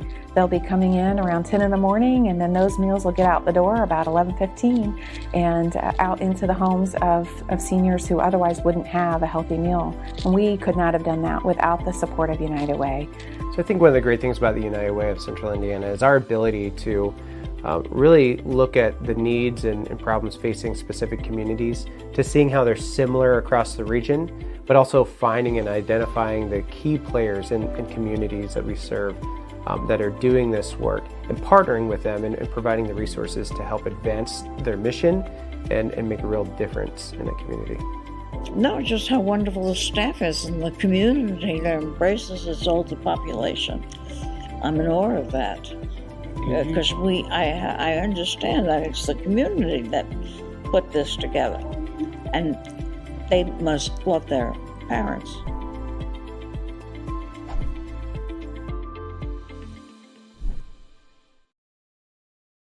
back.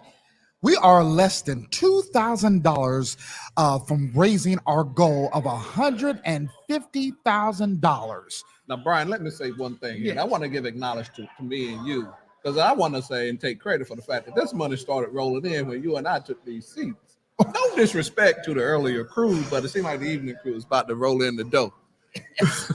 But in all seriousness, thank you everyone who are out there listening and joining in with us today for your contributions.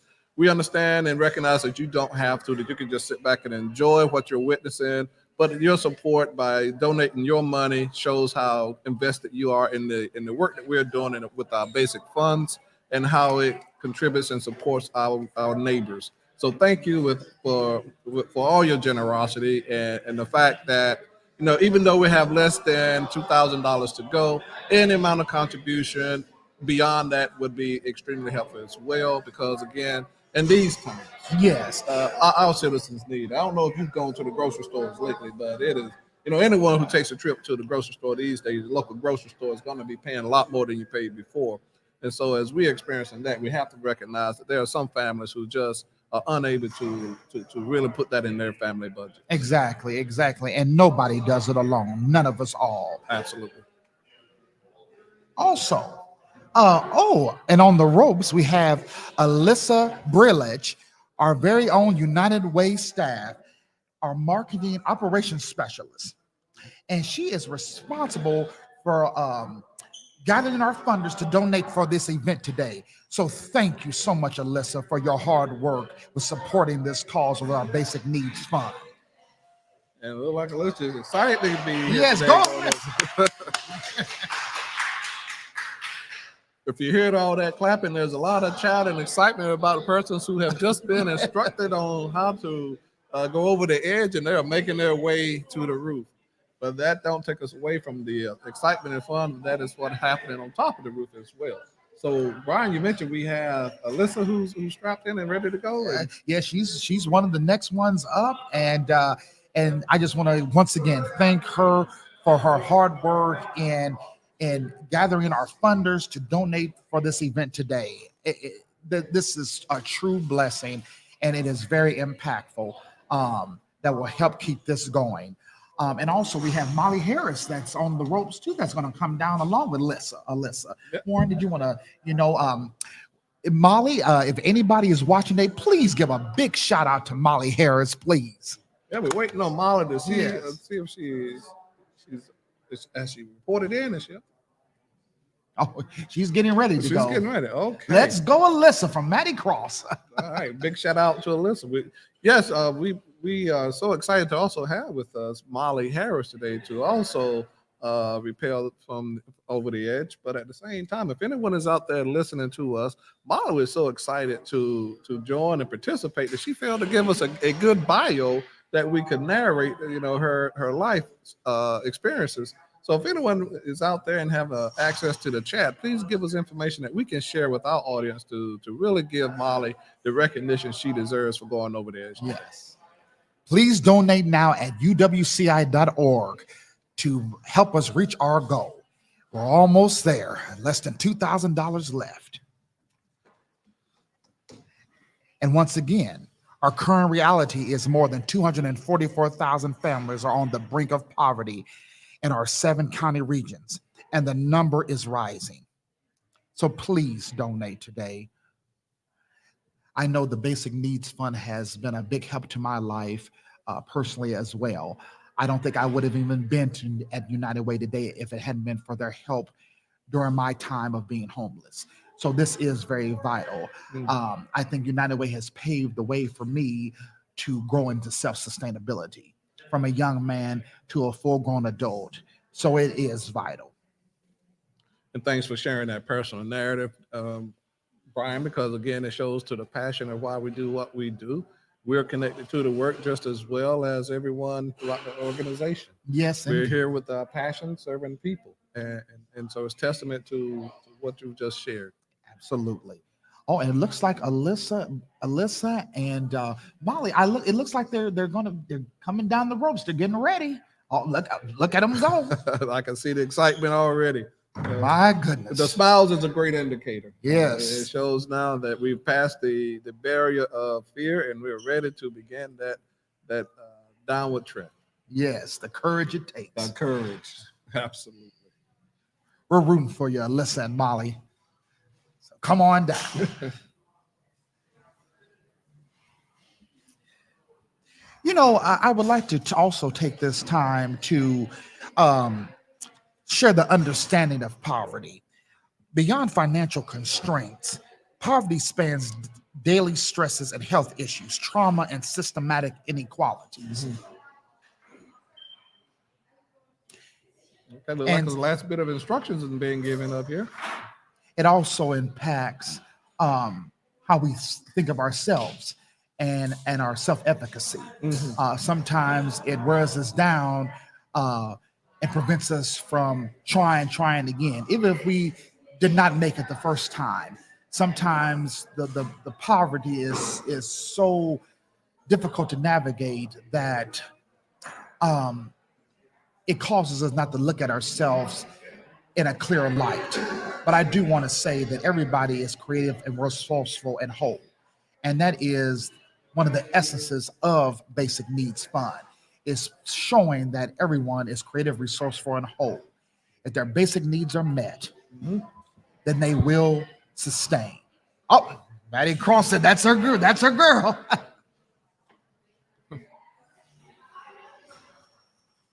That's the marketing team being represented up there. So we have to be proud of what Alyssa has done to step in. And look like Molly's she's getting ready to go. She's over the edge, and now she's waiting to just begin that path downward. And let's toss it to Aaron. Hey guys, it's Aaron up here on top. I've got Rachel, who is next in line to go down. Rachel, tell me, why are you going over and how are you feeling right now? Yeah, I'm really excited to be here. I'm here because I'm representing the IUPUI United Way campaign that happens every fall. I coordinate for it. And when I heard that we needed some extra support here, I raised my hand excitedly. So. Great. And how are you feeling about going over right now? I'm excited. I think it's going to be fun. All right, fantastic. Good luck, have fun, and we'll see you down at the bottom. Thanks.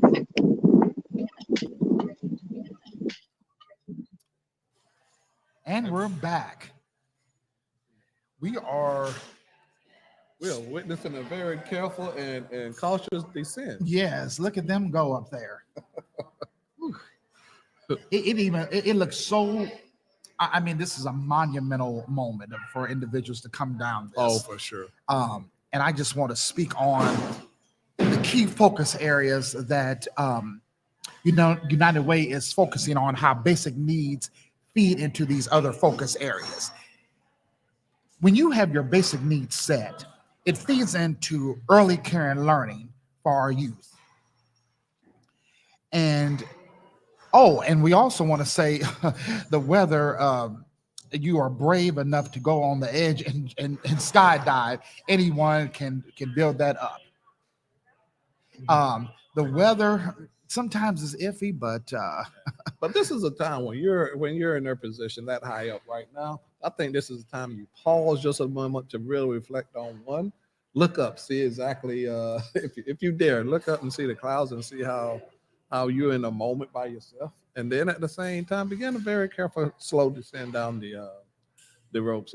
This is a time to really just soak it in as far as how brave you're being and the courage that it took for you to actually begin that going over the edge process. It's from the time you began to raise money, or even put your name in the hat. Yeah, because that took courage. It took courage for a person to put the name in the hat and begin to say, "I will do this," and then to have the support of family, friends, and loved ones and coworkers around you. That is something you also want to get thinking about when you're here, and to really begin to just take care of yourself going down that road and knowing that you have done something, not just to face your own boundaries, perhaps, but also to give to the contributions of others and their ability to move beyond whatever stickler that is happening in their life. yes, This to me is a moment as I look at our two repellers coming down this road. They're not only doing it for themselves and what personal achievements, but they're doing it for their community. Absolutely. Oh, and strapping up at the top to go down is Megan Kramer and Rachel Molina. Megan Kramer.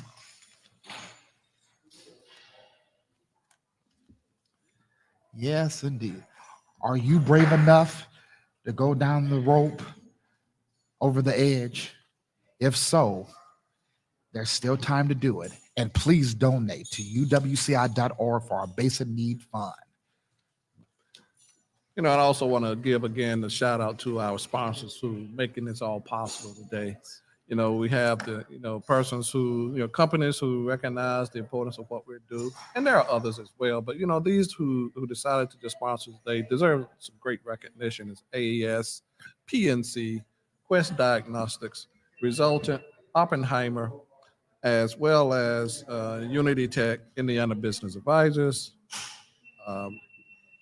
Midway West, Medwise, Chase, and Keystone Group. Yes, indeed. And so about stability first. Who receives the funding from United Way's basic needs? It is the households. 244,000 households are critically short of basic needs. So the individuals that are going to benefit from this are families that are really struggling to move forward. And 40% of our household Hoosiers struggle with essential needs despite the employment. And it feeds into other key areas: early care and learning, economic mobility, and safe and affordable housing. Basic needs is the foundation for all of these other focus areas.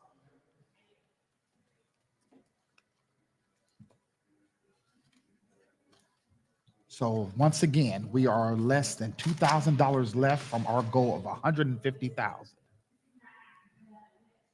I can very much appreciate the pace of our repellers.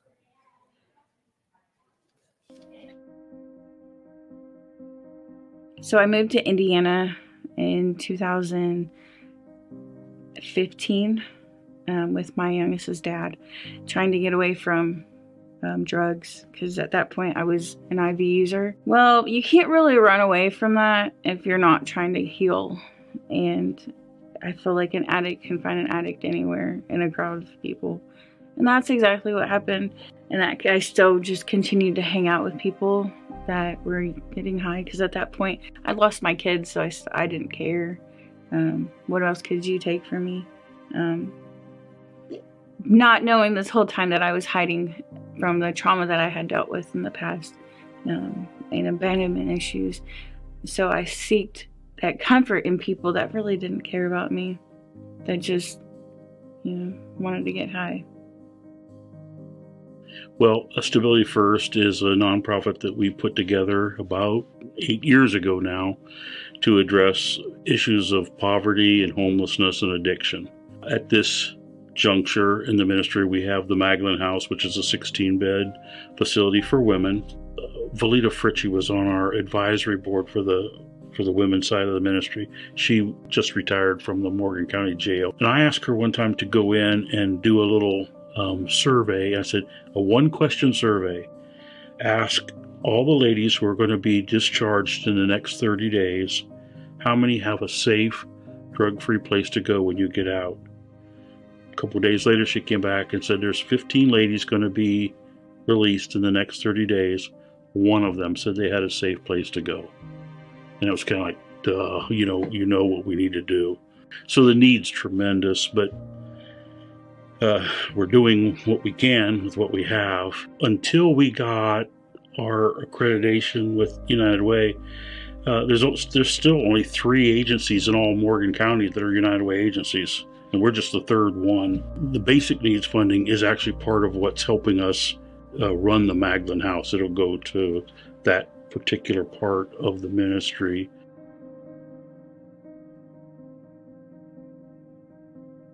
So when I walked out of jail, I had a bag of clothes and my hygiene stuff. I called the Magdalene House and I asked them if they had any openings, and they said that due to COVID, they weren't sure if they were accepting new people. that she would have to call, her higher ups and ask. And I just prayed that, if it's your will, let it be done. And she's like, yes, come. And I'm so thankful for that call, because I felt God's presence the moment I walked in. I felt like I belonged. I felt like some of the women are going through the same thing that I'm going through. And this is where we lean on each other and the staff. So there's 5 outcomes that we work towards. A spiritual strength, kind of get your head on straight, sobriety going forward, financial capacity, get a job, know how to handle your funds, life skills, and then relationships. And so everybody has all of those built into their program, but they all come at such different, from different places, Nobody ever shows up just needing a bed. They might think that's all they need. And when you do deal with all 5 aspects of their life, when they leave, they have a much better chance of, continuing on the good path, if you will. It was like nothing else that I've ever experienced. I felt like I belonged there. I still go back all the time. Maybe not as much as I would like to, and I do every time I walk in there. I know that's my home.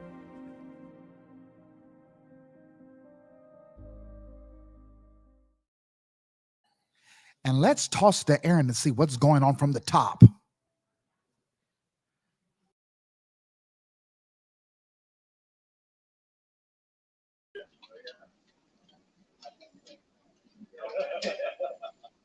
That's awesome.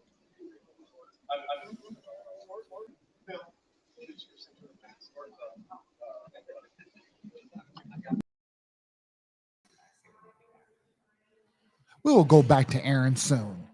Yep, just want to make an update that Molly has just repelled the building, and she is officially over the edge and done for today. Yes, and Alyssa had just came down as well. Yep, she still has a little bit more to go, but Yes. before long, feet will be touching. Yes. I would like to mention how basic needs has impacted. In May, United Way of Central Indiana had awarded $12.45 million to 60 non-for-profits to help meet the basic needs of our region's most vulnerable neighbors. The non-for-profit announced in May that United Way's Basic Needs Fund is intended to address access to food, housing, health care, and transportation. Funding is also granted to organizations proposing improvements to practices and policies to help eliminate barriers for people seeking services. As sometimes we know, navigating through our system sometimes is a challenge, especially with people who are in crisis, who are living in the tyranny of the moment, as we call it. The tyranny of the moment is crisis thinking, always feeling as though a crisis right around the corner. And so sometimes they're not able to relax and have a clear mind to think their way through situations or challenges that might come at them. And so our hope is that the basic need funding that continues to keep serving our community will eliminate those mental barriers so they can have a clear understanding and live the best life they can live for our neighbors and our community. And as you are sharing that with us, Brian, I definitely want to give a lot of credit to you and every member of our community impact members for all the great work that you guys are doing over there. I mean, it goes without saying that, you are your unit, your department, everyone over there is the reason why we exist, and they recognize the importance of their roles as well. And so in your role, you get to see the goodness of this work because you're out in the community. You're sharing the narrative of United Way. You're bringing the narratives of persons back to our organization. So, as we have a little bit of time, can you share exactly what you do to our audience so they can really appreciate exactly the knowledge base of what you share today to help us complete our work? Well, the work that I do as part of the community impact team is that I provide support to our Center of Working Families uh, network, which is the 12 community center sites that are across our Indiana region. We have 11 here, and we have uh, one that's outside in Martinsville, which is Barbara B. Jordan. And I help support the frontline staff that work tirelessly to help provide basic need supports, financial coaching, and career coaching to our neighbors. And the Basic Needs Fund is the foundation for these services. Without basic needs, we would not be able to continue on with other coaching areas such as financial and career development. So basic needs is the foundation of all the work that we're doing. Outstanding. Appreciate you sharing the little information about what you do and how important it is to our mission. Thank you so much. Thank you. We have our next participants up. Yes, indeed. Who do you have? We have Megan Kramer, which is our very own United Way staff. Hey, shout out. And we also have Rachel Molina. All right. And Rachel is with IUPUI. Fantastic. Can you share a little bit about Rachel Warren? Absolutely. Rachel, again, I mentioned is employed with IUPUI, but was a transplant into Indianapolis. She is from Atlanta, Georgia. Born in Atlanta, Georgia. She currently resides in Indianapolis and has been here since 2018. When asked what's the scariest thing she's done before going over the edge, a high ropes course at summer camp during high school, where you had to climb a wooden pole about 1.5 feet in diameter and 30 feet tall and jump off and grab a trapeze bar that would carry you to the ground. The list of the scary things I want to do is much longer, great acknowledgement there, than this list that I have already done. So apparently we have someone who definitely wants to get out here and push those boundaries a little further. That's appreciated there. Absolutely. Yeah. She wants to give Rachel, wants to give a shout out to her husband Jeff, who was jealous that he could not participate in this while he had to work today. We could have had one more participant. We need to find out where he works and begin to throw some shade over there. But no, in all seriousness, I'm sure Jeff is supporting from a distance while he's doing, taking care of the things he has to do today. And I would like to share a little bit of our Megan Kramer. Megan Kramer was originally born in Annapolis, Maryland. She currently lives in the Fountain Square area, which is on our southeast side of town. And she's lived in central Indiana since she was 3. She grew up in Pendleton and her whole life until she left for college and went to Purdue University. Hashtag boil her up. And the scariest thing that she's done before is going over the edge is zip lining in Costa Rica. I bet that was beautiful. I bet that was fabulous. And before working at United Way, she used to work for the Little Red Door Cancer Agency. Wonderful organization. Absolutely. And she thinks that the work that they're doing is very meaningful. Exactly. Absolutely. A big shout out Megan wants to give to her boyfriend is out across the street watching, and he made her do this raffle. This was the event that she couldn't get him to participate in with her. And the donors she would like to give a special thanks to is all the donors were generous, and we couldn't have done this work without them. Absolutely. So a big thank you from Megan to our donors. And if I can just chime in just a little bit, Rachel wants to give some big shout outs as well. She first want to shout out to her fellow IUPUI United Way campaign committee members. Those are the members that helped raise the money today. I'm to go over the edge. So big shout out to that committee membership.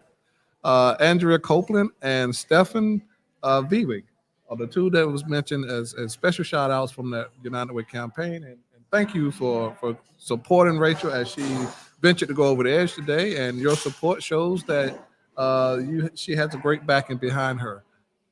Her husband, And I hope to go, and her hope to go skydiving together this fall. So that will be another venture that she steps out of her boundaries and go a little deeper than over the edge.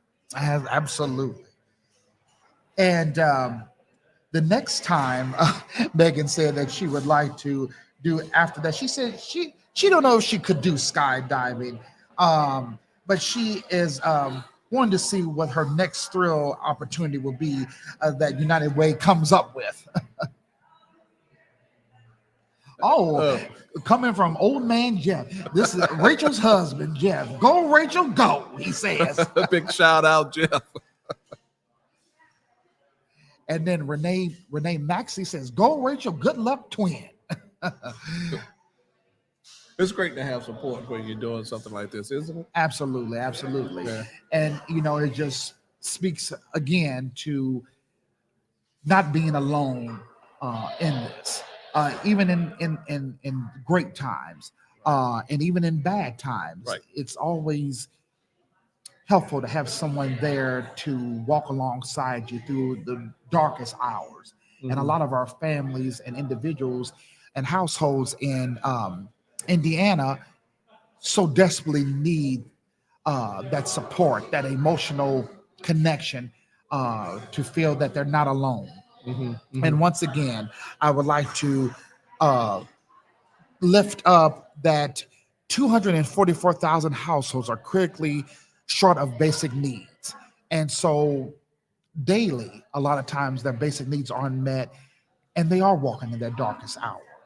So we all need to think that we do need to play a role to be there for them, through this initiative. So please donate now at uwci.org to help families and individuals who feel that they're alone, to know that they're not alone, that they are being supported by our community, that they will see better days ahead.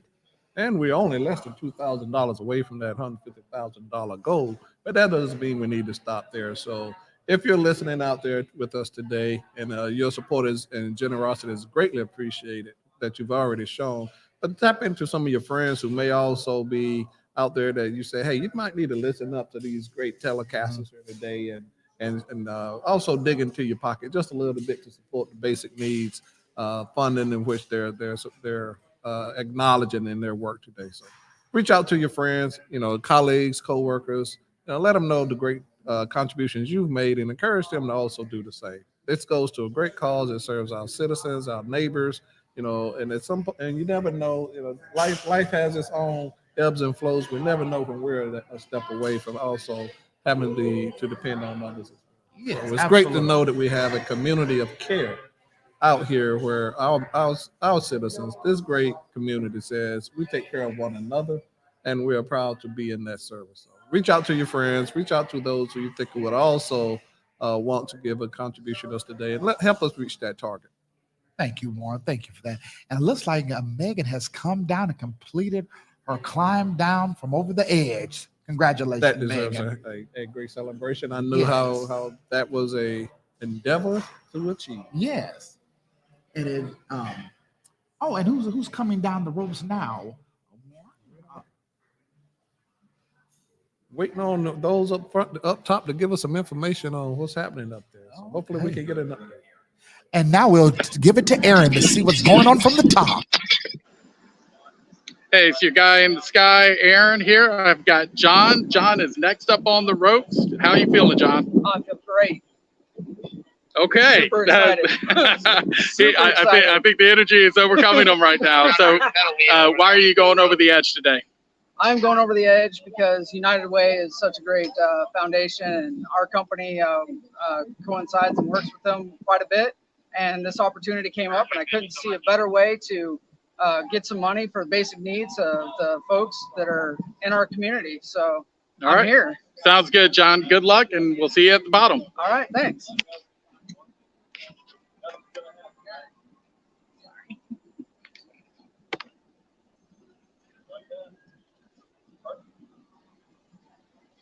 Looks like we're still live. How about you, sir? What's your name? Chris. Chris. And Chris, why are you going over the edge today? For the United Way, they do such a great job. Central Indiana, we're just contributing to those that have needs greater than ours. And Chris, is this your first time going over? It is. Okay, how you feeling? Pretty good. Pretty good? Just a little nervous about that first step, but really excited. Sure, it's always that first step. Well, good luck today, and we'll see you on the ground. Thank you. Thanks for that update. And we're back. So next up on the ropes is Aaliyah Fine and Susan Shelley. And let's share a little bit about Aaliyah Fine. So Aaliyah Fine is with the University of New Hampshire, and she was born in Atlanta, Georgia. And she has lived, she moved to Indiana the first week of July of this year. So welcome to Indiana, Aaliyah. And already becoming a part of the community by doing this. That's awesome. And she currently lives in the building that she's coming down. So definitely this is her home. Good way to check in on your own apartment or home when on your way down. Aaliyah says she loves high adventure activities. So it's not scary for her. And she previously has rappelled into a virtual caves through which she was pretty cool. Wow, that's interesting. Virtual caves. That's an interesting thing. I never heard of that before. And she says she is a huge supporter and advocate and member of the LGBTQIA community. And she also cares and supports the disabled athletic community as much as she can. Outstanding. So thank you, Aaliyah.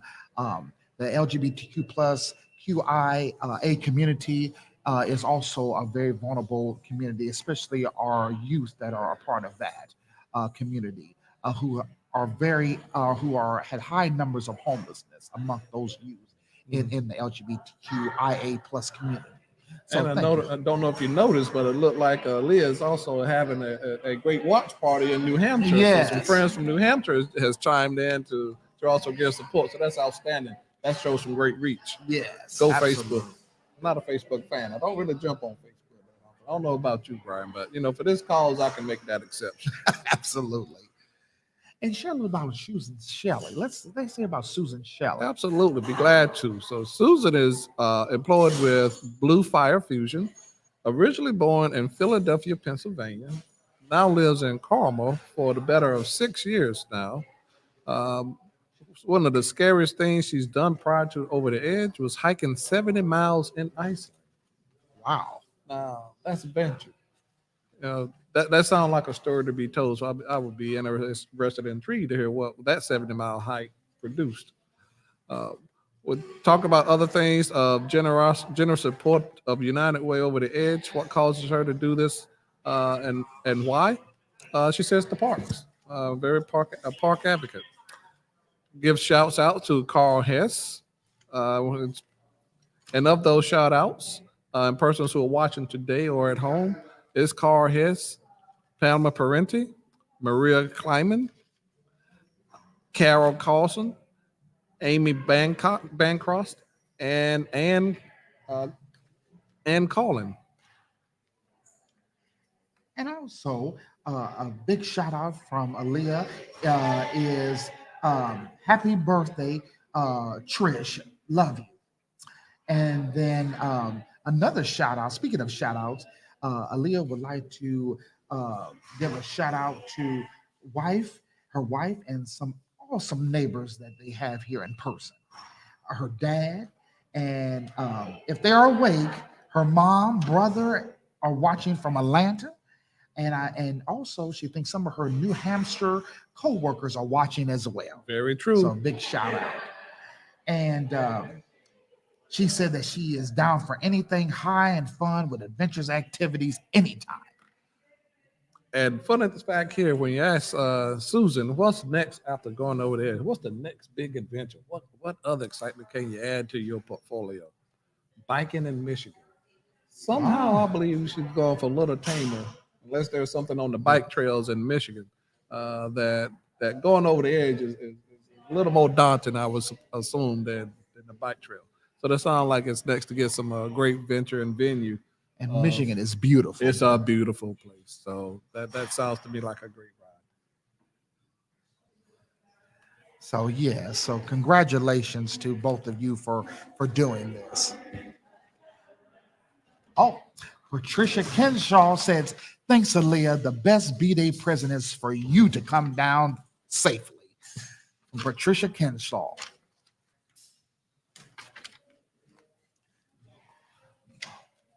Once again, our Basic Needs Fund, if you would like to donate, please donate to uwci.org for our Basic Needs Fund. We're less than $2,000 away from our goal of $150,000. And as I said before, Basic Needs is the foundation for any other initiative that we have to keep a household sustained for self-sustainability. So once again, thanks all for the donors that have helped us with this. And thank you for any upcoming donors that might donate this afternoon.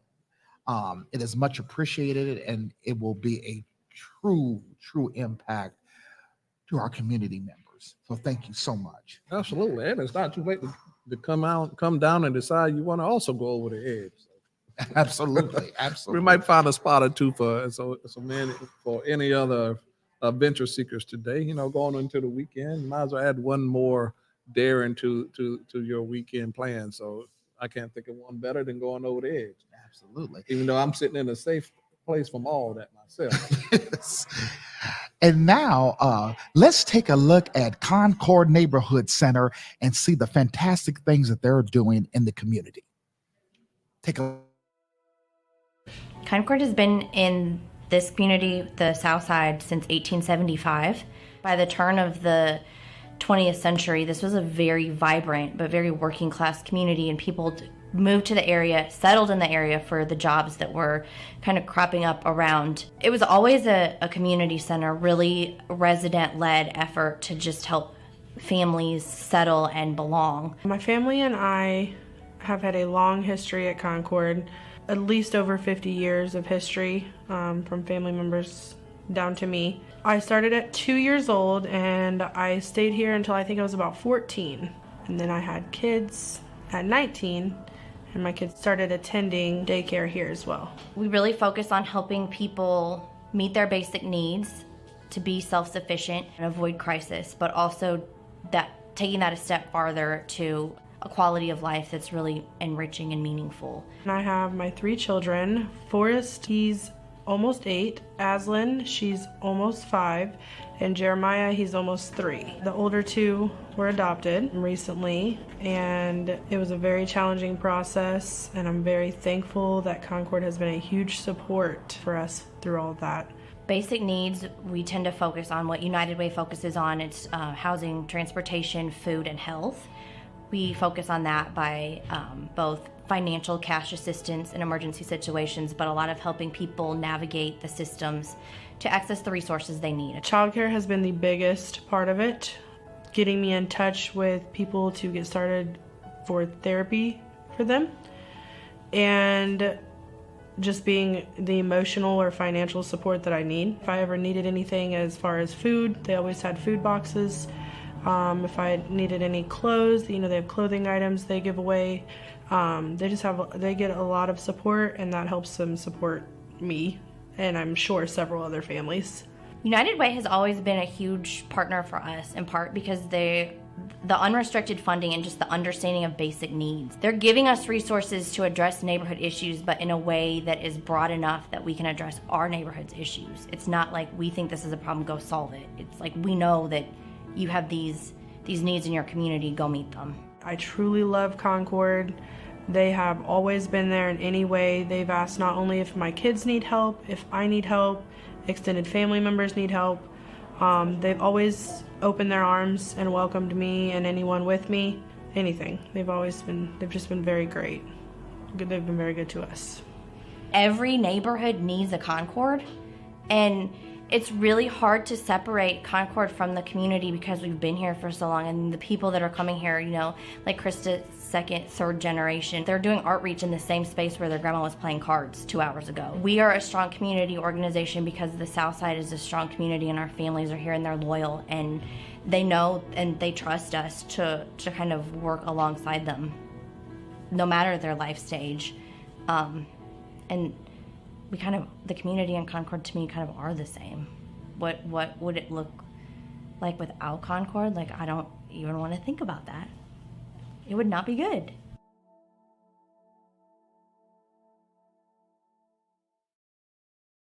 Back, and now we're going to see what's going on at the top with Aaron.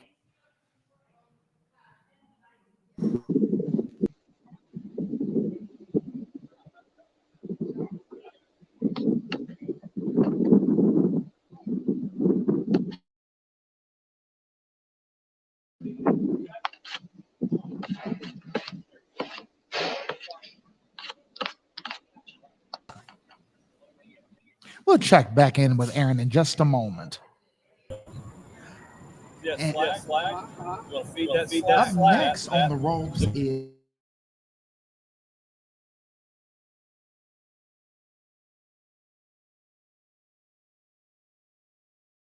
Houston, Texas. Oh, yeah.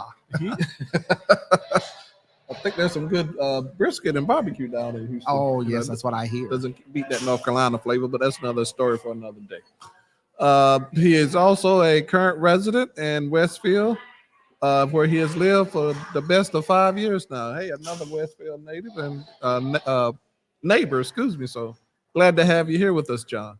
What is the scariest thing he's done prior to going over the edge? Free climbed side of a cliff. Free climb. So I guess he's glad to have the repair ropes today. But once you're free climb, that's amazing. Kudos to you for that venture.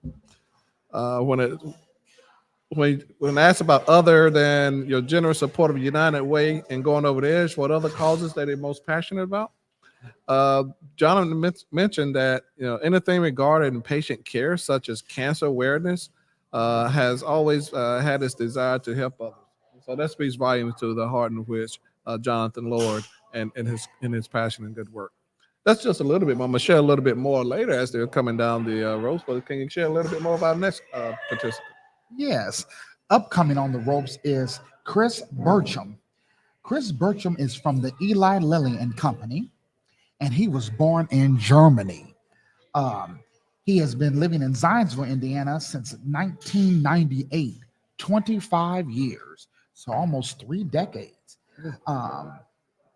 And the scariest thing that he had said before going over the edge is had kids. No, he's just joking. And he flew in on NASA's zero gravity aircraft. He says the vomit comet. Character we have. Yes.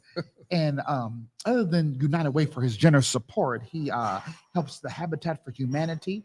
He likes the mission that individuals have, a huge investment in their help, in this case by helping with the home build. So that is very, very, very helpful. And now we're going to take it back to the top with Aaron. We'll see you soon. Hey guys, it's Aaron, your guy in the sky. I've got 2 more repellers getting ready to go over the edge. They are next up. Guys, introduce yourselves and why are you going over the edge today? All right, I'm Nick Rashi with True Scripts out of Washington, Indiana, and going over the edge to help support the United Way. It's been a great cause, been involved with it for many years, never done this event, so looking forward to going over the edge today. Fantastic. Yeah, Nathan Gabhart, True Scripts. Nick reached out, said, "Hey, you want to have lunch in Indy?" I said, "Sure," and here I am. But no, it's great to help those that are helping others, so it's great to be here for the United Way. Well, we really appreciate y'all coming out. Good luck, and we'll see you down at the bottom. All right, great. Thanks. Welcome back. So continue on with Chris Burcham. He also helps the Catholic Charity Church. He believes that the mission of the church and feel that it's important to help love others as oneself. The University of Illinois Foundation helped establish a scholarship to help students for the outside of Chicagoland area pursue a degree in chemical engineering. He would love to give a shout out to his daughters, Kate and Emily, and to his wife, Amy, for her support in all the crazy, high adrenaline activities that he likes. And speaking of shout outs, Amy Burcham, his wife, and Brad Burkham, his brother. And just to all who have made a donation to support the raffle, he would like to thank the donors. And he said, upcoming next after this big adventure, let's see what sparks the light. Maybe climbing and rappelling in the wild. Outstanding. Look like both Jonathan and Chris are making good progress down these roads. So let me just share a little bit more about Jonathan, and particularly his shout outs. So we can't omit the fact that, you have a good support network around you who have pushed you. So the shout outs that Jonathan is giving today is to he said, I love my wife and kids. Go Buccaneers and Quest rocks. Can't disagree with anything there. No. Wife and kids, always a great support and love system. Buccaneers and go Raiders. But go Quest, you rock and your supporters and generosity. Of those shout outs, when asked who do you have watching you today from in person or at home, Jonathan has today his wife, Lisa, and his co-workers. So again, Quest is really showing up for Jonathan today. He's giving him a big love and big shout. What's next after this great venture of going over the edge? Hey, can't blame him for going a little higher in the sky. Jonathan said he may be looking at skydiving. Absolutely. Thank you too. Thank you too to Jonathan, to Chris Burcham and Jonathan. And up next is look like they're both coming down the building at a good pace. And let's see what's going on at the top with Aaron. Hi. Hey, guys, it's your guy in the sky, Aaron. I've got next repeller. Big Shaw.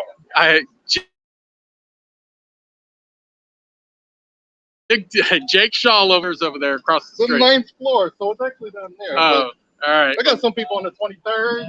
So, Jake, tell me, why are you going over the edge today? Because it's awesome. Okay. No, I actually volunteered for United Way earlier this year, and it's a great organization, giving back to the community. And then also acrophobia. I'm getting over that today. That's fantastic. Yeah. And I love the shirt. Looks like you were with the Go All In Day that we had on August 22nd. So I like giving back whenever I can, and I usually volunteer for an organization called SAW, Servants at Work, where we build wheelchair ramps. So just anything I can do, I try to jump in. Well, fantastic. We appreciate you being here today. Good luck, and we'll see you on the ground. Thank you. Glad to be here. And we're back. I would like to give an update. Only 1,425 left to raise. We're almost there. Not just saying about money, we have repellers that are now hitting the ground. Yes, indeed. And as you see, the sun is shining and it is just glowing out. And I feel as though that this sun gives some hope that there's light at the end of the tunnel for these families that are struggling, and hope that our basic needs fund will be raised this afternoon. So it's a beautiful day and it's just wonderful. As well as hope to the future participants who are also going up to the scalpel to go over the edge. The sun is always a bright side to a day that you have uncertainty about. That's absolutely right, Born. And up next, we have Nathan Goddard. And we also have Nick Rachi. Yes. So let's tell us a little bit about Nick. Well, and let's go to a quick video about some of the wonderful things that's going on in our community. Every person has a purpose. We all have dreams, determination, dignity. Together, we are focused on creating a community where individuals, children, and families prosper. Neighbors care for each other, and we are proud of all of our residents' quality of life. Right now, too many households in our community are in or are one emergency away from poverty. Inequity continues to grow. Prosperity is too dependent on where you live, the color of your skin, the quality of your education, or the wealth you've inherited. We've got work to do. We are working hard to leave this community better than we found it. Paving the way for our families and our neighbors to thrive and accomplish big things. United Way stands shoulder to shoulder with our partners to help our neighbors overcome crisis, rise above challenges, and secure the family, health, and well-being that passes from one generation to the next. This is who we are, at our core, using our resources To rally a community to support and uplift one another. Join our fight.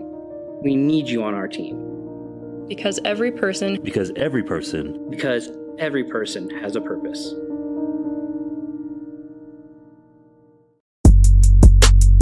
The hardest part is going over the edge. It was me. I kind of signed her up without her knowing. About to go over the edge for the second time. Pretty excited today. I'm also really nervous, a little bit afraid of height. We'll see how it goes. Volunteers keeping us safe and making sure that you're comfortable. It's a little bit anxiety ridden, but it was awesome. Thank you so much. We reached our goal and now we're here and excited to rappel. Go over the edge. United Way of Central Indiana. Woo! The 23 stories up.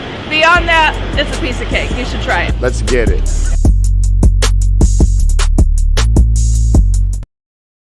Welcome back. And up next, we have Nathan Gobbert and Nick Rocci, who are going down together. It's nothing like having a tag team partner when you're doing something on the venture. Sometimes these ventures are not meant to be traveled alone, but if you can grab a partner to go with it, that makes it just double the fun. And the True Scripts team says they're so proud of Nick and Nathan. So go Nick and Nathan. Go Nick and Nathan from True Scripts. Cheering you on. Brant Petty said True Scripts team is so proud of Nick and Nathan. That's a great support so far. Absolutely. Hey, got a good The network comments behind are them. just coming in. Look at that. You know, it's a great day again. The sun has really popped out. I don't know if those clouds got a chance of coming back. Oh, absolutely. So let's talk about a little bit about Nathan. Nathan is with True Scripts. He was born in Washington, Indiana. He currently lives in Washington, Indiana, most of his life. And his escape before the Over the Edge was escape from Alcatraz to Alcatraz Triathlon. And the generous support that he gives is to the YMCA, teaching people to be fit while also remember the Lord and Savior.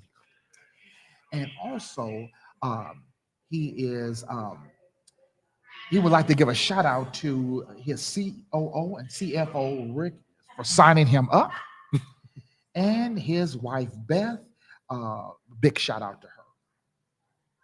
And he would like to give a special thanks to the donors that help support. And he said after this raffle, he would like some relaxation.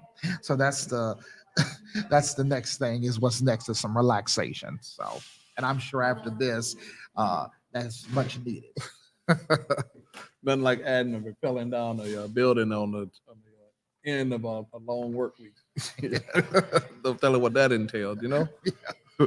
So I can understand that call for relaxation.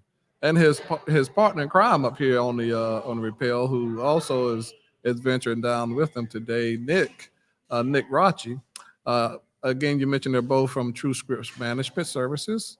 Nick is actually from Jasper, Indiana, and currently lives in Evansville, but lives in Fishers and Westville from 2003 to 2021, and still spend a significant amount of his time in Central Indiana with friends and family. Sounds like he has some strong connections to the Central Indianapolis region and area. What is his scariest thing that he's done prior to going over the edge? Parenting two teenagers. Oh, I bet that is. I bet that is. Yeah. From someone who currently parents two teenagers, Nick, I understand. I understand. There should be some community support for that community. There's stories to be told by everyone who does that.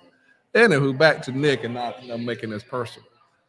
When I look at his other generosities of support beyond Over the Edge and those causes that are dear to Nick, Nick indicates that he loves to serve his committee.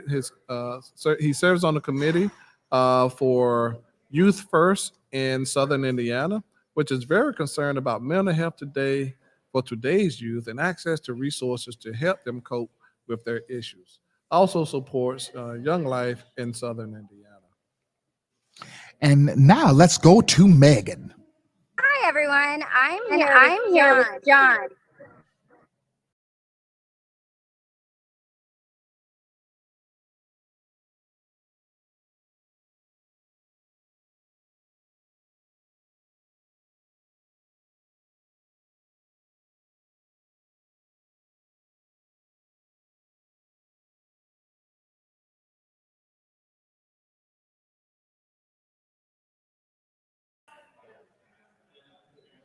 It looks like we're having some trouble with Megan's mic, and we'll come back to her momentarily.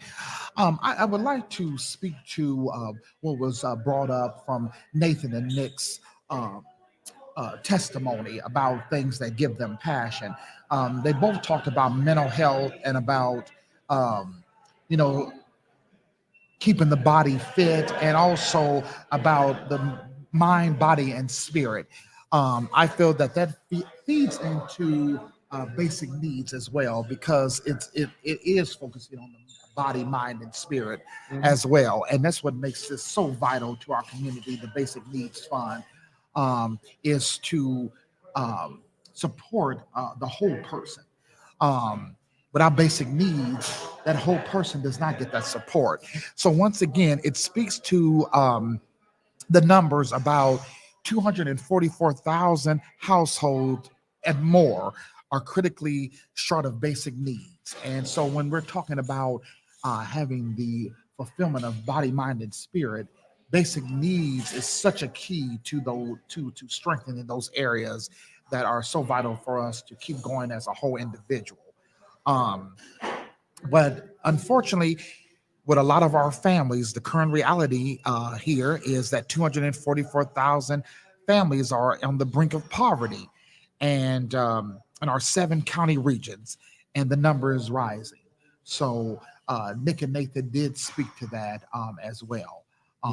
And that's what we're here today for, is to strengthen that and to keep moving forward. So thank you too again. And as I look at Nick and Nathan as they're progressing down the rappel ropes, I hope they didn't have an anti-pop to see who would hit the ground first, because it looked like there's a wide gap between Nick and Nathan. And so someone might be winning a good pot if there was a good competitive pot put into that. But just want to add a little bit more about Nick, just his shout outs and a little bit more about what he's doing today. And I will read from his words. Nick gives a big shout out to his entire team at TrueScripts, who goes the extra mile every day to take amazing care of our members and our clients while supporting our mission to disrupt the pharmacy benefit management industry. And I couldn't say it any other than the words that he chose, so I'm glad to just quote his words. So shout out to his team there at TrueScripts for the amazing work that you're doing and showing up every day.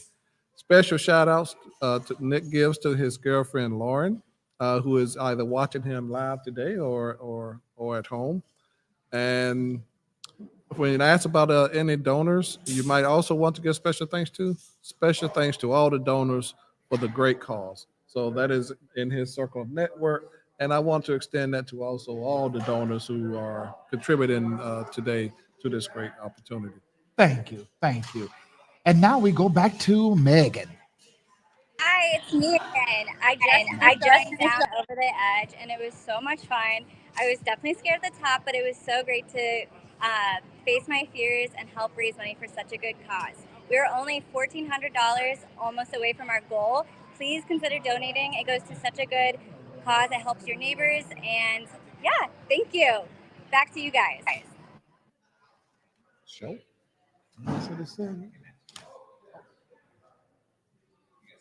Okay. And we're back. The light Nick is still on the rappel. Yes, indeed. And Nathan is as well. He had just came down, and now we're going to go to the top with Aaron.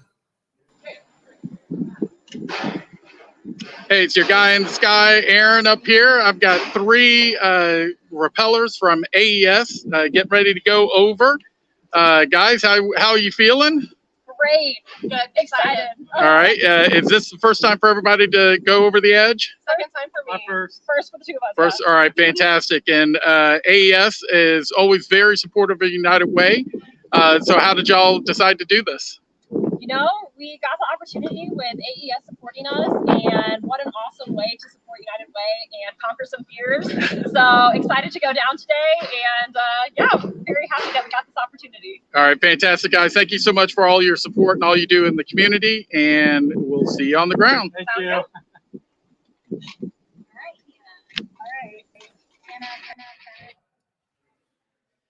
And we're back. Oh. And we're still monitoring the progress that Nick has on his descent. Yes, he's coming down. A very careful and modest approach, I understand. You know, absolutely. Again, that's a way to absorb the day, the way you let loose on a Friday. That's the way you bring it to a calm end and relaxing on the side of a building. Yes. And up next on the ropes, to let y'all know, we have Jake. Yeah, so up next, we're going to be waiting to see who's up next. And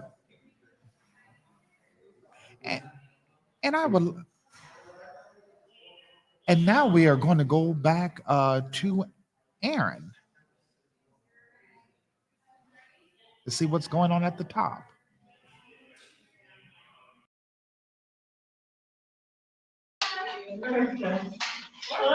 How are you?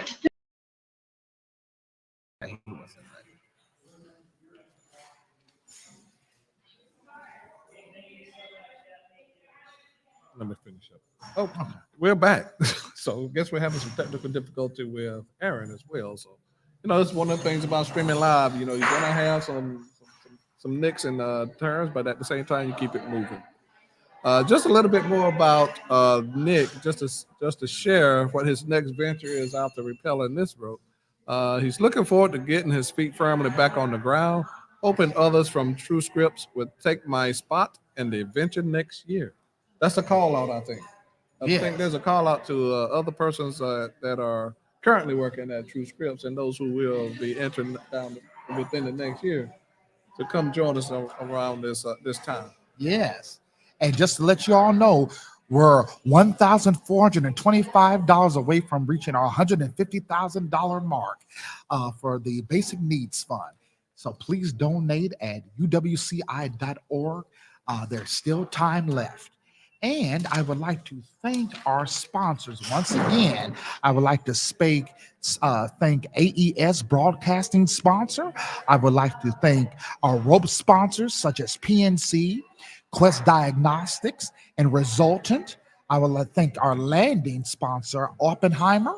Mm-hmm. And I would like to thank our champion sponsors, which is Unity Tech, Indiana Business Advisors, MD Wise and Chase. And finally, our location sponsor, Keystone Group. Thank you all again for being a sponsor for this year's Basic Needs fundraising opportunity. There's an excitement buzzing around us all over the place. Absolutely. We got persons excited. They're still coming in to take their time slots in the Over the Edge Challenge. So we have a lot of persons now in the lobby trying to wait their turn to be strapped up to get those instructions on how to repel the ropes. Absolutely. And just in case you have started joining and checking in with us, I just would like to share a little bit more information about our Basic Needs Fund once again to explain the true impact that this is making. So, as I said before, 40% of our Hoosier households struggle with essential needs despite employment. Our role as United Way for more than a century is that we provide for the hungry, the sick, and the vulnerable. Today, 244,000 households are critically short of basic needs. And our mission is to ensure access to healthy food, safe housing, quality health care, and reliable transportation, especially during crisis. For our 2023 funding, Only United Way of Central Indiana accredited organizations can apply. And our details ranging from 10,000 to 500,000 based on alignment with United Way's priorities during the period of July 1st, 2023 through December 31st of 2024. Our funds are used to support the existing services, introduction of new services, and expansion of current services. While there is a need for outcome reporting, funds are unrestricted for general operations. So we are going to keep making the grade, and we appreciate all of our donors and upcoming donors. And let's take it to Alyssa for a fundraising update.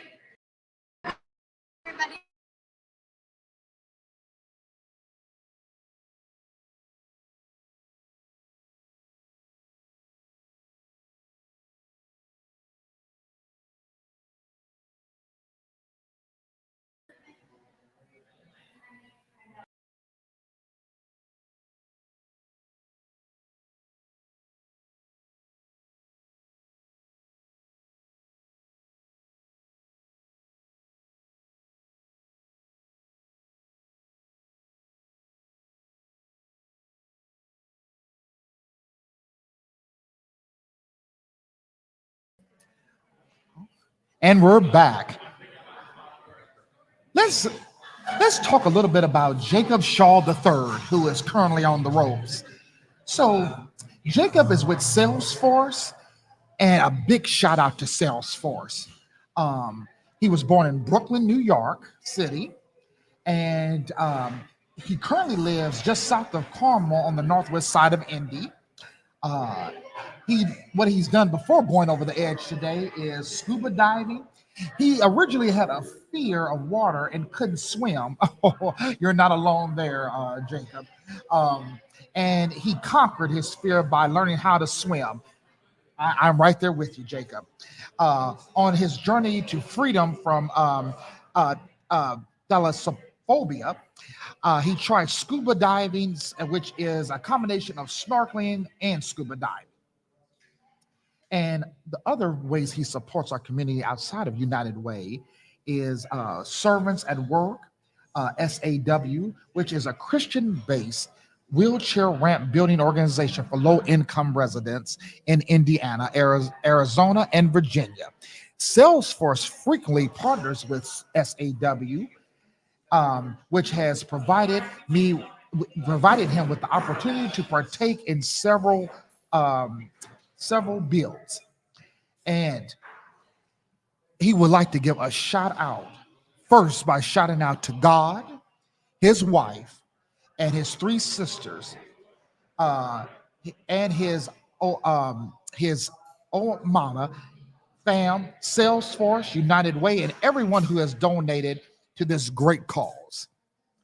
And speaking of shout outs, he would like to he's not really sure who's watching, but he shared a link on Facebook and Slack, so no direct name drops, but anybody who is joining in on Facebook or Slack, a big shout out to you all for your support. And the donors he would like to give a special thanks to are the lovely Morris, Morris, Bill, Aaron, Mark, Teddy, Cecilia, and Rachel. Thank you all. And on the other side of the building, that's also repelling with alongside Jacob. And I guess Jacob answered the question, is Brooklyn in the house? So we already know that Brooklyn is represented.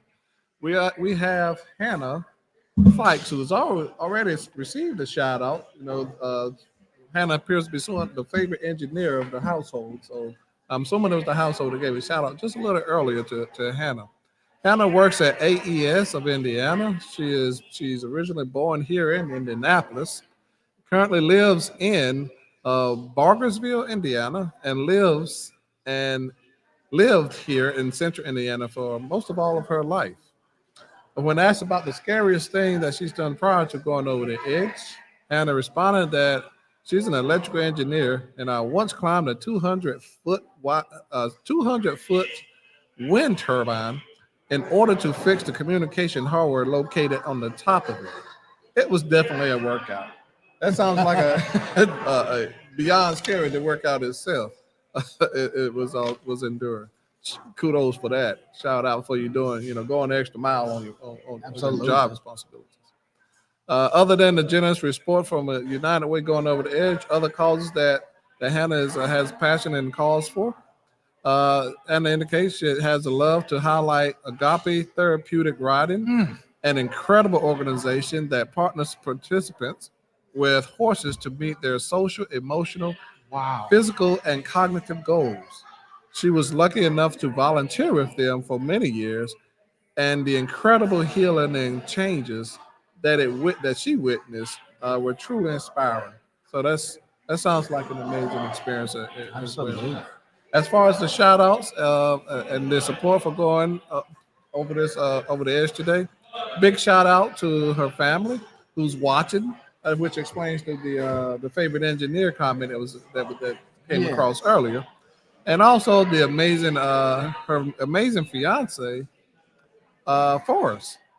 So I guess that was Forrest to get a shout out. I'm not sure, but hey, if you gave the shout out to Hannah, hey, do it again. Let's give you recognition as well. Yes, and one more additional funny thing that Jacob had mentioned. So, what's next after coming down this raffle? He said he would like to go skydiving. It is the ultimate way to overcome acrophobia. It's on his bucket list. And he said the issue weight is currently 292. And he said that he seems to be too heavy for any affordable opportunities. Well, Jacob, we believe in you, so keep it up. And then what words does he felt that he'll say once he makes it to the ground safely? Thank you, Jesus, for followed by woo. Thank you, Jacob. And Rachel would also like to give a big shout out to her donors.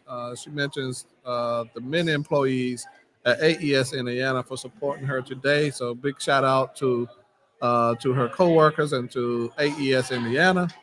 And she mentioned that, after this great adventure, she'd like to keep her feet on the ground for a little while. So this might be the end of venture for just a short period of time with Hannah as she begins to recover from this great adventure today.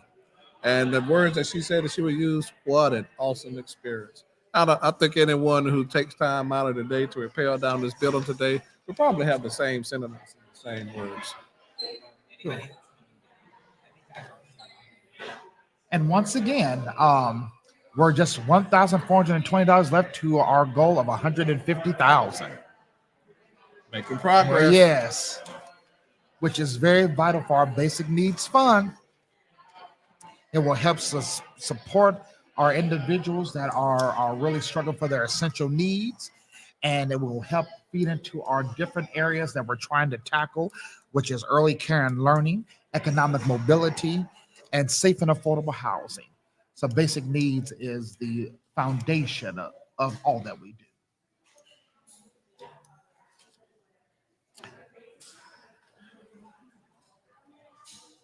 And now I would like to go to a video about our parent advice.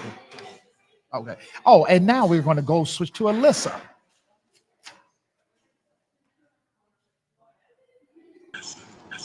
Go. Hi.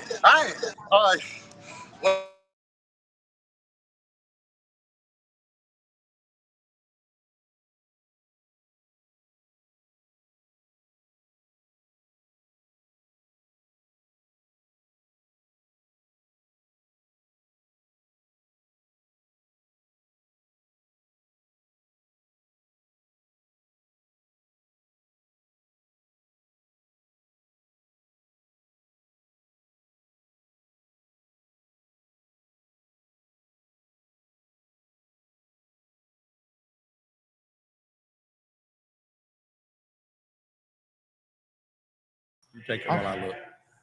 We are back. And so we're almost there to our All right. And so Skylar is going to be coming down the ropes here shortly.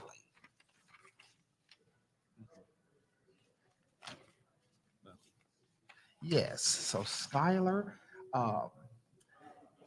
we're rooting for you, Skylar Daniels. Such a clear day out, and this is really helping to provide the foundation that we need so much to keep our family sustained. As I said, the current reality here in Indiana is more than 244,000 families on the brink of poverty in our 7 county regions, and the number is rising. And also, when we talk about basic needs fund, it's also about shifting our mindset as well. Sometimes when we do move out of poverty, sometimes it's kind of hard not to have that trauma that comes with it. Even when things are going well, there always seems to be sometimes a fear that things will go wrong again.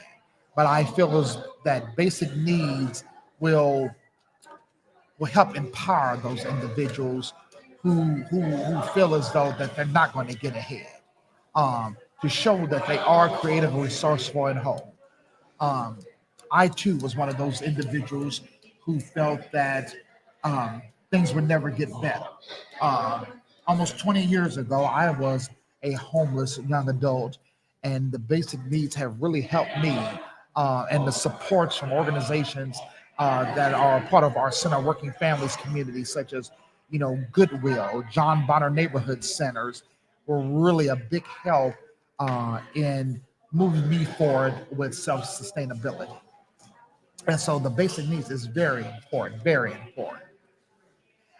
And I would like to shout out again our wonderful sponsors. Broadcasting sponsor, AES. Our rope sponsors, PNC, Quest Diagnostics, Resultant. Our landing sponsors, Oppenheimer. Our champion sponsors, Unity Tech, Indiana Business Advisors, MD Wise and Chase. And our location sponsor, the Keystone Group. Yes, thanks to all of our sponsors. Yes. And that's Kara's coming down those ropes. And what a beautiful day, and what a great building to come down right here in the heart of Indianapolis, downtown Indianapolis. What a monumental foot. So thank you again for our courage. And if we have any information from anyone out in the audience to share about Carol Wagner, please share with us, because we have seemed to be missing her bio. The information shared to really give her the credit she deserves to be recognized for taking this over the edge challenge today. And also the same thing for Skylar Daniels. But thank you both for your contributions and for your courage. And now we'll take it to a video about our Parent Advisory Council to give more details. As a community-facing organization, we are trying to drive equitable outcomes in our community, and those decisions should not only be made from our team here at United Way and our supporters here at United Way. In order for us to drive to those equitable outcomes, we have to bring in outside voices to help inform and influence that. So the Parent Advisory Council is a new initiative designed by United Way of Central Indiana. However, it is organized by and led by and facilitated by members of our Parent Advisory Council that includes 14 members who represent 10 different zip codes throughout our service area and come together on a monthly basis to understand community need and develop and create responses to those needs, whether that be through grant making or for other opportunities in the future? So each week we would get together. We would each be given a area that we personally have had to kind of work through. From there, they asked us, our opinion and how we were able to kind of pull ourselves up and what would have been the type of programming that we would have loved to see to help us, We all talk about our lived experience that we share with one another to get an idea of where we're all coming from, to get an idea of what really matters to the overall population of parents and caregivers, because we have caregivers here too, helping to take care of, their grandkids, but they're still in a very primary role as far as that caregiving. So seeing what matters to everyone and using that to inform the decisions that we make. And see what are some innovative ways to implement something like that and get more people involved and help more people. We have a certain amount of money that United Way can use to make a difference for parents and caregivers here. So we're just sort of informing that with what we know is important to us.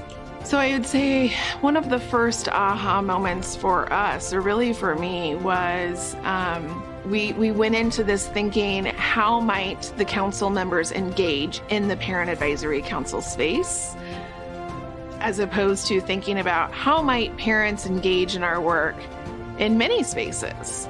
It was something that was unexpected in terms of opportunities that almost seemed to be kind of dropping from the sky, if you will, in terms of, we should be offering this as an opportunity for members of the POC Council to also bring their voice and also influence some decision making in this space. So, it has really turned into the kind of this, I would say, beautiful opportunity for multifaceted engagement for POC members. And really, we've just touched a fraction of it. There is so much more opportunity. And building on that aha moment, I think, is where we are right now in terms of what comes next.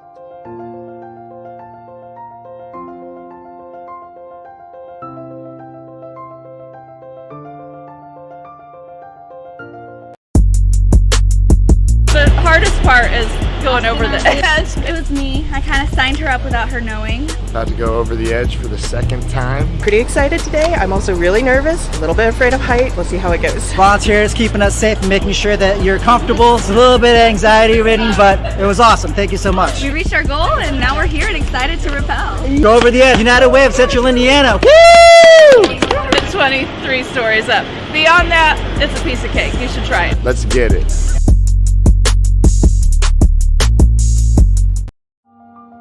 Every person has a purpose.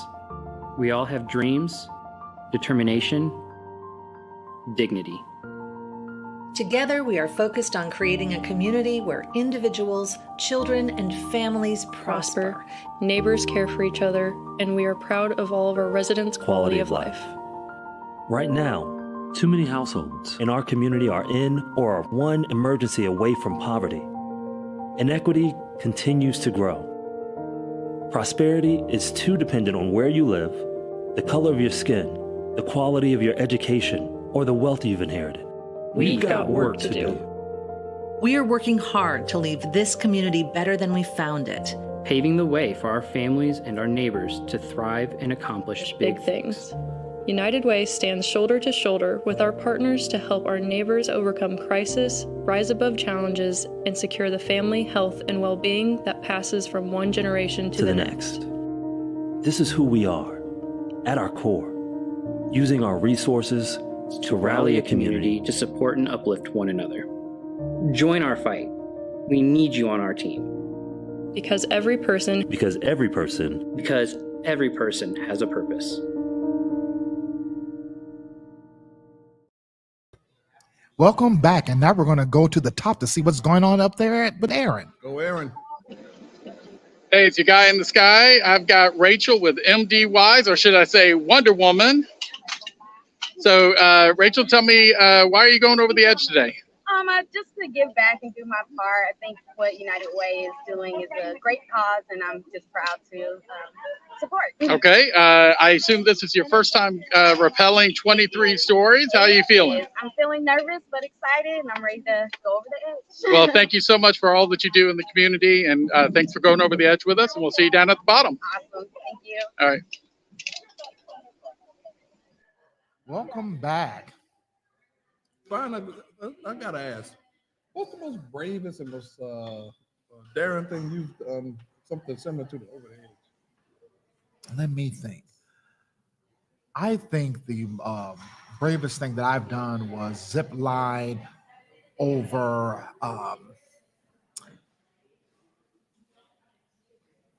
over I think Costa Maya, I believe. Oh.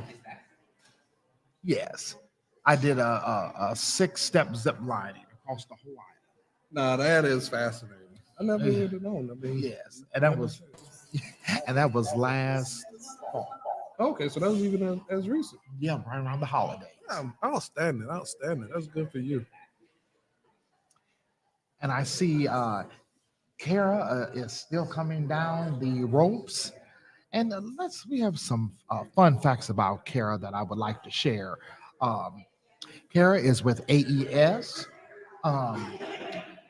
She was born in Indianapolis, Indiana, and is still in Indianapolis, Indiana, her whole life. What she has done before going over the edge is bungee jumping, so she's pretty used to the high altitudes.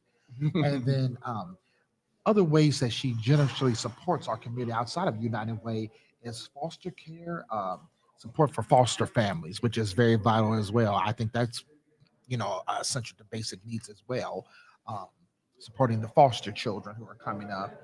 And she would like to give a shout out to her husband, Skylar, who is rappelling with her. So Skylar is coming down with her. All right. And also, I would like to share, she probably will do this again next year for our 5th annual Going Over the Edge. And what she was saying when she reaches solid ground is she would say, that was fun. So thank you again, Kara and Skylar, for coming down. Renee Maxey said, go Rachel, we're proud of you, twin. Good luck.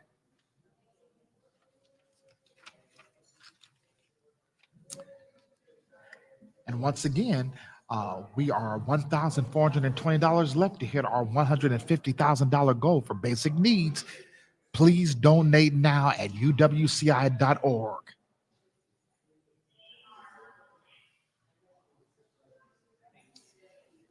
And it looks like who is up next is Mike Byrne. He's going to be heading down now. Mike Byrne is with the Lilly Company. He was born in Pennsylvania, and he has lived in Indianapolis, central Indiana for 30 years. The scariest thing he done before going over the edge was whitewater rafting in the upper Yanahee River and multi-pitch climbed Colorado. Wow. Those are some monumental experiences. That's fascinating. And other ways he does generous support is with Gleaners. And he would like to give a big shout out to his to the family, Laura, Joe, Shayla, and Bobby. And speaking of shout outs, he would like to give shout outs to the whole family. What's next for Mike Byrne is kayaking. And that is a fantastic experience.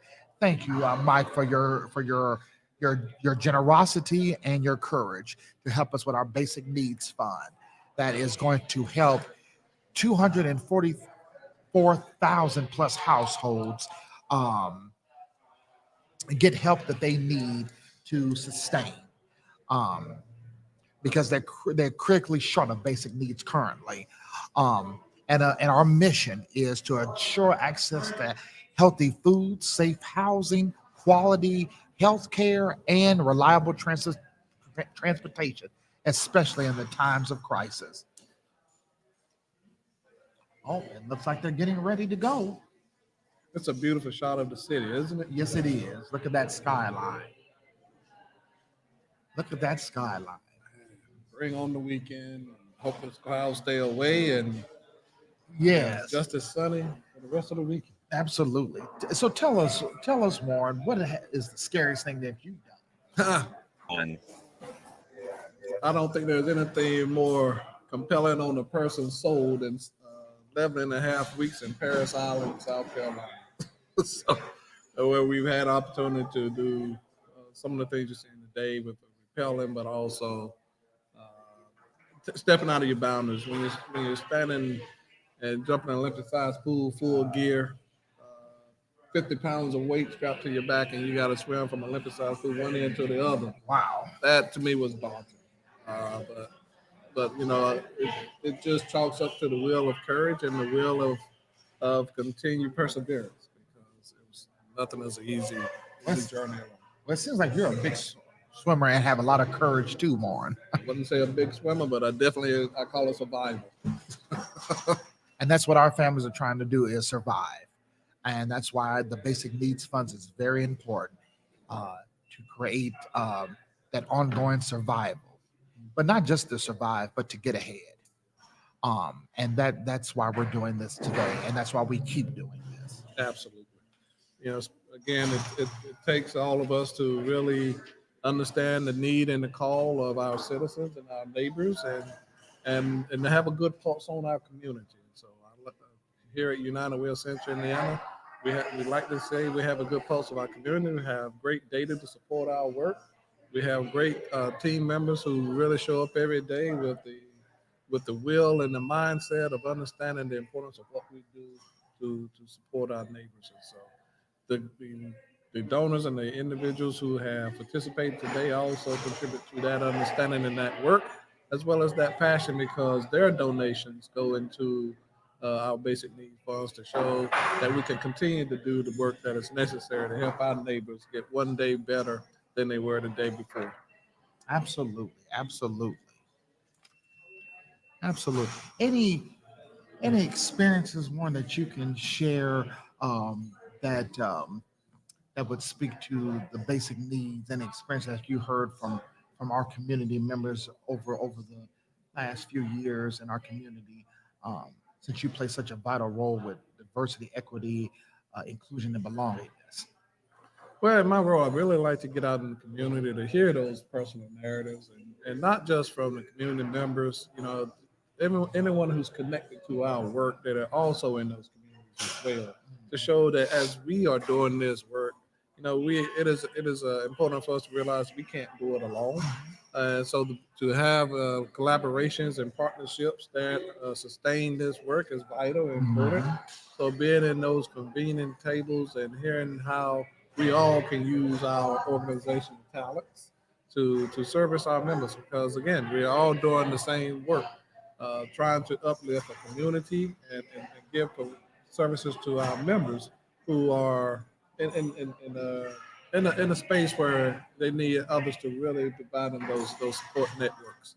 So I love hearing the voices of our community members and understanding the great needs, but also looking at it from a holistic perspective, not just from a basic needs standpoint, but what's happening structurally, systemically within our communities, that are some of those other barriers beyond just where the money can go, but some of those social barriers that says, hey, these are things that people must also deal with beyond, the basic survival of putting food on the table.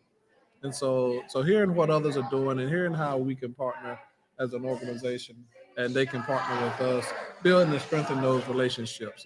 That is vital to the success of our neighbors. We don't live in a society where anyone can just do it alone. No. And so as our neighbors realize they can't do it alone, it is important for all organizations, nonprofits, corporate, to realize you can't do it alone either. Let's build this community network of professionals that begin to understand what's happening in our community and really work to put a contribution to the lives of our citizens. Absolutely.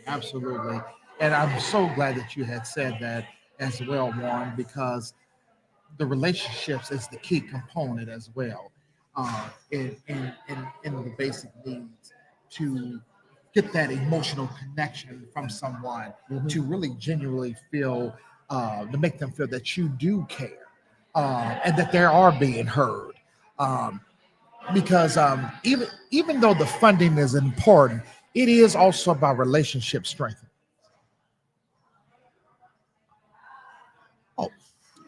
Look like Mike has finished his descent, and now And once again, we are 140, a little over $100,420 left to hit our $150,000 goal. Mm-hmm. We need to. And so let's pause for a moment. We can take a break and we'll be right back and continue our repel. Yes. Stay tuned. What's that? Every person has a purpose. We all have dreams, determination, dignity. Together, we are focused on creating a community where individuals, children, and families prosper. Neighbors care for each other, and we are proud of all of our residents' quality of life. Right now, too many households in our community are in or are one emergency away from poverty. Inequity continues to grow. Prosperity is too dependent on where you live, the color of your skin, the quality of your education, or the wealth you've inherited. We've got work to do. We are working hard to leave this community better than we found it. Paving the way for our families and our neighbors to thrive and accomplish big things. United Way stands shoulder to shoulder with our partners to help our neighbors overcome crisis, rise above challenges, and secure the family, health, and well-being that passes from one generation to the next. This is who we are, at our core, using our resources to rally a community to support and uplift one another. Join our fight. We need you on our team. Because every person has a purpose. The hardest part is going over the edge. It was me. I kind of signed her up without her knowing. About to go over the edge for the second time. Pretty excited today. I'm also really nervous, a little bit afraid of height. We'll see how it goes. Volunteers keeping us safe and making sure that you're comfortable. It's a little bit anxiety ridden, but it was awesome. Thank you so much. We reached our goal and now we're here and excited to rappel. Go over the edge. United Way of Central Indiana. Woo! It's 23 stories up. Beyond that, it's a piece of cake. You should try it. Let's get it.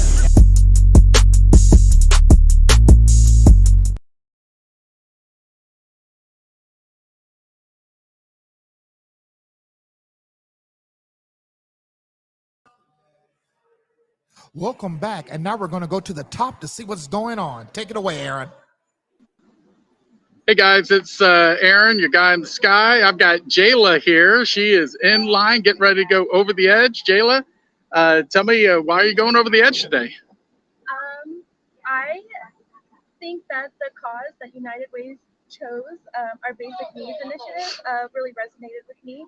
I faced some of the challenges that our community faces before, and now I feel a need to give back. All right, fantastic. And since you're next in line, how are you feeling right now? Anxious. I'm sweaty, but I think it'll be fine. I think it'll be fine too. Yeah. Thank you so much for supporting United Way, and we'll see you down at the bottom. Thank you. Thanks. Welcome back. And who we have on the ropes now is Susan Bean. Let's tell you a little bit about Susan Bean. Susan Beam works with the Indiana Department of Environmental Management. She was born in Ohio, and she has lived in downtown Indianapolis for the last 30 years. Wow. The things that she has done before going over the edge this year is rock climbing in the Rocky Mountain National Park. Wow. That's on my bucket list, Susan. And the causes that she is also involved in outside of United Ways that she generously supports. Any cause with a focus on helping kids learn to read. Fluent reading is the foundation to success. Now that is true, Susan, because I do consider that a basic need as well. Because if you struggle with reading or understanding what you're looking at, sometimes that can cause a mislead. And so reading is very vital in today's society to understand what is going on. So thank you, Susan, for that. And any shout outs that she would like to give all the United Way people that make the event possible. Thank you, Susan. Thank you. And hopefully, Susan said, hopefully her kids are watching. So kids, if you see your mom out there watching, give her a big old shout out. And the donors that she would like to thank are United Way. Thanks again, Susan.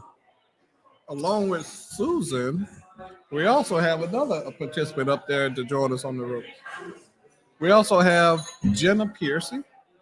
Jenna is representing Duke Energy today. I think we had other representatives from Duke Energy today earlier. Yes, we did. Oh, I got to give some. This is time. This is why I had to. This is like had to make this one announcement. Jenna was born in East Lansing, Michigan. Both of her parents were Michigan State grads. So hey, shout out to the Spartans. Go Green! You got a fellow Spartan here in your support corner. Love to hear that. Also, Jenna lives in Westfield, Indiana, and has been there for about 7 years now.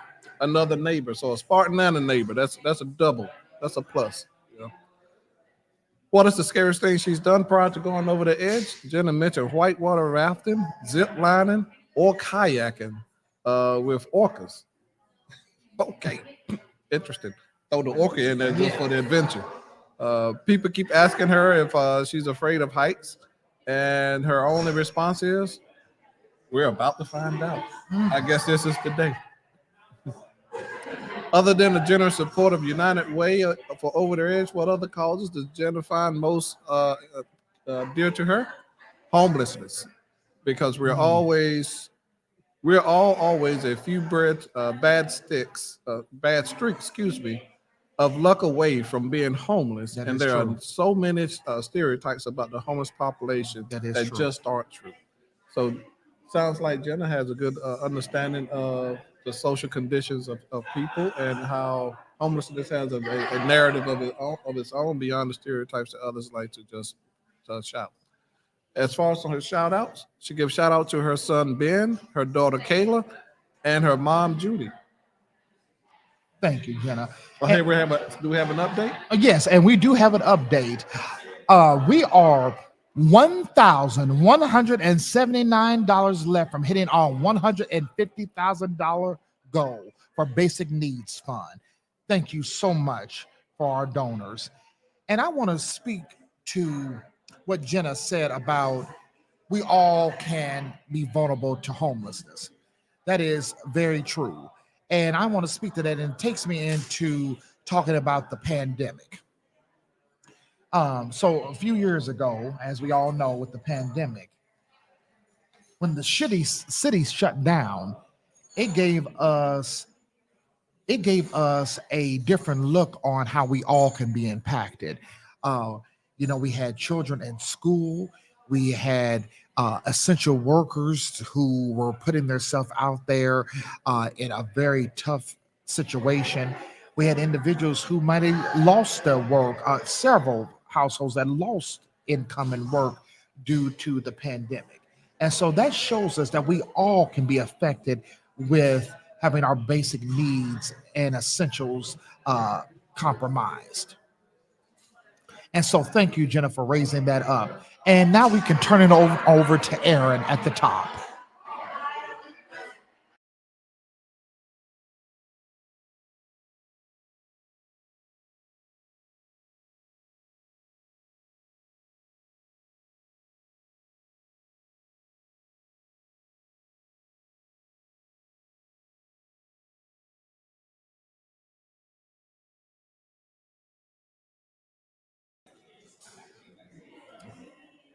Welcome back. Just as I was about to take a little sip. But I just want to conclude with some additional information about Jenna. Other than being associated with the great Michigan State University and her shout outs, Jenna also wants to give her shout outs to her. She says she wants to give shout outs to her employees and co-workers coming to watch her today, and teammates or MBA teammates from the IU Keller School of Business.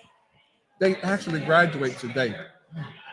So what an exciting day. Yes. You get to come repel a building and graduate with an MBA. I can't think of a better way to go into the weekend. Other donors that she would also like to give special thanks to: the Duke Energy Indiana leadership team, her Duke Energy teammates, and her My Two Drops NBA teammates. They even gave themselves a name, My Two Drops.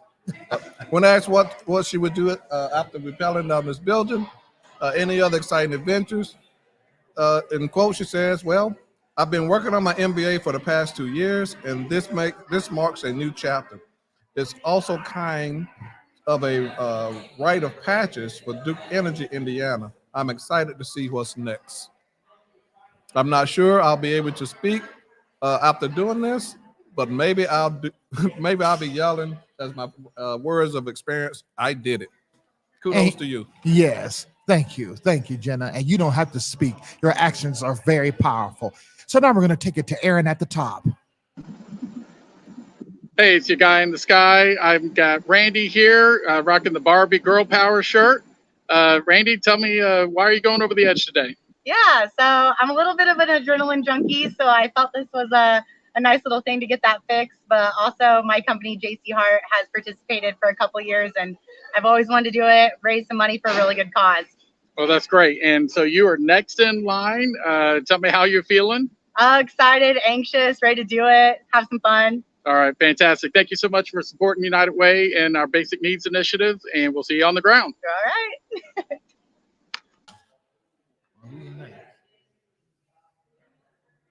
And we're back. So once again, we are $1,179 left from reaching our $150,000 goal for our Basic Needs Fund. And I want to, again, take this time to thank all of our sponsors, our broadcasting sponsor, AES, all of our rope sponsors, PNC, Quest Diagnostic, Resultant, our landing sponsor, Oppenheimer, and our champion sponsors, Unity Tech, Indiana Business Advisors, MD Wise and Chase, and our location sponsor, Keystone Group, for utilizing this beautiful building here in downtown Indianapolis. This is a very awesome location, isn't it? Yes. Right central. And going back to the reason why we are here for our Basic Needs Fund. As it was said earlier, we all are vulnerable at experiencing a crisis and having our basic needs compromised. We have seen several times over the years, and even coming from my own experience, we have seen how a loss of a loved one can impact basic needs. We can see that maybe a sickness in a family can impact basic needs. We can show that abuse in a household can affect basic needs. We can see how loss of income or a decrease in salary or a change of position can affect basic needs. So this is relevant to all of us. And so when we're talking about basic needs, we're talking about the whole community as well. And basic needs feeds into all areas of our life. Without the basic needs, no other area can be possible to thrive until the basic needs are thriving. So just to let you all know. And so I just want to let you all know that that is very important. So please donate now at uwci.org because the Basic Needs Fund is life-saving. You are saving someone's life by contributing to this fund. Because we all know that we can be impacted at any time. And that is the scariest thing about it is you might not ever know when you might be impacted and in a crisis, because crisis does not come to us planned. A crisis can come to us at any time in our life. So please donate. Once again, uwci.org.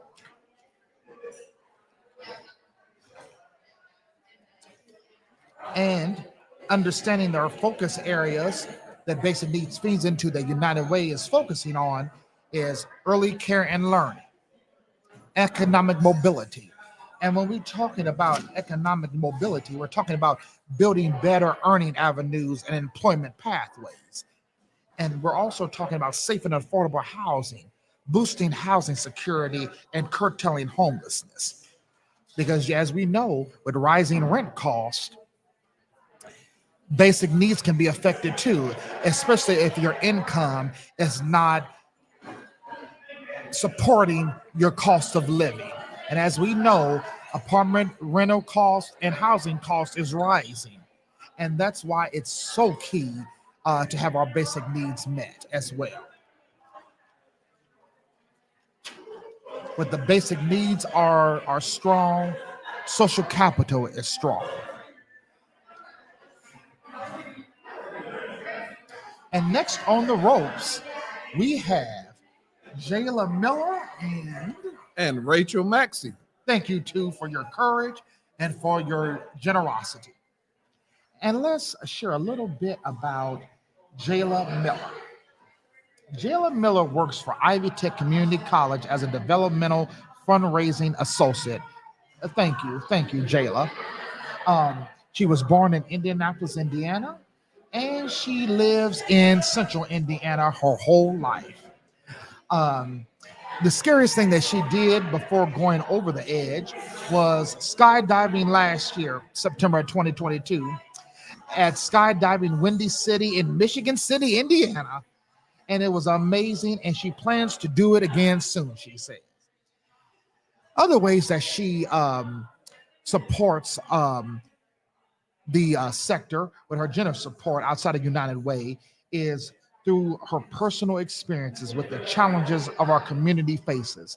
She has gained a deep understanding of the significance of various causes.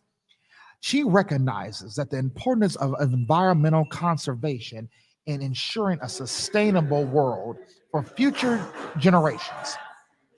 She is also passionate about human rights and social justice, believing that equality and fairness are fundamentals to thriving societies. Education holds a special place in our heart as it empowers individuals to break free from cycles of poverty and contribute positively to their community. Moreover, healthcare access and animal welfare resonate with her, reflecting on her beliefs in compassion and care for all living beings.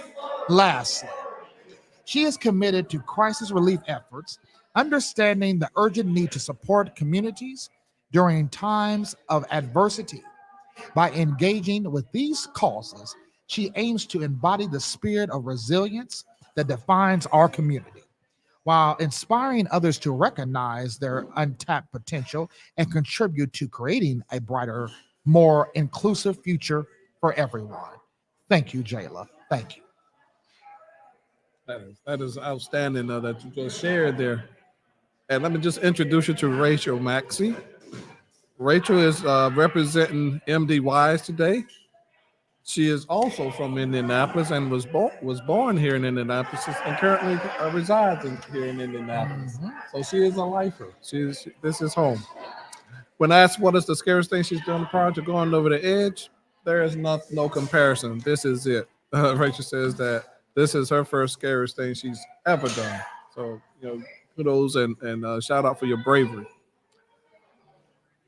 Outside of United Way, other passions and generous supports that she also gives to. She cares about the causes that help children in need and our most vulnerable population. So her heart is endearing to those who are young and vulnerable, which we can also understand through our work here at United Way. As far as the shout outs that she would like to give while she's on her rappel, she said, I'd like to give a shout out to MD Wise for all of their support in helping me reach my fundraising goal. So thank you also, MD Wise, for your contributions to Rachel's journey down over the edge today, but also to United Way and the work that we're doing in our basic needs funding. Thank you. A special shout out. She wants to give a special shout out to Jessica Cromer. I hope I don't pronounce this incorrectly, but Torian Everett, Brenda Holmes, Anya Carson, and Brittany Mullany. Additional shout outs.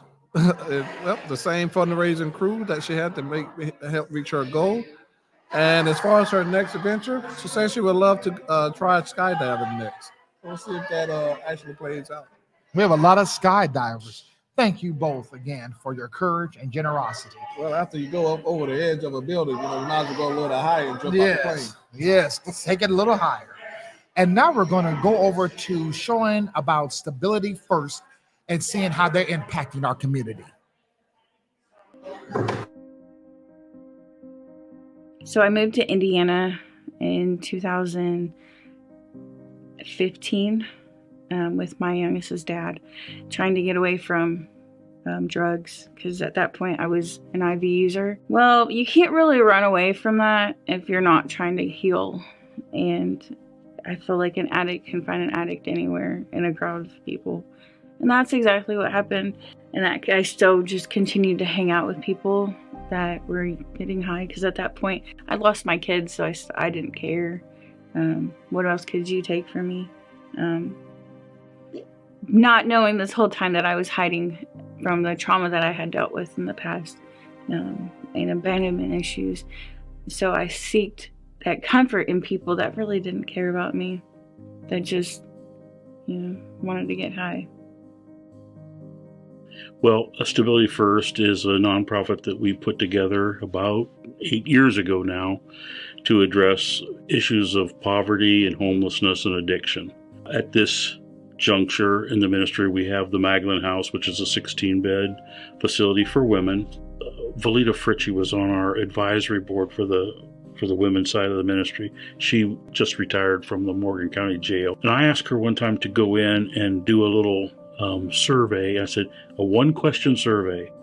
Ask all the ladies who are going to be discharged in the next 30 days, how many have a safe, drug-free place to go when you get out?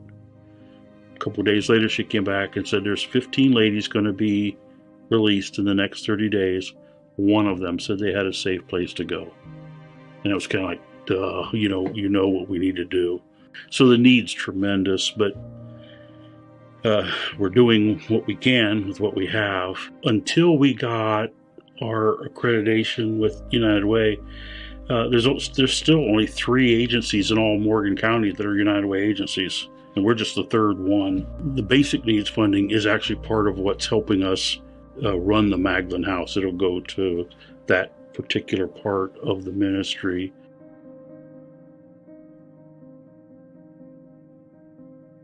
So when I walked out of jail, I had a bag of clothes and my hygiene stuff. I called the Magdalene House and I asked them if they had any openings. And they said that due to COVID, they weren't sure if they were accepting new people. That she would have to call, her higher ups and ask. And I just prayed that, if it's your will, let it be done. And she's like, yes, come. And I'm so thankful for that call, because I felt God's presence the moment I walked in. I felt like I belonged. I felt like some of the women are going through the same thing that I'm going through. And this is where we lean on each other and the staff. So there's 5 outcomes that we work towards. A spiritual strength, kind of get your head on straight, sobriety going forward, financial capacity, get a job, know how to handle your funds, life skills, and then relationships. And so everybody has all of those built into their program, but they all come at such different, from different places, Nobody ever shows up just needing a bed. They might think that's all they need. And when you do deal with all 5 aspects of their life, when they leave, they have a much better chance of, continuing on the good path, if you will. It was like nothing else I've ever experienced. I felt like I belonged there. I still go back all the time. Maybe not as much as I would like to, and I do every time I walk in there. I know that's my home.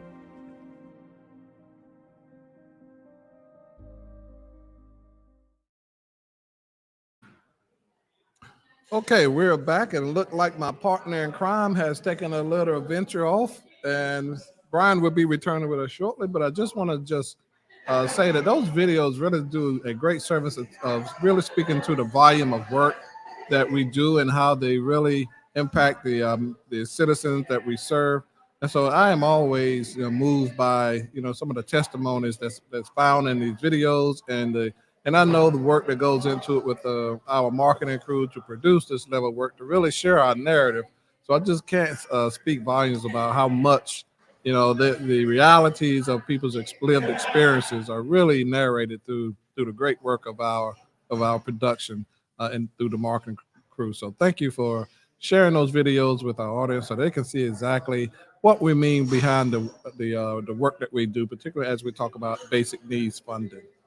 Absolutely. Thank you, Warren, for that. And I just want to let you all know that we just had an anonymous donation of $500 to support the campaign. Thank you to that anonymous donor for your generous contribution to today's campaign. Your thoughtful gift is there's no words to say how much we appreciate that and the volumes of work that it would allow us to do in our communities. Thank you for that generous donation. Yes, indeed. Yes, indeed. And now we're only down to $1,050 left to go to our target of $150,000.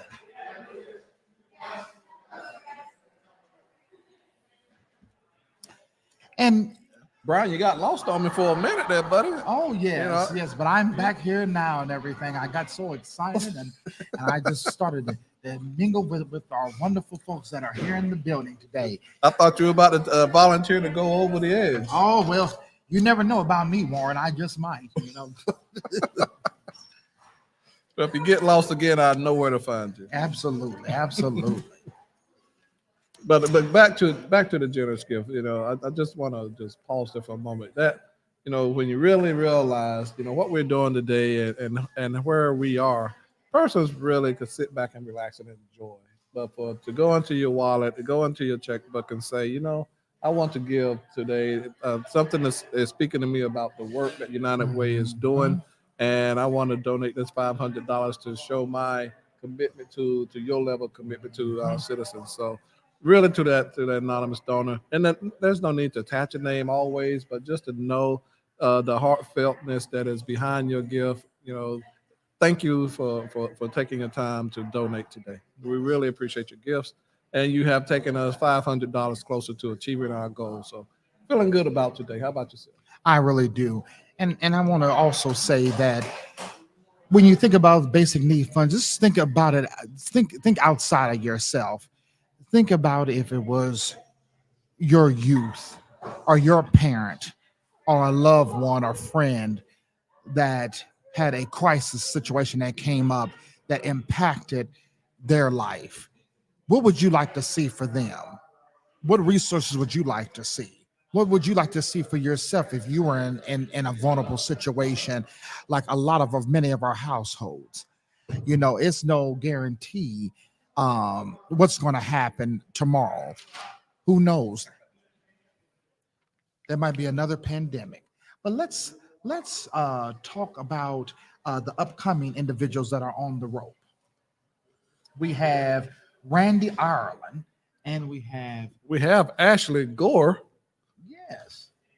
And I would do a disservice to giving Ashley Gore's bio. We have a representative here who knows Ashley very personally and probably can speak more about her than we can. And her wonderful dad. Come on in here, Aaron, and tell us all about it. Let me relinquish my seat for a moment. All right. Go ahead, Aaron. Tell us all about Ashley. I'm not really set up to be on air with my helmet. I'm the guy in the sky this afternoon. And so you've been hearing some of the interviews and these wonderful supporters of the United Way going over the edge, really supporting our basic needs initiatives. And it's been great getting to talk to them and share a little bit about why they're doing what they are. Not very many people choose voluntarily to rappel 23 stories down a building. But thankfully, we've got a lot of great community supporters out here and great corporate sponsors allowing their employees to come out and support what the United Way is doing here. And right now, I came down because my daughter is actually getting hooked into the harness 23 stories high above the street. And so I'm waiting for her to come down the building today. How do you feel about your daughter coming down, Aaron? Tell us, what is the feeling that resonates in you about this experience? Well, I'll tell you, Ashley is, as a father, couldn't be more proud of her, not only because of what she's doing today, but what she does in her real job, working at the Indianapolis Speedway Museum. So she works for another nonprofit. And, me working for a nonprofit, it just warms my heart to know that she wants to give back and be a part of community and help support what we do as a community at large. And then I was shocked that she signed up to go over the edge. She cheered me on. I went over our inaugural year 4 years ago, and her sister cheered me on. But I mentioned it, and she jumped at the chance. And you can see her on the screen right now. Oh, yeah. She's on the yellow rope, and she looks like she's leaned back, locked in, and get ready to go. Wow, that is amazing. That is amazing, Aaron. And that just shows like it's such a rewarding feeling as a parent because you set the stage and an example. This is a true example of a parent setting the stage, and that's what we like to see for all our youth, is to lean into that vulnerability and to really making an impact, because our youth is our future, and we do have to continue to keep pouring into them. And this basic needs fund is a true impact to our upcoming youth. A lot of our youth are experiencing homelessness right now. A lot of times it might be a disagreement in the household, or it might not have a lack of guidance in the household, but we are so pleased to see that Aaron's daughter is going to be taking this leap. And I hope this sets an example for other young adults who feel compelled to step into their vulnerability and make a true impact on our community. So thank you. Couldn't have said it better, Brian. And so I'll go through some of these questions real quick, although I think she might already be heading down the side. All right. But she was actually born in San Antonio, Texas. So we are Texans. And as I mentioned, she works at the Indianapolis Motor Speedway Museum. She lives in Zionsville and has for the past 17 years. Scariest thing she's done before going over the edge, I'm not sure. She didn't fill that out, but she hiked through the jungle in Central America to Machu Picchu. So I'm going to throw that one out there as scary, because she said the mosquitoes were about the size of your hand. I want to see that. Yeah. Wow. Shout outs for going. She didn't fill that out either. So I'm going to give a shout out to myself. I'm a shout out for you. Thank you, Aaron. Thank you. No, her sister is actually, her younger sister is actually across the street supporting her and filming her. She's got grandparents and families and friends that are watching online right now. So I'm sure she would like to thank them for all of their support. And I think, let's see, what's next? That's a really good question. I ask her what's next all the time, so I'll just leave that one open and let her make that claim. So ... We'll be continuing. Yep. So again, we can see her. She's on the left side of your screen right now. She's at the very top. It looks like she is leaned back, which is I can tell you from doing this in the past, the most difficult thing is that first lean back and trusting that everything's going to hold. And now she's moving down the side. All right, come on. Brian, who's on the right side for us? We have Randy Ireland. She is with J.C. Hart. She was born in Indianapolis. She lives on the southeast side of Indianapolis in the Fountain Square area, and she has lived downtown for 4 years. She's originally from Plainfield, Indiana, and so she has lived in central Indiana all of her life.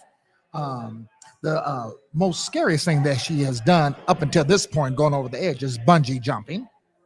And the way that she shows out for general support outside of United Way is she says she has always enjoyed volunteering her time to help others when she can. In college, her sorority philanthropy was breast cancer awareness and education. So she spent a lot of weekends raising money and supporting the Susan G. Komen Foundation. Throughout her time at J.C. Hart, she has volunteered her time supporting the United Ways and their wide array of programs.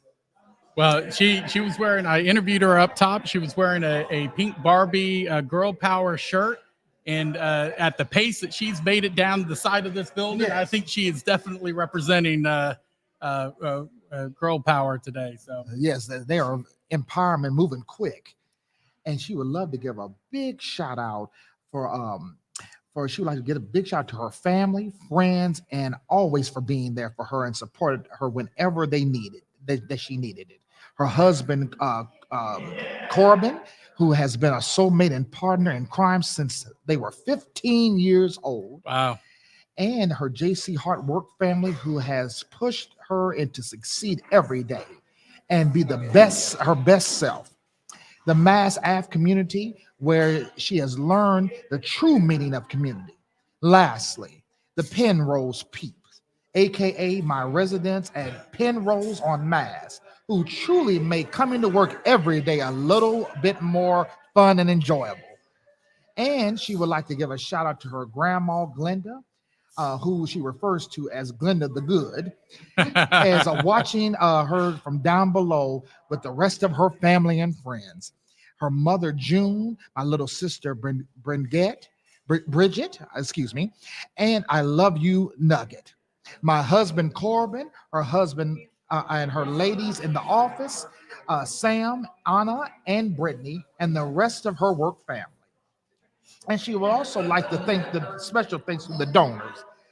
She would like to thank anyone who donated to her United Way campaign. It meant so much to her and to the people we are willing to donate. And she likes to do after this is skydiving for sure, as a goal she would like to tackle after this. And when she reaches solid ground, the words that she will say when she reaches safely is, oh my God, I smile real big, she says. Well, you can see her right next door to us. She is smiling real big, and she is on the ground. So congratulations for making it down, Randy. I see Ashley is about a quarter of the way down right now. The great thing, I don't know if you saw, Brian, but we have an updated amount. We are only $526 away from reaching our goal. Thank you very much. We had a very generous anonymous donor that made a nice gift to us. So again, only $526 away. If you weren't able to make it over the edge or support someone, this is a great opportunity. You can go to uwci.org and make a contribution right now. All of the funds are going towards our basic needs initiatives to help the most vulnerable in our community. Yes. Brian and Warren have been talking about that this afternoon. And so you understand how important it is for our community to have these funds available and to help support our community partners. Yes, because basic needs impacts all of us because we're all vulnerable to having our basic needs compromised. Yes. So Ashley is being very cautious, it looks like. Yes. Very cautious as she moves precise. Down. But at least she is moving. Exactly. She is moving. And that's what we like to see, the mobility of it and the courage to keep coming down. Right. I appreciate that, Brian. That's a good way to put it. The courage to keep coming. Yes. And once again, we are only $526 away from our goal. So please, uwci.org to donate. There is still time, please. And one of the things I always like to stress whenever we talk about fundraising is lots of people think you have to write big checks or you have to make a big splash with donations, and that's really not the case. Every dollar that is donated is treated the same, whether it's $5, $10, $50,000, or $500,000. Every little bit helps. Every little bit goes to help the vulnerable in our community. And so if you're one of those people that has the ability to write the $5,000, that's fantastic. Yes. But if you're also one of those people that have the ability to donate the $5,000, we are equally as appreciative and supportive of that. So I would encourage you, maybe next week don't only get one Starbucks instead of two, and Exactly. donate that $5 cup of coffee to United Way to help us reach that $150,000 goal for our basic needs initiatives. Absolutely. Yeah. And so I'm actually going to step out. Thank you very much, Warren and Brian, for letting me hop in here. Ashley's about halfway down the building, so I'm actually going to pop outside and be the proud father that I am. Take some pictures and welcome her whenever she gets down to the bottom. So thank you for letting me step in for a few minutes. And please, again, if you have the ability to donate, please reach out at uwci.org, and you can make that contribution there. Thanks so much, and everybody have a great afternoon. Your guy in the sky will be up top in about 30 minutes. Thank you, Aaron. Thank you.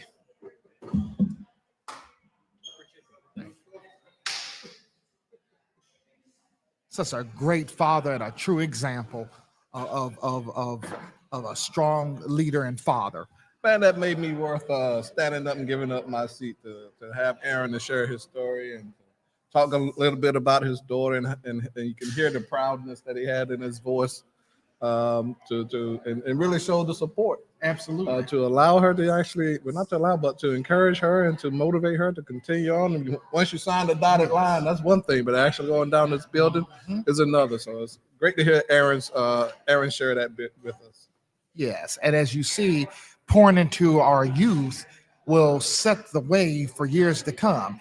I believe that, if parents pour into their youth from an early child stage, as an adult, they'll understand the importance of basic needs and how working together as a community will keep going for generations to come. And that's where it begins, in the home. And so that's part of the basic needs as well, is starting from a stable home. And so that really goes into it pulls it back into our key focus areas: early care and learning, economic mobility and safe and affordable housing, stability. And so when that youth sees being a stable home, it makes them too want to keep that stability in their life for years to come. And like Aaron said earlier, you don't have to write a big old check to contribute. All the pieces of the puzzle matter when it comes to community impact and basic needs. And Brian, we have an update. We have another gift. We want to thank Faraz Abbasi for making your $100 donation today. You have now taken us $100 closer to achieving our goal. That is a generous gift to us today, and we thank you for seeing the importance of where your money can make a contribution. We are only $426. Say it again. How much? I say it. $426 left to hit our goal of $150,000. $426 away. We have made some great strides today, and we want to thank all those who took time to give, and those who are considering and still waiting to put your name across the timeline here and show your generous gift to us today.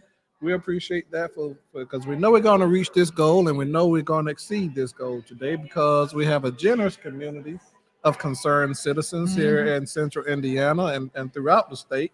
Wherever you're watching today, you're not limited to giving just being in Indiana residents. We had some onlookers earlier from New Hampshire. So if you want to give us a big show of appreciation and support our work, your contributions are just as valued and appreciated as well.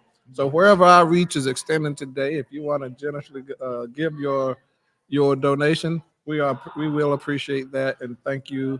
And we want to take time to give in acknowledgments as you do so. Thank you. Thank you, because everyone has a purpose. Yes, indeed. Yes, indeed. And I want to take this time to thank our sponsors. We want to thank our broadcasting sponsor, AES, all of our rope sponsors, PNC, Quest Diagnostic, and Resultant, our landing sponsor, Oppenheimer, and all our champion sponsors, Unity Tech, Indiana Business Advisors, MD Wise and Chase, and our location sponsor, Keystone Group. Thank you all for your sponsorship. It is greatly appreciated, and we will keep on being grateful. Up next on the ropes is Paige Byers and Is Ashley still making it down? Okay.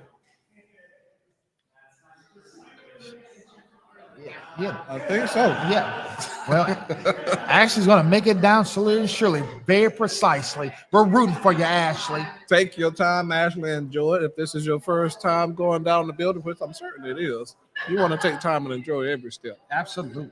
Let's take this second to talk about Paige Byers. Paige Byers is from Telamon, and she was born in Noblesville, and she currently lives in Noblesville, and she still resides in Noblesville.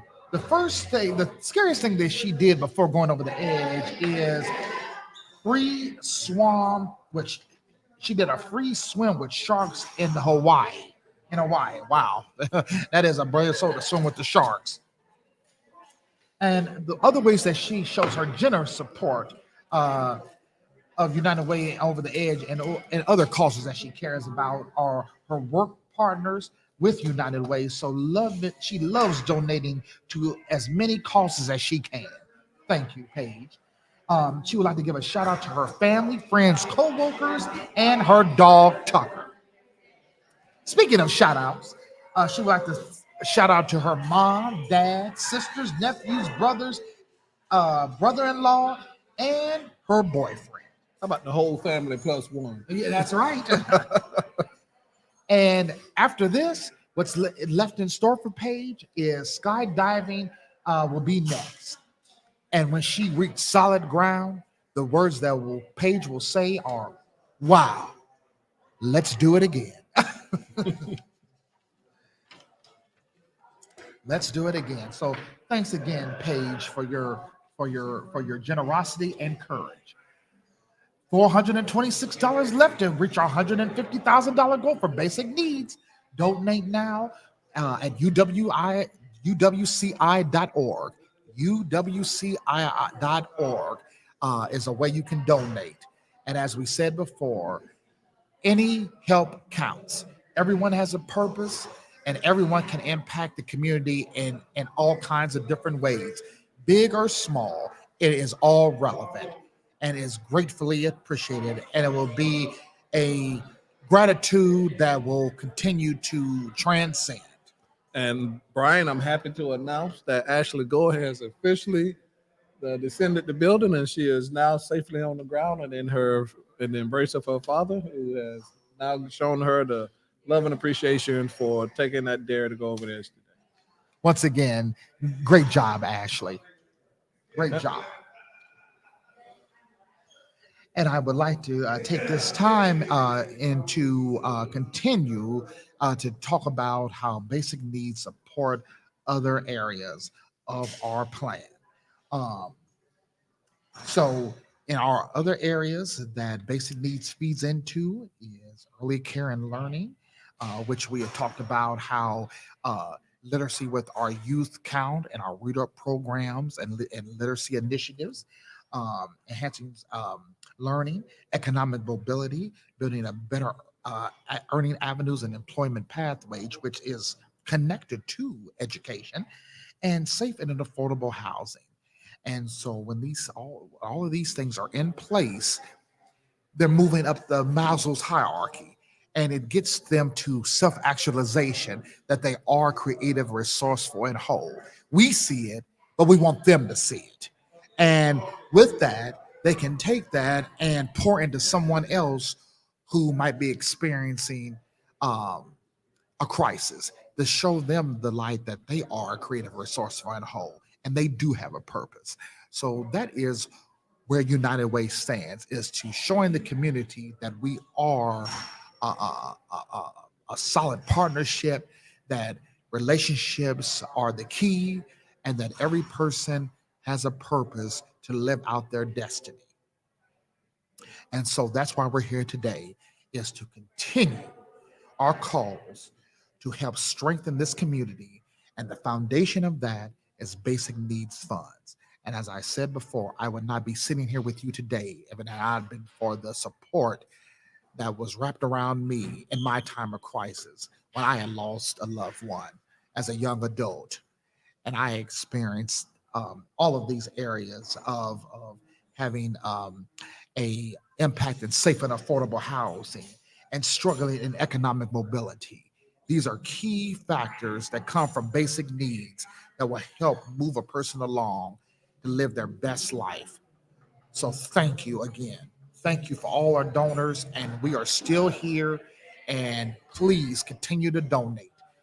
uwci.org. And Brian, we also have now preparing to go over the edge is Jill Maggot. Unfortunately, we don't have much information shared about Jill that we can provide to our listening audience.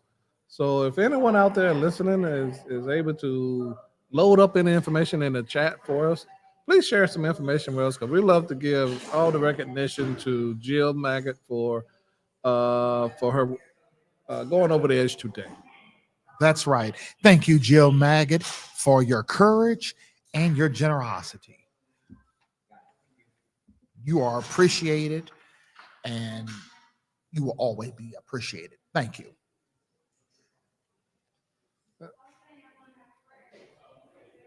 And Jill is currently loading on the rope now. We're rooting for you, Jill. And the sun is looking beautiful again. I tell you, every time it gets a little dark out there, you think the rain and the clouds about to open up in any moment, but the sun keeps popping out, so that gives us hope we can finish this event very dry. Absolutely, absolutely. And that is just a perfect metaphor of how life is. When you think that the darkness will set in, somewhere there is a breakthrough with light. Absolutely, absolutely. There's a breakthrough with light. Darkness can only last for a while, but when the light sets in, it will clear that away. Makes it a new day. Absolutely. Oh, getting loaded on the rope. Oh, she's about to come down. Officially over there. Yes. I am really concerned to do this next year. So I'm still really considering this. So if you're out there in the audience listening and you want to make sure that Brian can really get the courage and the nerves to go over there, give him some love in the chat. Send him some words of encouragement. Say, Brian, we know you can do it. Your voice sounds great over the airways, but you can go over the edge too. Give him that word of encouragement. Matter of fact, make it a donation. Yes, absolutely. George Kirsch said, "Go Jill."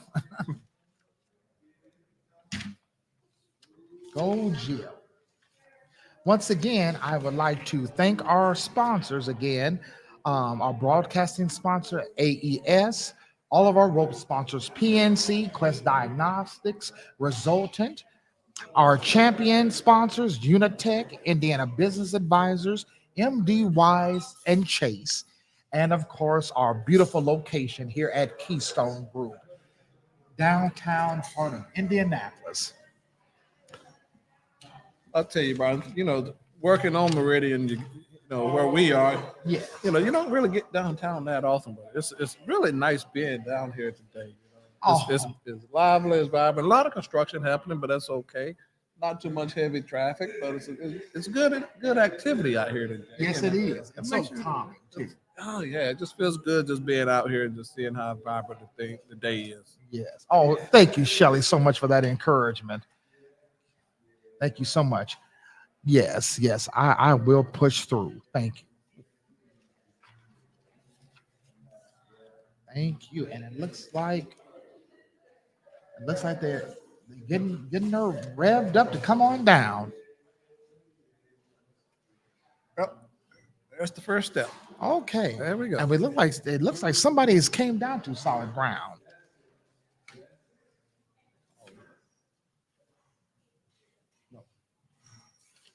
Yes. Yeah, Paige Byers just landed safely.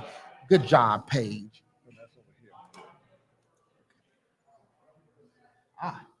Jill. Oh, Jill's getting loaded. Yeah, Jill's on the way down. Hold it.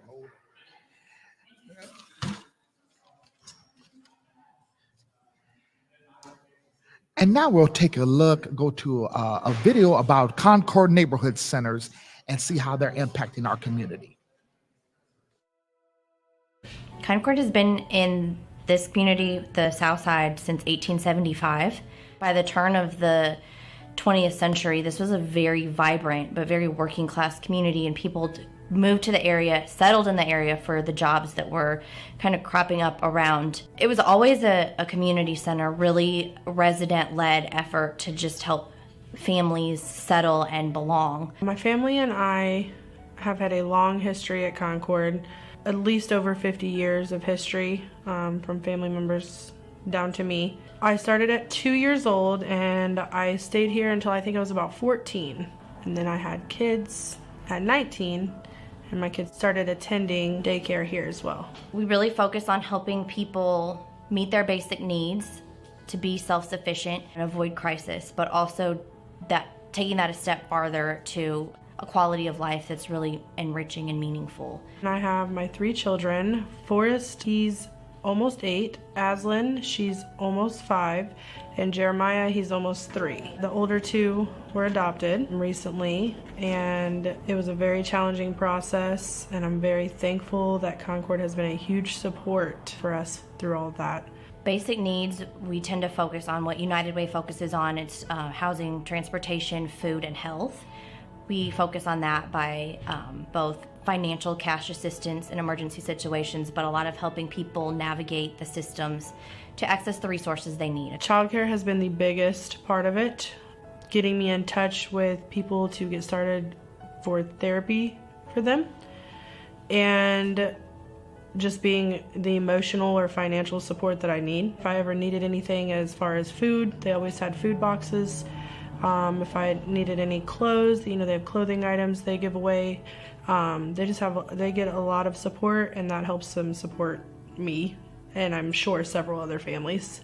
United Way has always been a huge partner for us, in part because the unrestricted funding and just the understanding of basic needs. They're giving us resources to address neighborhood issues, but in a way that is broad enough that we can address our neighborhood's issues. It's not like we think this is a problem, go solve it. It's like we know that you have these needs in your community, go meet them. I truly love Concord.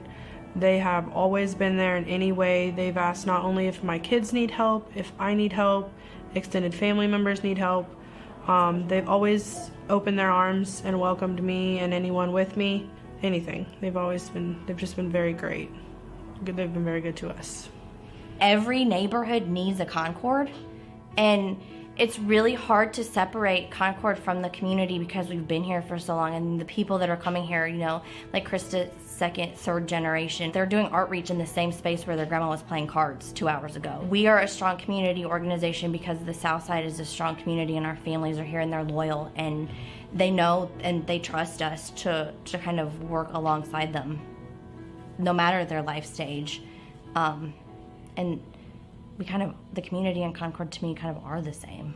What would it look like without Concord? I don't even want to think about that. It would not be good.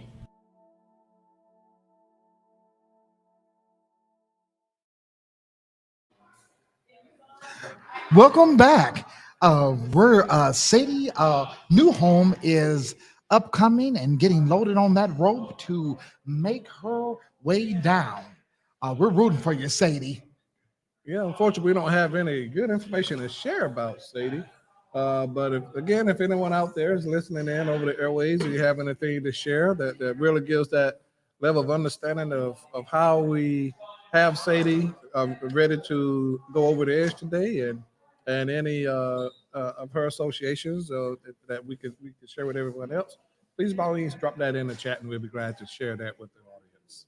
Absolutely, absolutely. But one thing I will say, as Sadie is preparing to come down, look at the skyline and see how beautiful the day is producing. Yeah, I mean, this is really, a beautiful Friday to be having.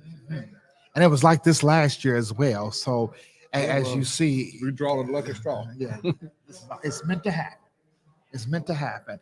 And just to let you all know, we're still $426 away from reaching our $150,000 mark. Please donate now at the uwci.org for our Basic Needs Fund. Um, as I said before, basic needs is the foundation for everything that we do. And it feeds into several areas that we're focusing on. Early childhood education and learning, economic mobility, and safe and affordable housing as well. And I would like to share with you a fun fact on um, how the basic needs is the foundation. So, the Centers of Working Families, the 12 community centers that are partnered with United Way, such as, you know, Southeast Community Center, Meg Rig, John Bonner Neighborhood Centers, they served over 6,000 participants, came through that door for both bundled services with coaching or financial coaching or income supports within this last quarter. So within 3 months, they reached over 6,000 participants that came through. And, you know, basic needs comes into play when it comes to income supports coaching. And that branches off into financial and career coaching. So you can see how the impact and the movement happens from basic needs.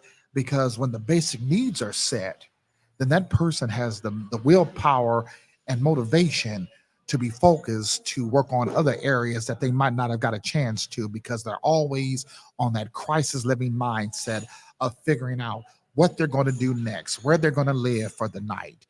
Couch surfing, that seems to be going on these days with our homeless population. Couch surfing, chronic homeless, they don't know where they're going to sleep from night to night. And so when you remove that barrier of basic needs, you will see a person truly flourish. That's why this fundraiser is so vital. So please keep donating, because we're gonna make the grade, and we need your help. And I also have an update right now. We are $326 away from reaching our goal. So I think there was a donation that has come in for $100, and so we're just $326 away. So we appreciate you once again. Once again, you are saving a household's life, and you are helping them step into the phase of self-sustainability. Because, like I said before, we are all at a risk of having our basic needs compromised. Yes, thank you very much to that generous donor. Again, we recognize you don't have to, but you saw the need and you responded, and you answered the call, and so thank you for that donation. In addition to Sadie, who's coming down? We have one other participant. Juliana DeSalle is coming down. Juliana is representing Eli Lilly today. Some information to support who we have here. Juliana was born at Eglin Air Force Base in Florida. Go Air Force. She actually lives currently in North Carolina, but is in Indianapolis on an assignment with Lilly, and have been here for almost 3 months now. So that gives some really good shout outs there to Juliana for being here for a short period of time and really answering the call to, hey, I want to go over the edge. It sounds like an event that has a good purpose and something that I can also test my own boundaries. And also shout out to North Carolina, my home of residence, my home of birth as well. So, can always give good love there. In addition to to this adventure, the most scariest thing that Juliana can account for that she's done prior to Over the Edge, she's ridden roller coasters before, but nothing this intense. So I think this might challenge that roller coaster, turby bouncing around type of feel. But, Yeah. So let's see, how she produces with that first step today. Other things that we want to share when it comes to Juliana, other than her generous support to going over the edge, she is most passionate about the Trevor Project supporting LGBTQ plus youths. And so that's a great cause and a great opportunity to also show where her passions and her understanding of the needs of people exist. She gives shout out to her wife Miranda and her family and the many persons that on her job in which she worked with, as she called her work teams. Special shout outs to her mother, her wife Miranda, Sadie, who has gone over the edge with her, Jade, and other team members here in Indianapolis. So she's giving a shout out also to other participants who are representing Eli Lilly today and recognizing that importance of them all answer the bell together. When asked after she tackles this great venture what she would do next, she says she'll stick to the roller coasters, being the most extreme thing she'll do. Love a good roller coaster. I can respect that. Yes. And now we turn it over to Aaron. Hey, I'm no longer the guy in the sky. I'm actually down on the ground floor, and I'm here with Jill, who just got done rappelling down 23 stories. Jill, if you don't mind, tell me how you heard about Over the Edge and why you decided to go over today. Sure. So my buddy Mike Marker threw an email out saying, hey, I'm doing this. Anybody else want to join me? This was a couple months ago. So it kind of threw it in the back of my mind. Last week, I pulled that email up and I said, oh, that's next week. Signed up for it, spontaneous. But I wasn't sure I still wanted to do it. Just yesterday, I finally decided, yep, I'm doing it. And I announced it to the world through social media. So then you can't back out of it, right? And, I get up here today for the sign in and my heart is beating fast and I'm definitely nervous. It's pretty scary at first, but then once you get up there, I tell you what, the view was incredible. This is such a beautiful city that we have here. And we're so fortunate to be able to participate in this as also part of United Way's give back to the community and meeting basic needs. And by the way, what I've been told is we are just $326 short of pushing United Way over the edge of hitting their goal today. So please, even if you weren't able to rappel off a 23-story building today, you can definitely participate and give back. So love to have you. Great. Thank you so much, Jill, and for going over the edge and supporting United Way's basic needs initiatives. Back to you guys.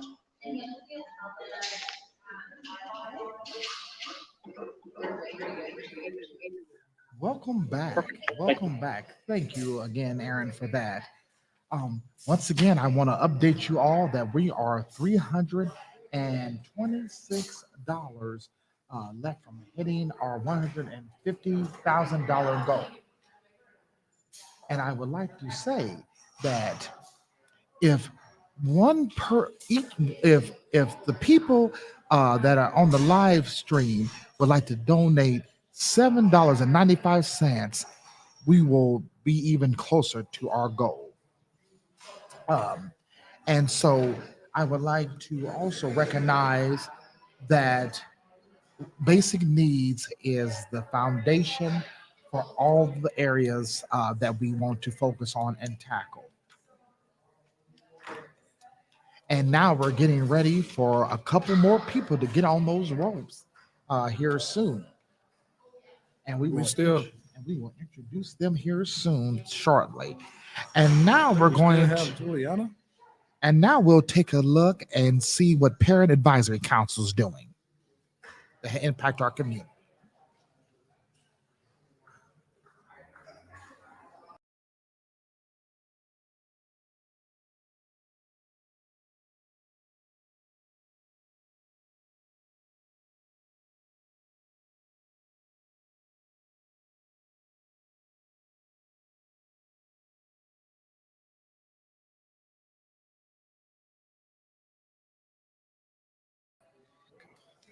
Okay.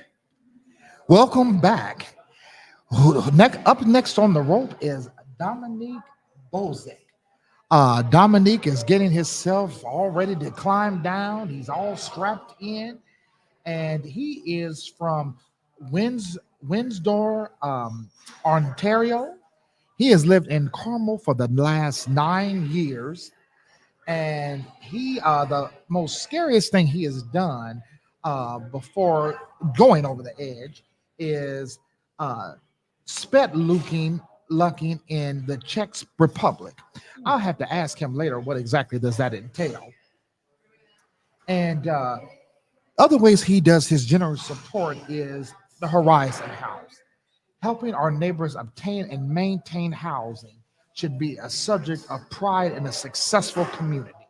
And he is so right about that. Horizon House has been a major help with providing basic needs services out in our community. They can go there, they can have showers, meals, wash their clothes, figure out about how to navigate health coverage.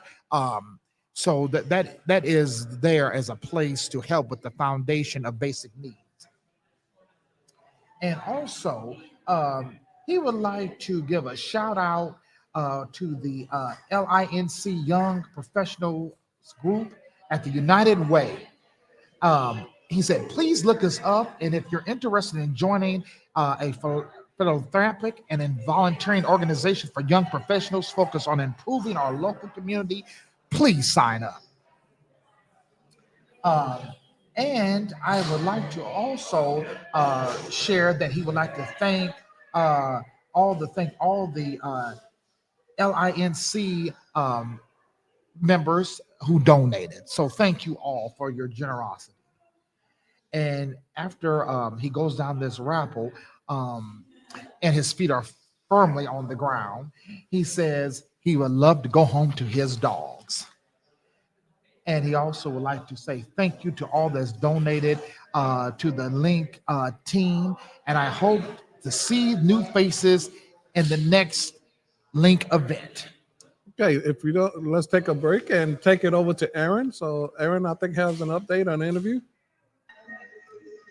Thank you so much, guys. I'm here with Sadie, who just got done coming down 23 stories in downtown Indianapolis. Sadie, how was the experience? Tell the people what you think. It was a very unique experience. I think the views of downtown were amazing, but it was terrifying to see them that way. It was fun. I'm very nervous still, but it was fun. And what made you decide to go over the edge today? So today I'm here with my friend Juliana, who I think just went down. We're here to raise money for United Way, which is a great organization that I've supported for a couple of years now. And also just to get a once-in-a-lifetime experience of rappelling down a building, because how many times do you get to do that? Great. If anyone else to help support United Way, please donate. We're really, really close to our goal, so please consider donating any amount. We'd all really appreciate it. Thank you so much for going over the edge, Katie, and I hope you have a great day. Thank you. See you next year. Welcome back. We would like to share with you a fantastic video of yesterday's events called Sky High. We raised more than $20,000 yesterday. And so for all you courageous over the edge volunteers who came to do this, we're going to up the ante next year for this. So please take a look at this video.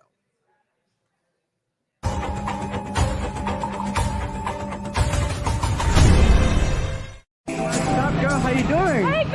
How are you? I'm doing great. Tell me, first time skydiving? First time skydiving. Oh my God, how you feeling? I'm feeling great. I'm excited. The clouds are clear, so I'm excited to look at the sky. It's been nice to watch some other people make it safely down before me. So now it's your turn. Now it's my turn. Beautiful. So why skydiving? What is the reason for doing this? So we're parachuting for a purpose today with United Way of Central Indiana. We raised $1,500 for their basic needs fund, and this is kind of taking the challenge to new heights. I rappelled off a building last year, so this is a new adventure. So we're ready for the adventure, for the challenge? Yeah! Let's go. Sky. Have fun.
how was Woo! it? It was amazing. Yeah, good experience. The free fall was incredible, and like seeing the photographer in the air was amazing. And I love seeing everything. Girl. It was awesome. Hey, Parachute. thank you for trusting us for some Thank you. skydiving, and we hope to see you again, okay? Yes, I hope to be back. Thank you,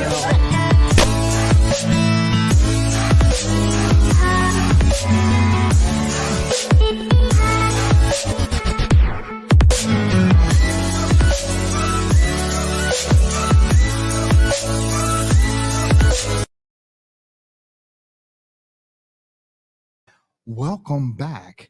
We want to update all of you about a milestone that we're reaching. We have reached $148 left to reach our $150,000 goal. That is superb. Once again, I want to thank all of the generous donations that have come through for this. We are really making the grade. And we will continue to make the grade. This is a truly motivational time for us, and we want to thank all of you for the effort and the true generous spirit that you all have. And we I want to also share just a little bit of commentary on the video we just watched. Yeah. Going over the edge and rappelling down a building is fabulous and a feat by itself. But jumping out of a plane at over 15,000 feet in the air, that takes some daring. So if those of you who have gone over the edge in recent years and even today feel like you want to take that adventurous spirit a little higher in the sky, please consider the Sky High event that will be sponsored again next year. Absolutely. Because as we always said, we're always constantly trying to improve the community and take it a step further. I also want to take this time to thank all our sponsors. Once again, our broadcasting sponsor, AES, all of our rope sponsors, PNC, Quest Diagnostics, and Resultant, our landing sponsor, Oppenheimer, and all of our champion sponsors, Unity Tech, Indiana Business Advisors, MD Wise and Chase, and our location sponsor, Keystone Group.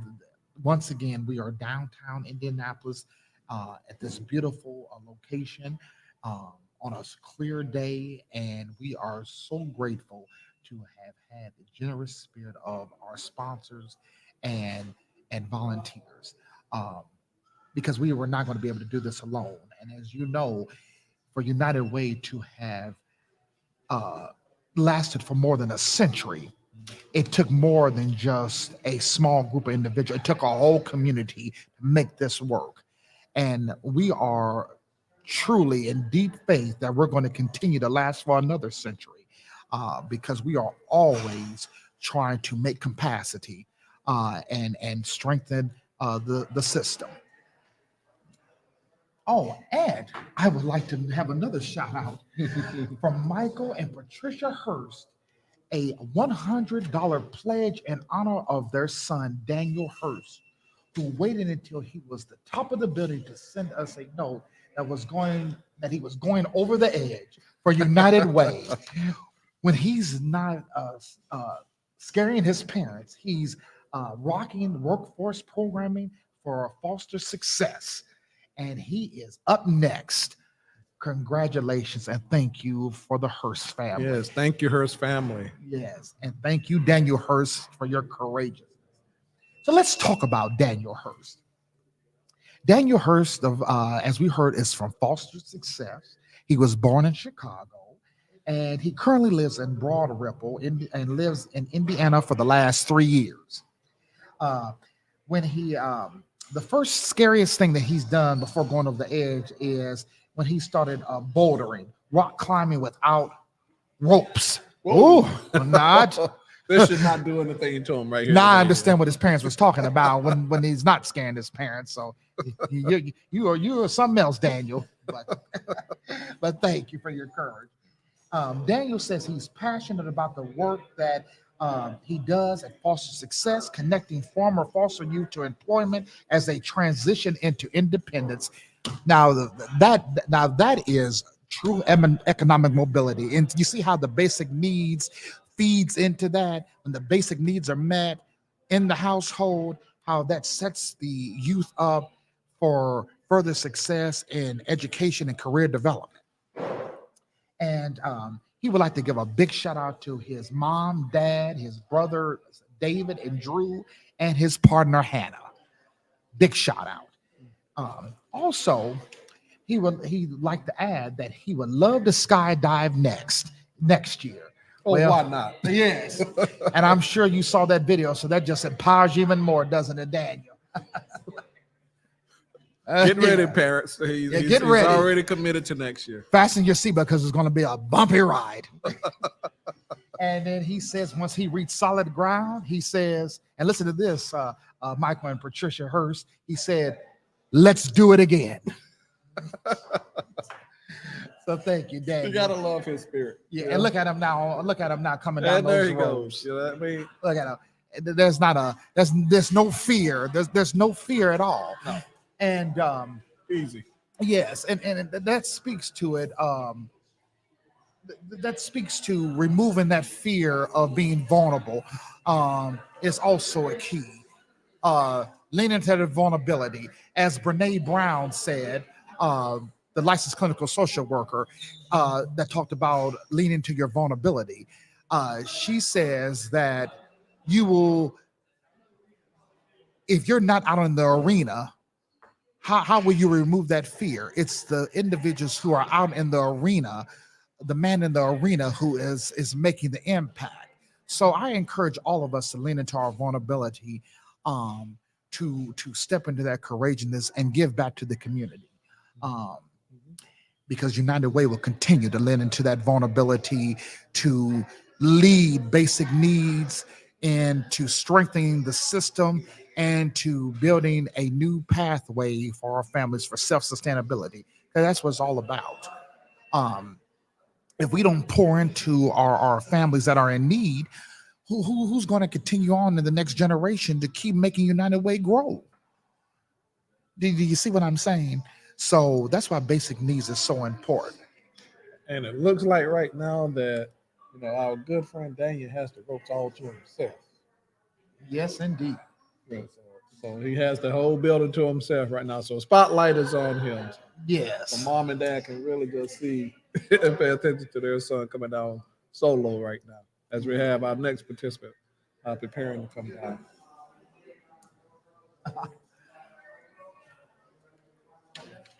And Madison is also going to be coming up, or Low Sky coming up soon, along with Daniel. And so once again, I would like to say that we are $148 left from reaching our $150,000 goal. The strength it takes, because the strength comes from you all in the community who is watching us today. That's what makes United Way sustain and so great, is the community that surrounds us, that pours into us so we can pour back into you all. And so please donate now at uwci.org to keep this going. As I said earlier today, 244,000 plus households are in critically short of basic needs. And we all would be vulnerable in that area. So that makes it even more so a valuable asset that we need to keep pouring into. Our mission is to ensure access to healthy food, safe housing, quality health care, and reliable transportation, especially during crisis. If there is no basic need support, how is this person supposed to get through a crisis? So please ask yourself, if you were in crisis and you did not have your basic needs met, how would you navigate through a crisis? If there's no social capital and there's no basic needs, how would you navigate through a crisis? If a family member was sick and you were not able to access affordable health care or get to that loved one, what would that look like for you? So we all need to ask ourselves those questions and walk into the shoes of someone else who might be in crisis. Think beyond our own comfort. I want to just stop and say that the family can now rest assured that their loved one is hit the ground. Yeah, solid. Good job, Aaron. Good job. Good job, Daniel. I'm sorry. Just remember Daniel skydiving next, so he looks like he had an exciting time out there.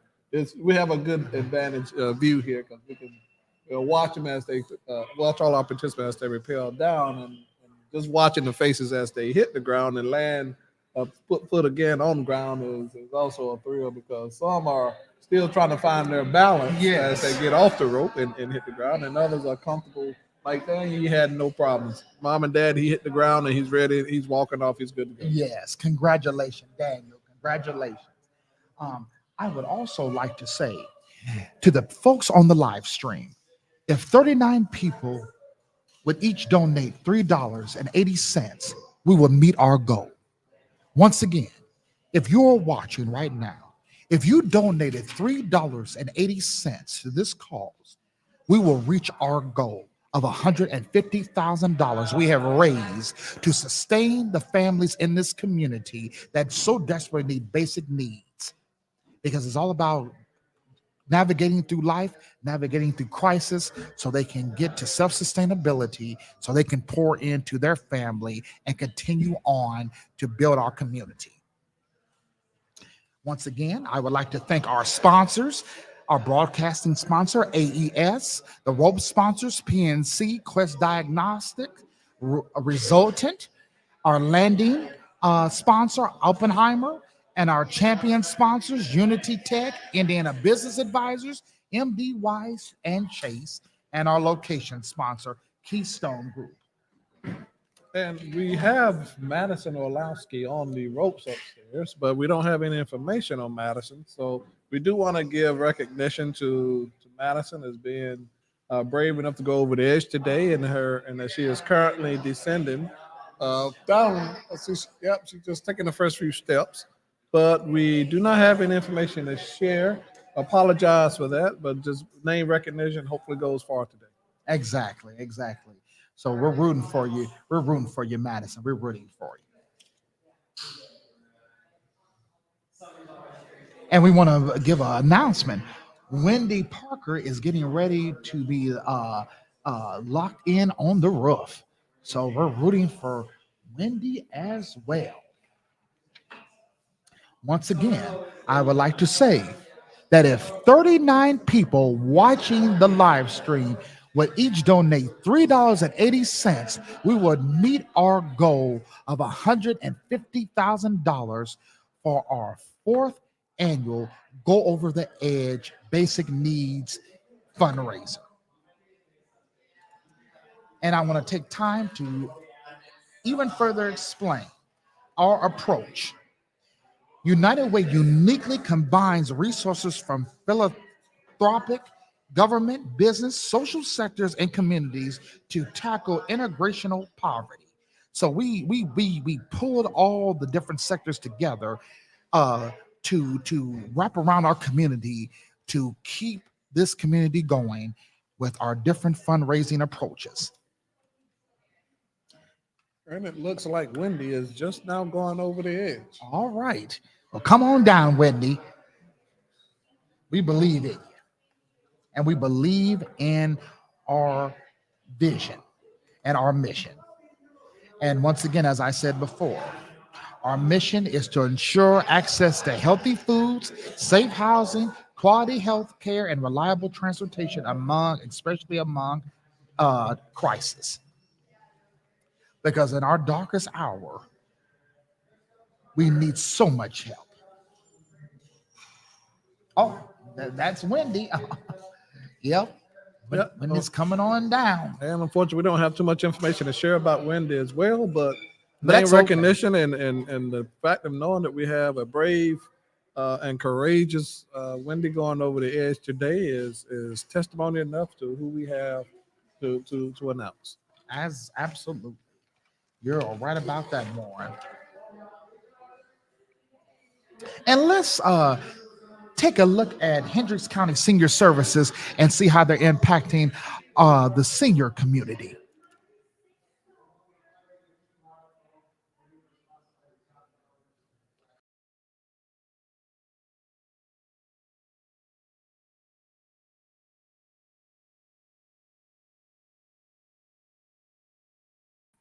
There she goes. Look at her come on down. Careful and cautious. Yes. And that's when we want to show an example of what our families who.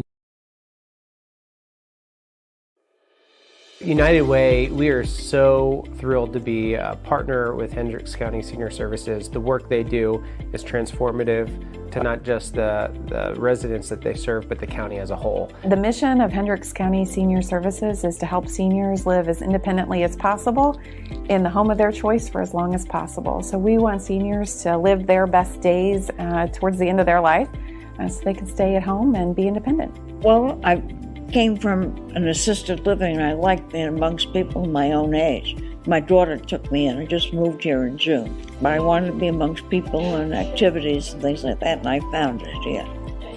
Fellowship. They offer so many programs here. Exercising. My husband's taking a painting class here on Mondays. There's something almost every day of the week for us to do. Plus, we meet some wonderful people here that I wouldn't have met otherwise. Elizabeth is one of them. I like the sense of community when people tell you that they miss you. I mean, but they really want everybody to come share themselves. Yeah, we know that our services help seniors live independently and stay in their home. So if we weren't here, we know that there would be several dozen seniors that wouldn't have a healthy lunch every day. We would know that there's 100+ seniors who wouldn't have the help they need in their homes to stay in their homes. And there would be thousands of people who didn't have transportation to get to dialysis or to get to work or to come into this facility even for programming. So what we do really makes a difference in the lives of the people who use our services. I live alone, so I get to enjoy the company of other people. And mainly I come for the meal, for the nutrition that it offers. The fact that I don't have to prepare it, clean it up. It's kind of hard to prepare a nutritious meal for just one person. So I'm here every day, Monday through Friday. Most recently, funding from United Way has allowed us to expand a partnership with Meals on Wheels of Hendricks County. Meals on Wheels of Hendricks County delivers meals every day during the week, and so we're going to be hosting them every day here on Monday through Friday. They'll be coming in around 10 in the morning, and then those meals will get out the door about 11:15 and out into the homes of seniors who otherwise wouldn't have a healthy meal. And we could not have done that without the support of United Way. So I think one of the great things about the United Way of Central Indiana is our ability to really look at the needs and problems facing specific communities, to seeing how they're similar across the region, but also finding and identifying the key players in communities that we serve that are doing this work and partnering with them and providing the resources to help advance their mission and make a real difference in the community. Not just how wonderful the staff is in the community that embraces its older population. I'm in awe of that. Because I understand that it's the community that put this together. And they must love their parents.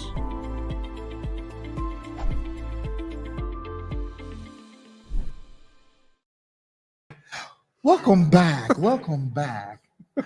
And now that Brian has shared us with the entire Facebook community. Yes. And I would like to give a big old announcement.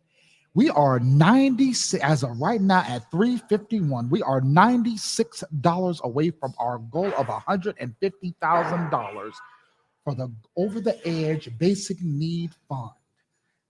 Once again, thank you all for your generosity and courage and to leading us into this again for another successful year.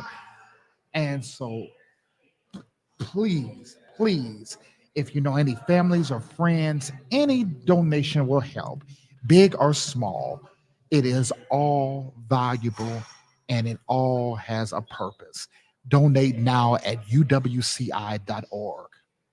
Okay, and with that, we have another update and another interview from Aaron. So, Aaron, take it away.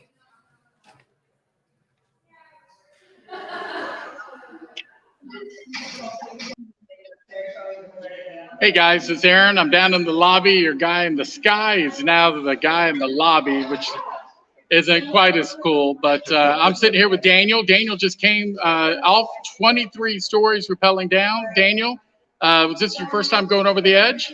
Yes, sir. My first time, and hopefully not my last. Okay, fantastic. And how'd you hear about United Way's Go Over the Edge? Well, I was a member of United Way's Leadership United program that trains future board members on how to be effective in that role. And our program manager, Julie Blake, reached out to me to see if I'd be interested in supporting United Way in some other ways. And got a little bit of a daredevil spirit, so I was happy to come do a little bit of rappelling and support the United Way. That's fantastic. And is there anything that you would share about anybody who's thinking about this experience? Oh, well, I did just want to give a quick shout out to my organization, Foster Success. Our CEO, Maggie Stevens, did Over the Edge last year and said she had a great experience. So I'm thrilled to be a part of such an excited team and do the work that we do supporting foster youth as they transition out of care. So I mentioned that we were only $96 away from hitting our goal of $150,000. I also wanted to share that while you were rappelling down, your parents actually donated $100 towards our goal. So thank them very much for us. Hi, Mom. Hi, Dad. Thanks for the donation, and I made it down safe. Yeah, thank you so much, Daniel. Have a great day. Thank you.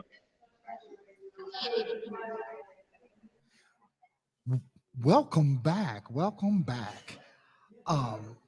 Next on the ropes, we have ready to come on down here soon is the CEO of Downtown Indy Inc., Taylor Schaefer, and also Bill Shuckman.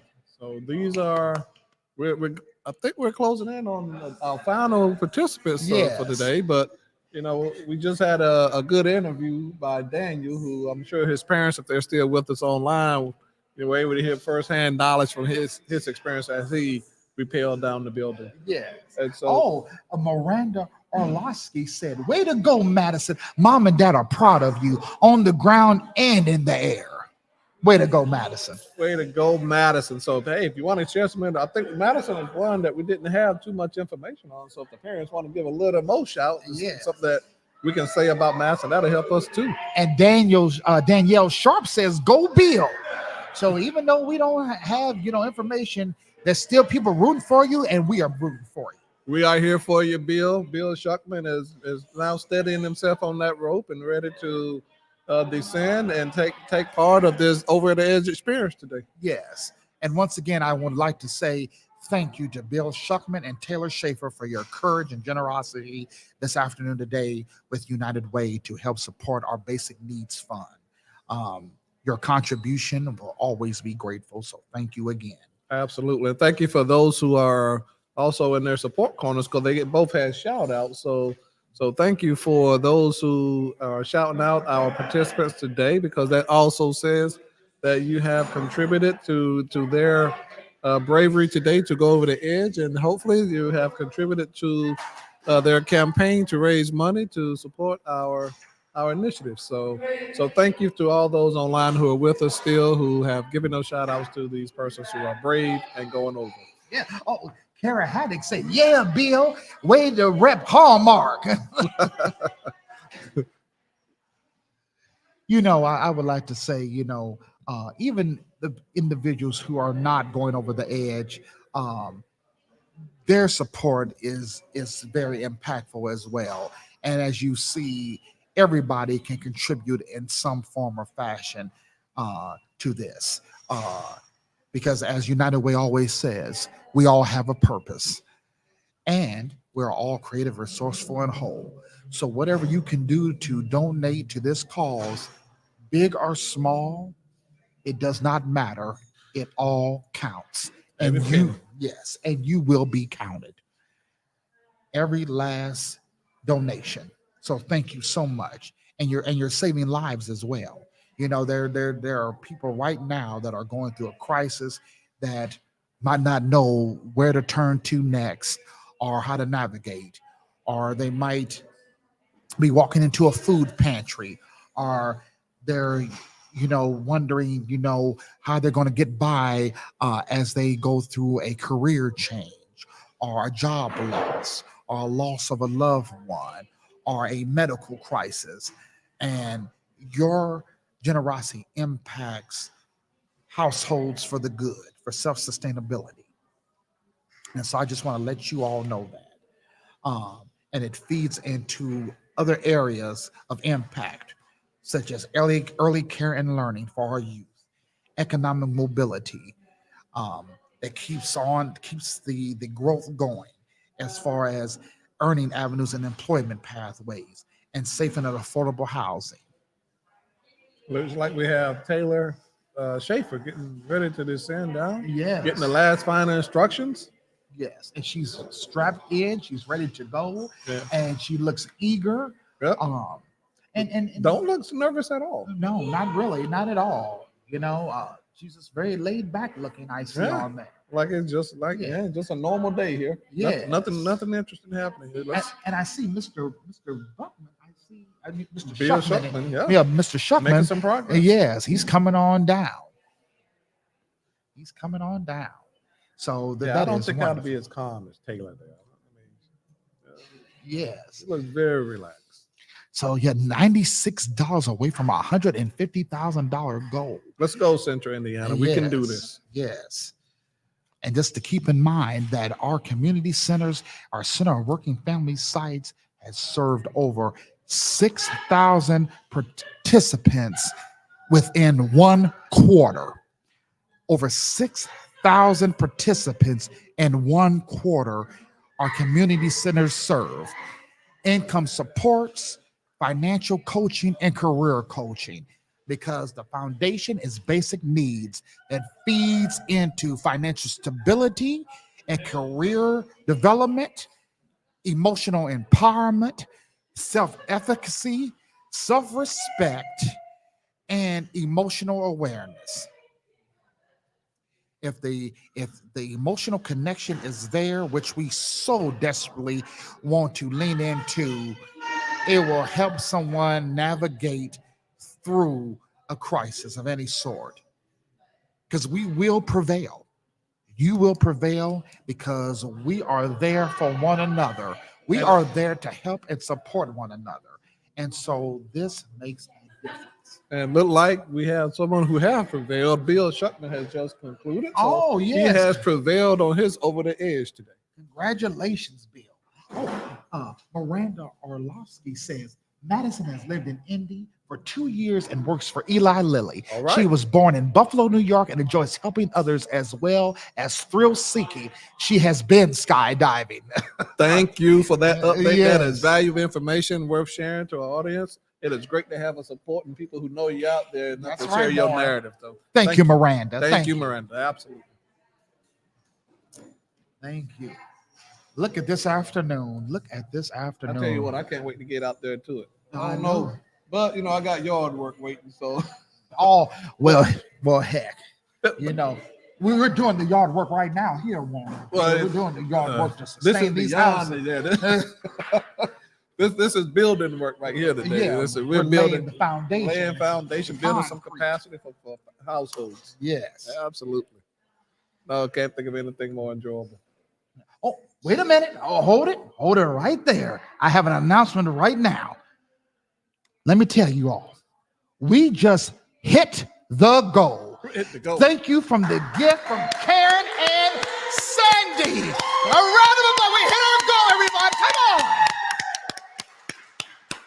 The strength it takes I tell you what, with that round of applause, I'm surprised this building is still standing because it erupted in here with all the excitement, as it should have, for us hitting this big target goal today. Thank you for all of you out there who have taken time to join us, and not just join us and listen, but contribute your funds to this great campaign. You know, your donations do not go unnoticed. Every dollar is valued. Every penny, down to the penny, is appreciated. We thank you for taking time to reach into your wallets just a little bit to help us and help these families. That's right, Janice Motts. Yes, we did. Yes, we did. And here's, look at Taylor Schaefer coming on down. Coming on down. Now, Taylor has made great progress. Yes, like I said, indeed. we did not see any fear. And now we see why. This person, it looked like she has done this before. That's right. And I'm going to tell you all that are watching, even though we made our goal, we're going to continue to keep moving forward and keep strengthening this initiative, because we still have more work to be done, more families to serve. Yes, and so we're going to keep on going with this. But poverty is relentless; it has no end, and neither should our ambition to give. So, that's right. So we even though we hit marks, we still ask and continue to move forward, because every other dollar that we make beyond this target goal, and it's just a target goal. I mean, sometimes you set a target and you hope to reach it, but we did reach it today. But that don't mean that's where we stop, because we recognize that, from what we see in our work, the people that we connect with, how valuable and important each dollar is as it goes out our door. So please don't stop here. Continue to give and know that, you are making a great contribution to the lives of members of our community who are in need of our support. And this is a continuous endeavor that hopefully one day we won't have to have these campaigns. We'll work ourselves out of jobs, but until then, we're dedicated and committed to trying to find ways to put money and resources around families who are in need. That's right. Donate now at uwci.org, because you're watching. You have a purpose. We have a purpose. We all have a purpose. And up next, that's going to be coming down on the strapping is Dana Winke. And Taylor just got on solid ground. Congratulations, Taylor Schaefer, for your courageous and your generosity. And we are missing information on Dana. But that's okay, because Dana has a purpose. And so come on down, Dana. We're waiting for you.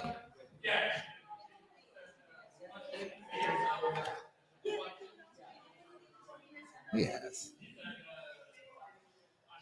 This is such a blessing today, everyone. We are just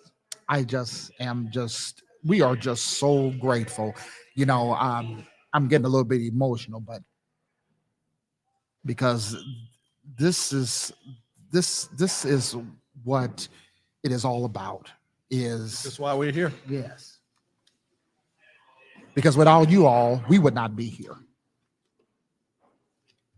We've all had someone pour into us. Absolutely. And it's good to have good stories like this to tell, because we're so surrounded by negativity on a regular basis with, a lot of the social environment, but people care.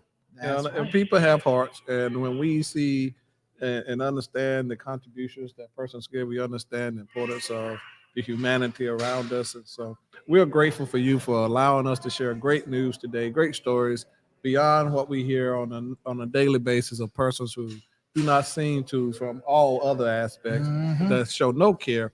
We have persons connected to us and who have reached out to us today who show they do care. That's right. And let's continue to spread that around the city, because this is a city in need of caring, and all of us can contribute to that.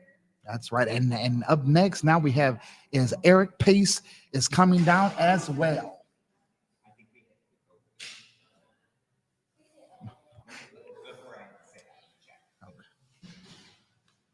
Oh, look, they're getting strapped in. That tells you how it all begins right there. Yeah, the final folks, look at that. Such detail on getting that, and such courageousness. This community is extremely courageous. So that is wonderful. Look at this. This is amazing time. That should let you know you're safe as you descend down that building. That's right. And let's all keep in mind that the basic needs is the foundation of all the other areas: early care and learning, economic mobility, safe and affordable housing. It feeds into our cause that keeps us going. And so thank you once again from the United Way team. Everyone has a purpose. Yes. Warren, how are you feeling right now? How are you feeling about all this? What is resonating from you? Oh no, this is great. I feel real good about it. And again, it shows, the connection as to, why we are committed to United Way. Because it's not just, to me, it's not about a dollar figure. I don't see people, I don't see dollars. I see people.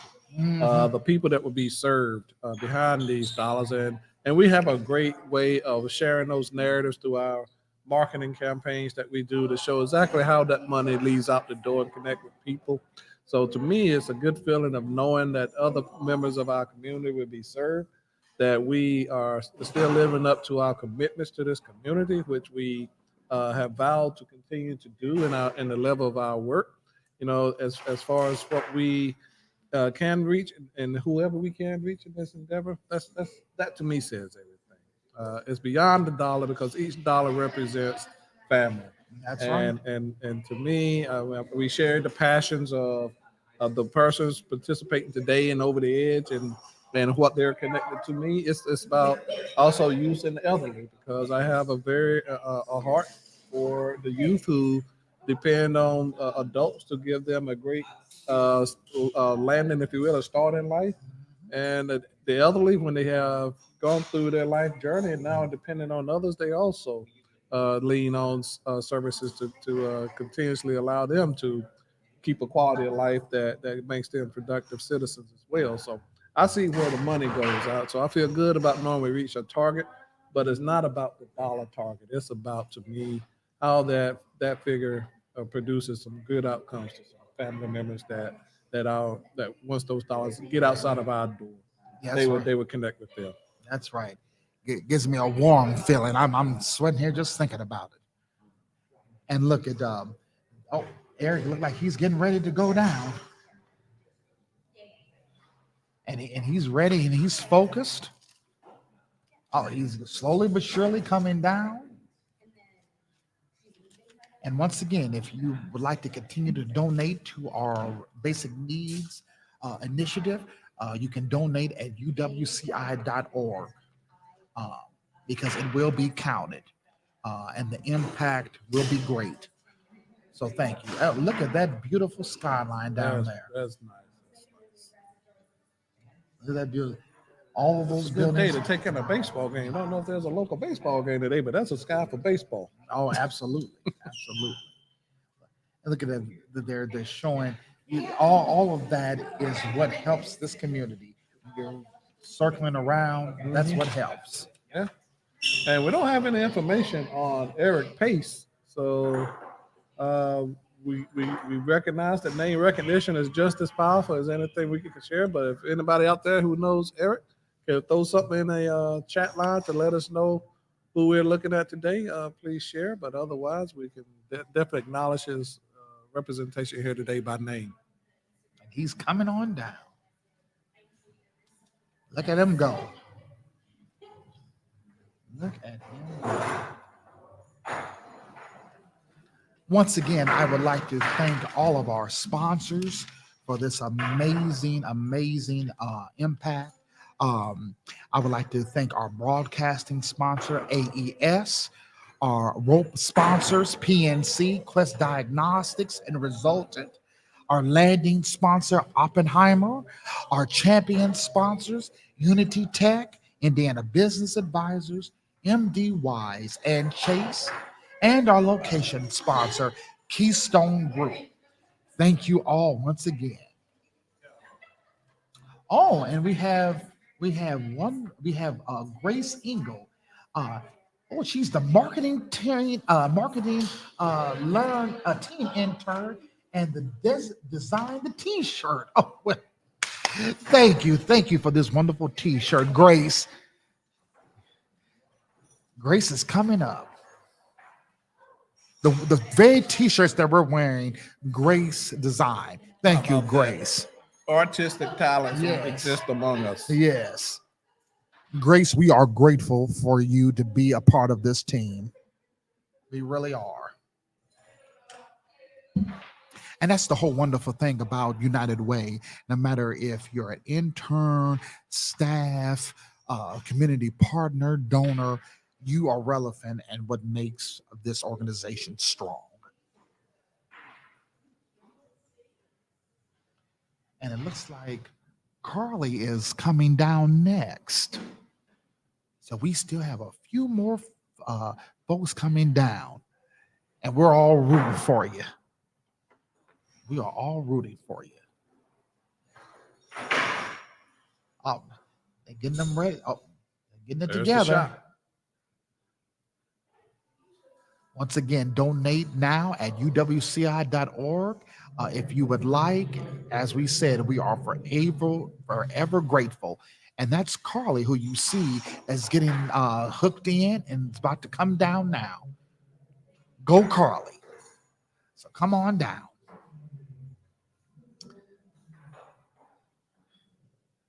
Look at the courage that they're all displaying up there. I'm nervous for them. I'm the anticipation. They got it. See that over that beautiful skyline and the clouds. You should be envious. That's probably a great view up there. Yes. Carly and Grace, come on down. For you folks viewing the live stream still, if you know of any family or friends or anyone who is interested in still donating to keep this going, please donate at uwci.org.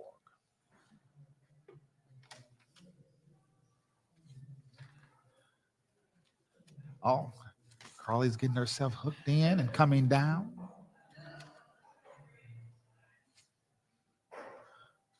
Yes, indeed. Look at Carly go. And let's all give a shout out to Carly and Grace. If you're watching, go ahead and give some encouragement and put something in the chat to show your support for these last two individuals that are coming down. We have seen so much strength this afternoon and this whole day today on this Friday of August the 11th of 2023. Yeah, sure have. I'm going to switch notebooks again with you, Brian. Looking to see if you had any more cheat sheets than I did. But apparently we got the same amount of cheat sheets.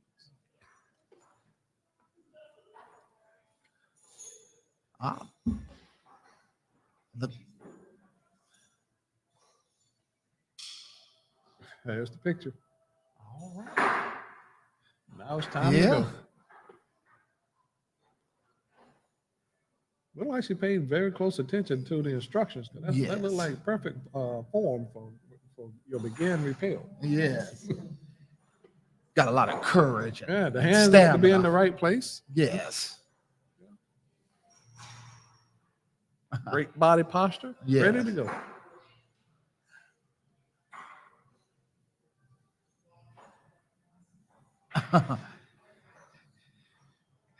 Carly said she just heard her dad. So he's rooting for her.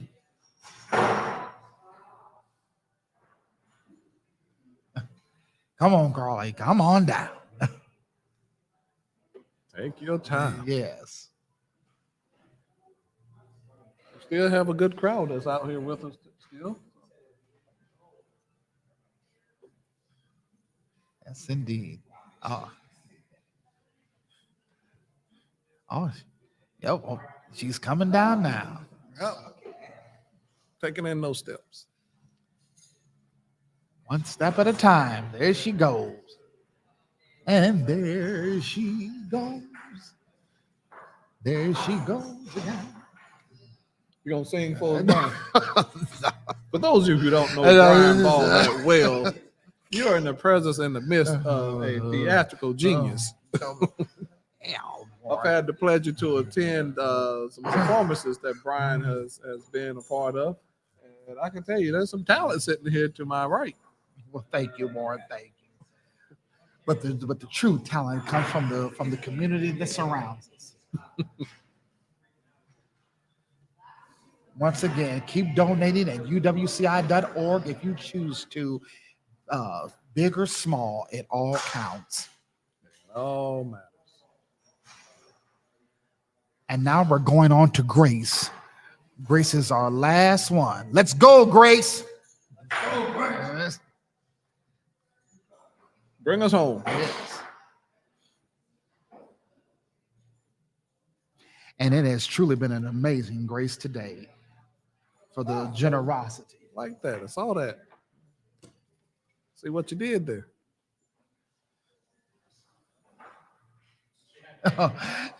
I know there's a little bit of some peer pressure with this one, but you know, we got you, Grace. There might be some second thinking that let's recalibrate here. No, there's no second thinking with this.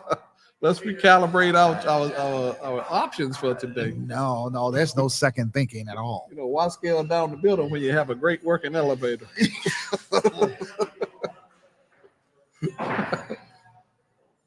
Sometimes you don't get the full effect of going down the elevator. Sometimes you got to step by step. Right, that's when the escalator is called in to work, so the stairway. Yes. But one thing is for sure, she can't bring the trainer down with her, so she got to make her choice here real That's soon. right. But the important thing is she's not alone. We're with you, Grace. Yes. It's like none of us are alone. Yo. And whoever's watching out there that might be going through something or a crisis, you're not alone either. No, you're not. All right. That's a business decision now. You're on the edge, so it's a business decision. Uh-huh. Which way do I get off this building? Yes. The way that we are hooked up now, or the elevator? That's right. That's right. But the thing about it is we all have a choice on what way we're going to take. Okay. Yeah, you have to be talked into it sometimes. Yes. All right, it's the first step. That's all you need to take, that first step. Yeah. All right, Grace. Yep, can't take the trainer now, so it's on you. Yeah. You can do this, Grace. 1. Take your time. 2.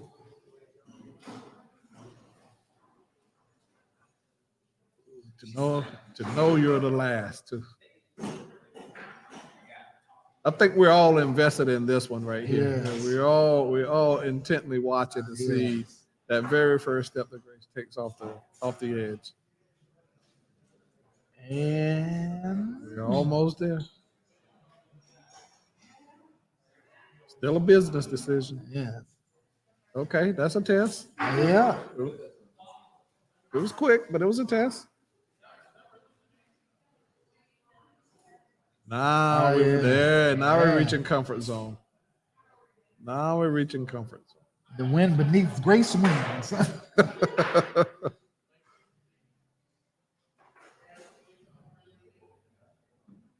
right. More instructions to give in. Yep. More confidence to be shared. Mm-hmm.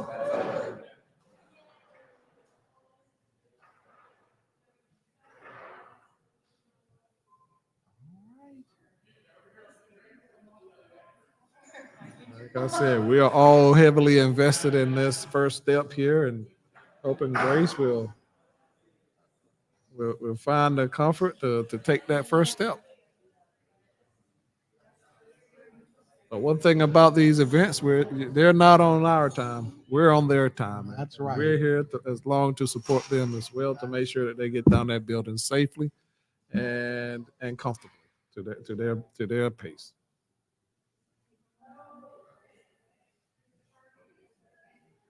All right. Oh.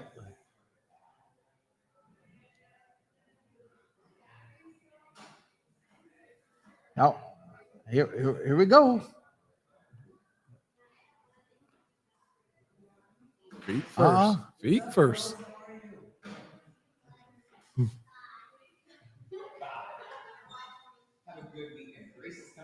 Yes. Uh-oh. Oh. Let the other leg go. Let the other leg follow. And There 3. we go. Come on down, Grace. We're here waiting on you. All right, we need to send folks out there to give a big shout and give some Yes. big encouragement. We need to send those shouts up.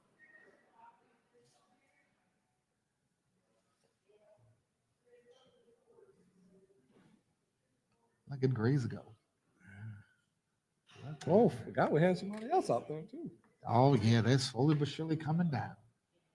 But that's okay, though, because they're going to make the grade. We have Carly and Grace. Mm-hmm. Okay, that almost sounds like a TV show. Yeah. A sitcom of some type. Uh-huh.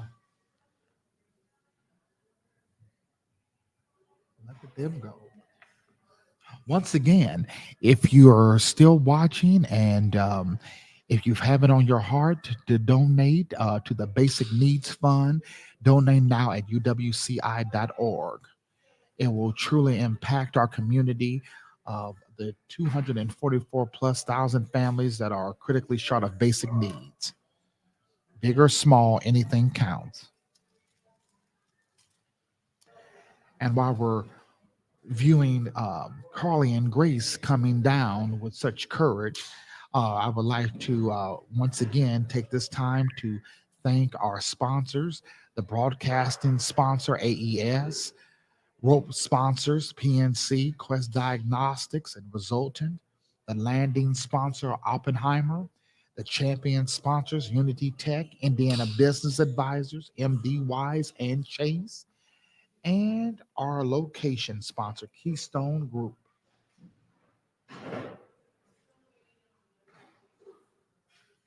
So look at Grace and Carly, come on down. Do you?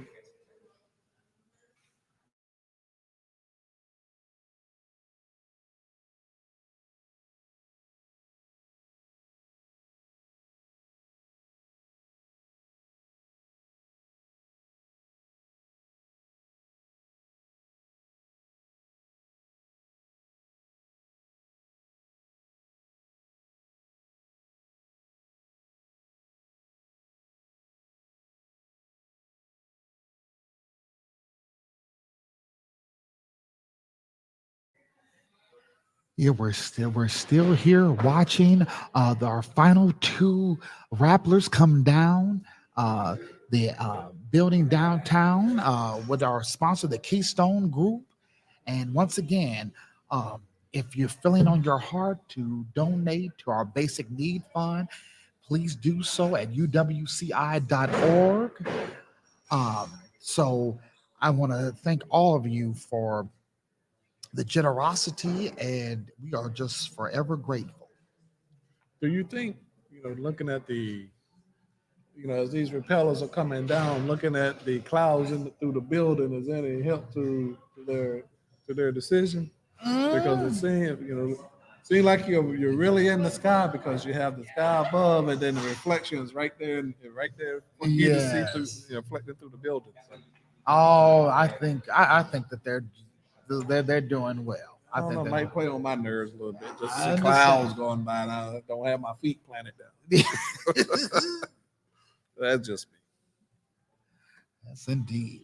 And so, yes, and so now we're going to have Alyssa come in and say some final words.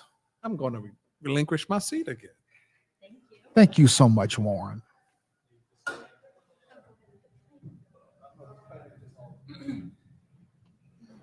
Here's Alyssa now. Hi, everybody. I'm Melissa. I've been working with all of the fundraisers for the past few months. It's been a complete honor to be able to work alongside you to fundraise, to hear all the stories of why everyone was going over the edge and parachuting with a purpose. Together, we were able to reach our $150,000 goal, which is absolutely amazing.